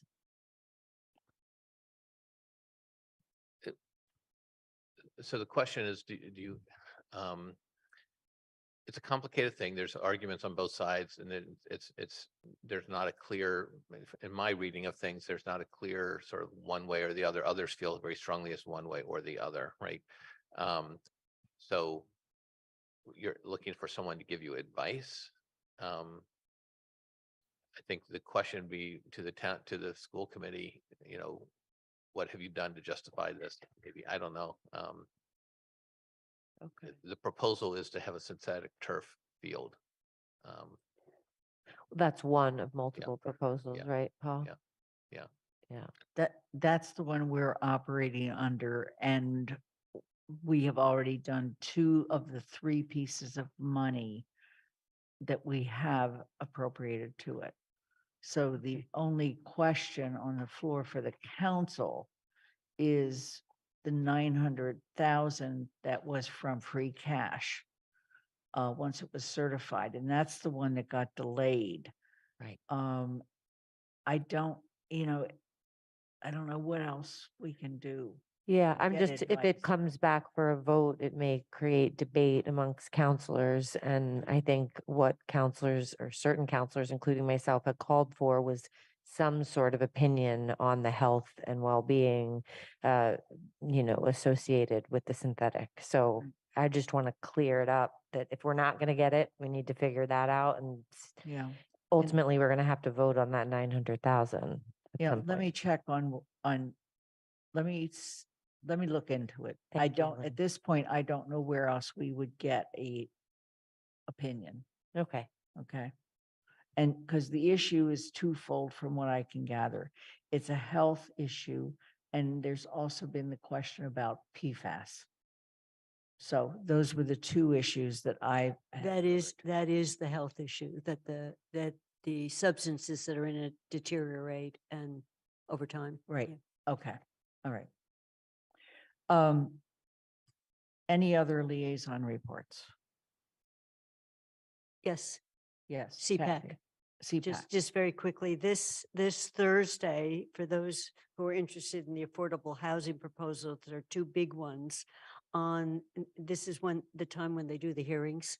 So you get a presentation and questions, and Ball Lane, which is the own the affordable housing proposal, and the East Street School in Belchertown Road. Now, some of us might have thought when we bought the land for them that we had done it, but there's a $1.8 million go with proposal in front of CPAC for that one. And then on the 17th, historic preservation, and on December 1st is open space and recreation, which includes a potential ask for some of the money that would go for the fields at Fort River, but it's also the War Memorial Pool. So there are quite a few interesting proposals, and I'll just send everyone the schedule because it starts at 6:15 at night. And so if you wanna, I'm only interested in one of these, you can see it. It'll happen halfway through. Right. And you may remember very early on in the tenure of this council, we then had to vote the CPA. So it comes to the council, it gets referred to the finance committee, and then comes back to the council. Okay. And that I'll will- just forward this schedule to everyone. Yeah. Great. Great. Dorothy, you have your hand up. Yeah.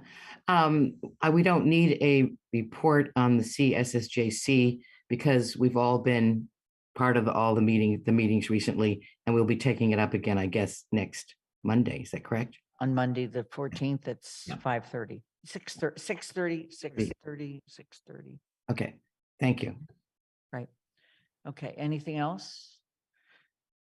Okay, then let me just ask Paul, any highlights from the manager's report? Just two notes, in the manager's report speaks for itself. The two things is Veterans Day is on Friday. There will be a breakfast at 9:30 is when breakfast will be served at the Banks Community Center, followed by a flag ceremony on the town common. Then Monday, November 14th at 12:30 is the ribbon cutting for the new solar on the landfill. And you're all invited to that. It's No, across the the other one. street. It's called the North Landfill. It's where the transfer station is. It's Where the transfer station is, when you drive in there, there'll be parking. anything else? Okay. And I have a question. yes. This is from 2 reports ago, I think. Marijuana social consumption law. I was curious whether we were one of the pilot communities, and I just don't remember whether we were. But also, is there something we need to do to our zoning bylaws regarding social consumption of marijuana in this town? And if there is, who's supposed to be looking at that? Yes, so we are one of the pilot towns. We can if we choose. And there's a workshop, I think, on Wednesday that KP Law is doing. And we would, our staff have identified some things that they would like to change in the bylaw because we have some experience with it now. And but the first threshold question will be, does the council want to move forward on social consumption or not? So that'll be coming to at some point. No schedule for that though. That should be interesting. Question, I need to have that explained to me. What is social consumption of marijuana? I'm I'll serious. take Alyssa's role unless Paul wants to. Yeah.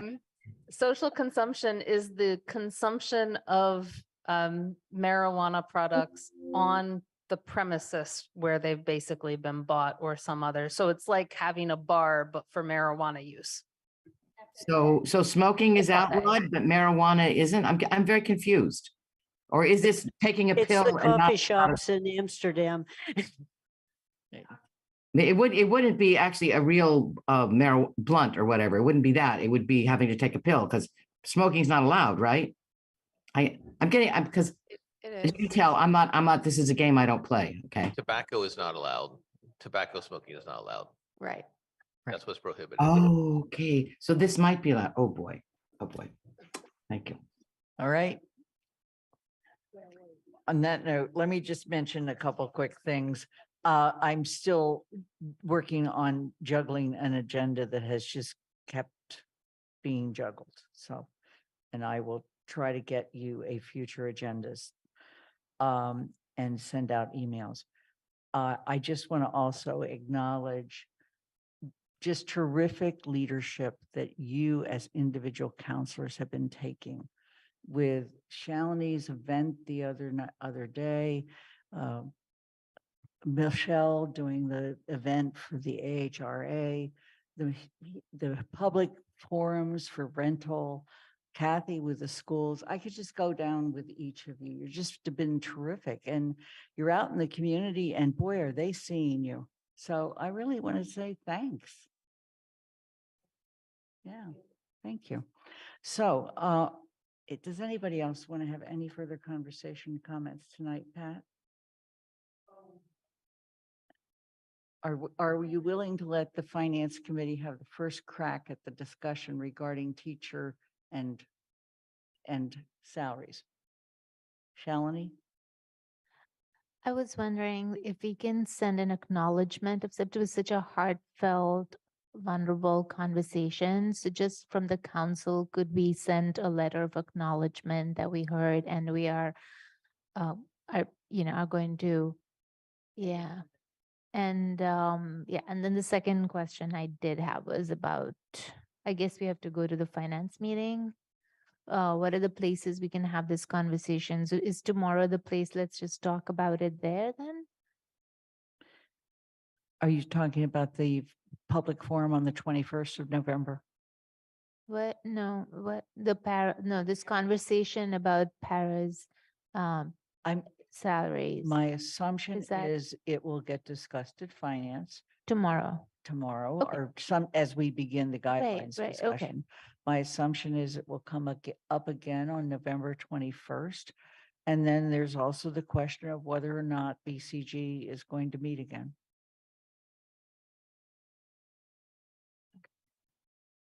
Just a clarification question, because I don't know what their ask is. Is it just for the paras increase in salary, or is it everyone? All of I them? think we'd It's have all. to get full clarification about that. Mm. Paul? Yeah, so this is contract negotiations between the two the bargaining authority, which is the school committee, and the union. So the council should be thinking about what role it wants to play in the middle of a legal bargaining session where they have gone into mediation.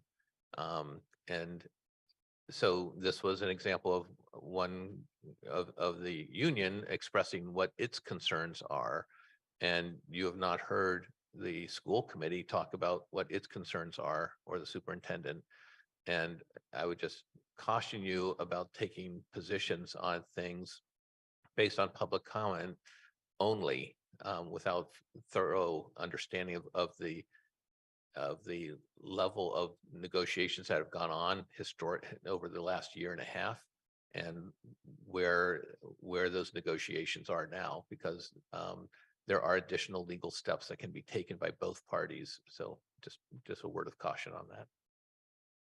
Paul, can I just ask, so I think one of the questions was, it's not just this unit, it's the whole group. Yep. So I think that's what we should make sure we understand. If we're gonna have this conversation, then let's have it. And I'm gonna just put my 2 cents in, okay? And then we can just continue to sit here tonight and have the conversation if that's what you want. Whatever we say with this union also impacts every other union. Town manager has to bargain with many of those other unions. Some of those contracts are signed, some are not. And it's not that I don't have sympathy for people with low wages. I mean, I sat in a Amherst Survival Center meeting 3 years ago where a donor basically said, I'm not giving you another dime until you raise everybody's salary to $15 an hour. And that was 3 years ago. So I'm not unsympathetic, but I want the council to think about the big picture here and what our role is. So now let's have that conversation. Just a quick, can I just? No, I'll take Shalini. You were speaking. Okay, so I think that we at least I would like to have this conversation, and as a council, what our values are around this particular issue. And so I just want to know where to have that conversation. It's not that I'm coming in the middle of the bargaining and all. And I did hear that one of the council, I think he's the chair, say that they asked for an increase from last year and it wasn't given. So we keep like going like, oh, it's their thing. That's what I was told all along. It's a school committee gives us a referral or gives us, and then it's like, it's not our job to interfere with what the school committee is doing.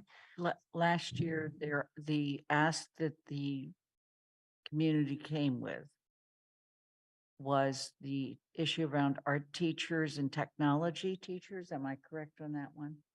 And eventually they worked it out. And we also, in this last budget, once we got free cash, we gave the schools more money. Yeah, we gave them 0.5%, right? Yeah. That just clarifies what they were referring, what Peter Demling was referring to. Yeah. Anna? Yeah, I would really not actually like to get into this conversation now. I think it's 10 to midnight and we're about to start these conversations in earnest at finance tomorrow. So I wanted to remind folks of that. And while I think that it sounds like the ask was for Lynn to put together a letter on behalf of the council, that's going to, and I'm not disagreeing with that. I'll maybe remind folks that they can speak on their own behalf at any time and are welcome to reach out if they'd like to. I think I understand the hesitation with sending letters on behalf of the council, especially given we have a role in this budget process. And that role is not to enter into the union negotiations that are happening between the different negotiating teams. So keep this in mind as we look at total numbers and we look at balances between percentages that go up. But I'm hopeful that we can maybe start this in depth at finance tomorrow. Dorothy? Yes. So my question is really a follow-up of what's been said. When is the time that we can correctly have a say, play some role? There clearly is a major catch-up that has to be done for paras. First of all, I was shocked at, I've known about paras and worked with paras for years, that I did not know that somebody would have all those degrees and certificates and still be called a para. It's us getting too great a bargain. At some point, I feel that we need to have some input on this. Again, we have to know when we can do it. It's not good to, it's like when we asked to have a raise for the salary of the town council, when Darcy brought it up, so that more people we have a broader representation in council members, we were told, oh, it was too late. And I'm sure it's too late this year too. So it's never time sometimes, but I think we were shown a great inequity that for thousands of reasons, to do with the children's success as well as the paras' lack of a decent income, that at some point we need to know now is the time we can talk about it. And I just feel that we have spent so much time talking about bricks and mortar, and we haven't spent enough time talking about people. And I think we have, at some point, we as a council have to show our values. That's it. And Andy. Yeah, I'm going to start by just reviewing again the Finance Committee plan for how to deal with this, because there is plenty of opportunity for having further discussion. And then I have two other comments. But we're starting tomorrow to just have a review of the budget guidelines discussion. It's labeled initial discussion, and it follows the financial indicators. If there's any question about financial indicators, I should also tell you that the first half hour of tomorrow's meeting is going to be about the street acceptance on Hopbrook and Kester Lane. So we wouldn't be getting to the financial indicators and the guidelines discussion until at least 3:30, but I would assume 3:30. We may schedule an additional meeting. That's a decision that the committee needs to make. We definitely will be having a discussion just on the after the day after the budget forum, where we're going to talk about this issue almost in its entirety. We expect to receive the first quarter budget report for the current fiscal year at that meeting, also from Sonia Aldrich, but that's on the 22nd. We assume that the 22nd is the last meeting that we're going to have as a committee before we get the draft ready to send to the council. Remember, Thanksgiving then falls in between, which means we're trying to get to the council the draft in advance of December 5th meeting of the council. That's the first discussion, and it's always been set up that the council can act or not act as it sees fit on December 5th. If it just wants to adopt guidelines, it can do so. But if it gives, has a lot of feedback and would like to have a redraft of sections, that's built into the process. So it's on the Finance Committee agenda again for December 6th. December 19th is when it's assumed that we will have the final discussion and decision on guidelines. So there's a lot that happens in between. One of the additional things, and I'll have to talk to coordinate with Michelle about this, because we always would like to know where we're going with the work plan for the town manager for the next year, to make sure that the two documents work together, because they're both directions of the council. And so it's very important that that happens. So that coordination is built into it too. So that gives you a sense of the meetings coming forward, where there's the opportunity. The two other comments that I'm going to make are very simple. One is that ultimately what we started with today was how much revenue can we assume that we have for a budget. Anytime we now make a decision to vary from the projections that were made on expenditures, it doesn't increase the bottom line of available funds. It only deals with the question of the amount of money to each segment. So it's a difficult decision, and if we break from the traditional path, which we have absolutely the right to do, of equal increases for each major category, then we have to figure out where we're taking that money from to do the increase to the other. And the last point that I want to make, I think, has been covered adequately, so it doesn't have to say a lot. Ultimately, the council is voting an amount for the schools, period. What the school committee does with the amount that is for the elementary schools is a determination of that school committee. And as I said that, I also realized that we had people here who were speaking also on behalf of regional school teachers, because it's, again, the same bargaining unit, but the regional schools is an entirely different process that actually belongs to 4 towns and not 1 town. So, and then there's the question of what is the role in collective bargaining, because we don't have a role in collective bargaining on municipal employees, and we certainly don't have it on school employees. So there's a lot of issues that we're going to have to grapple with if we really want to have this discussion. But I just wanted to give you that preview. Thank you. Mandy Jo? Sorry, I just came up with a question, but Andy said nearly everything I wanted to. But I remember the collective bargaining with Andy on the regional school. The executive side of each of the 4 towns is allowed to appoint under the regional school agreement, I believe, someone that attends the collective bargaining agreements. Is that still happening, and who is that representative? It is still happening. It's me. If there's no other comments, I'm looking.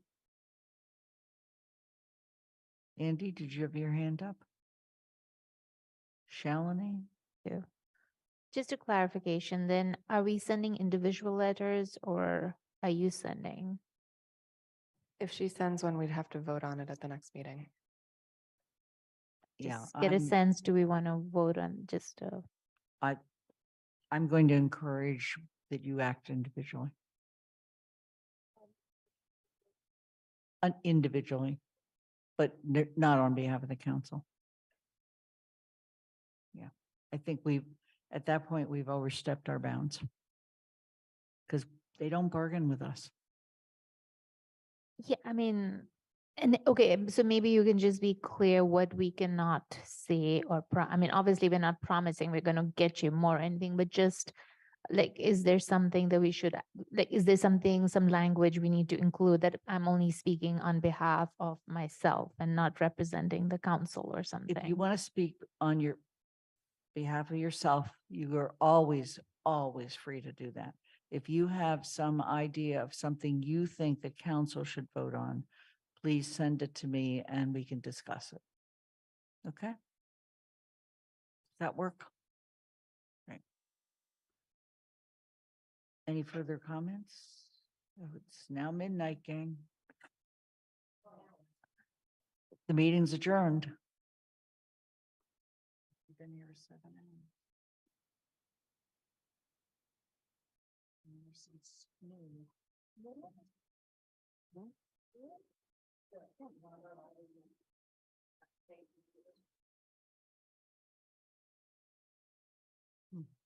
So is Mindy going to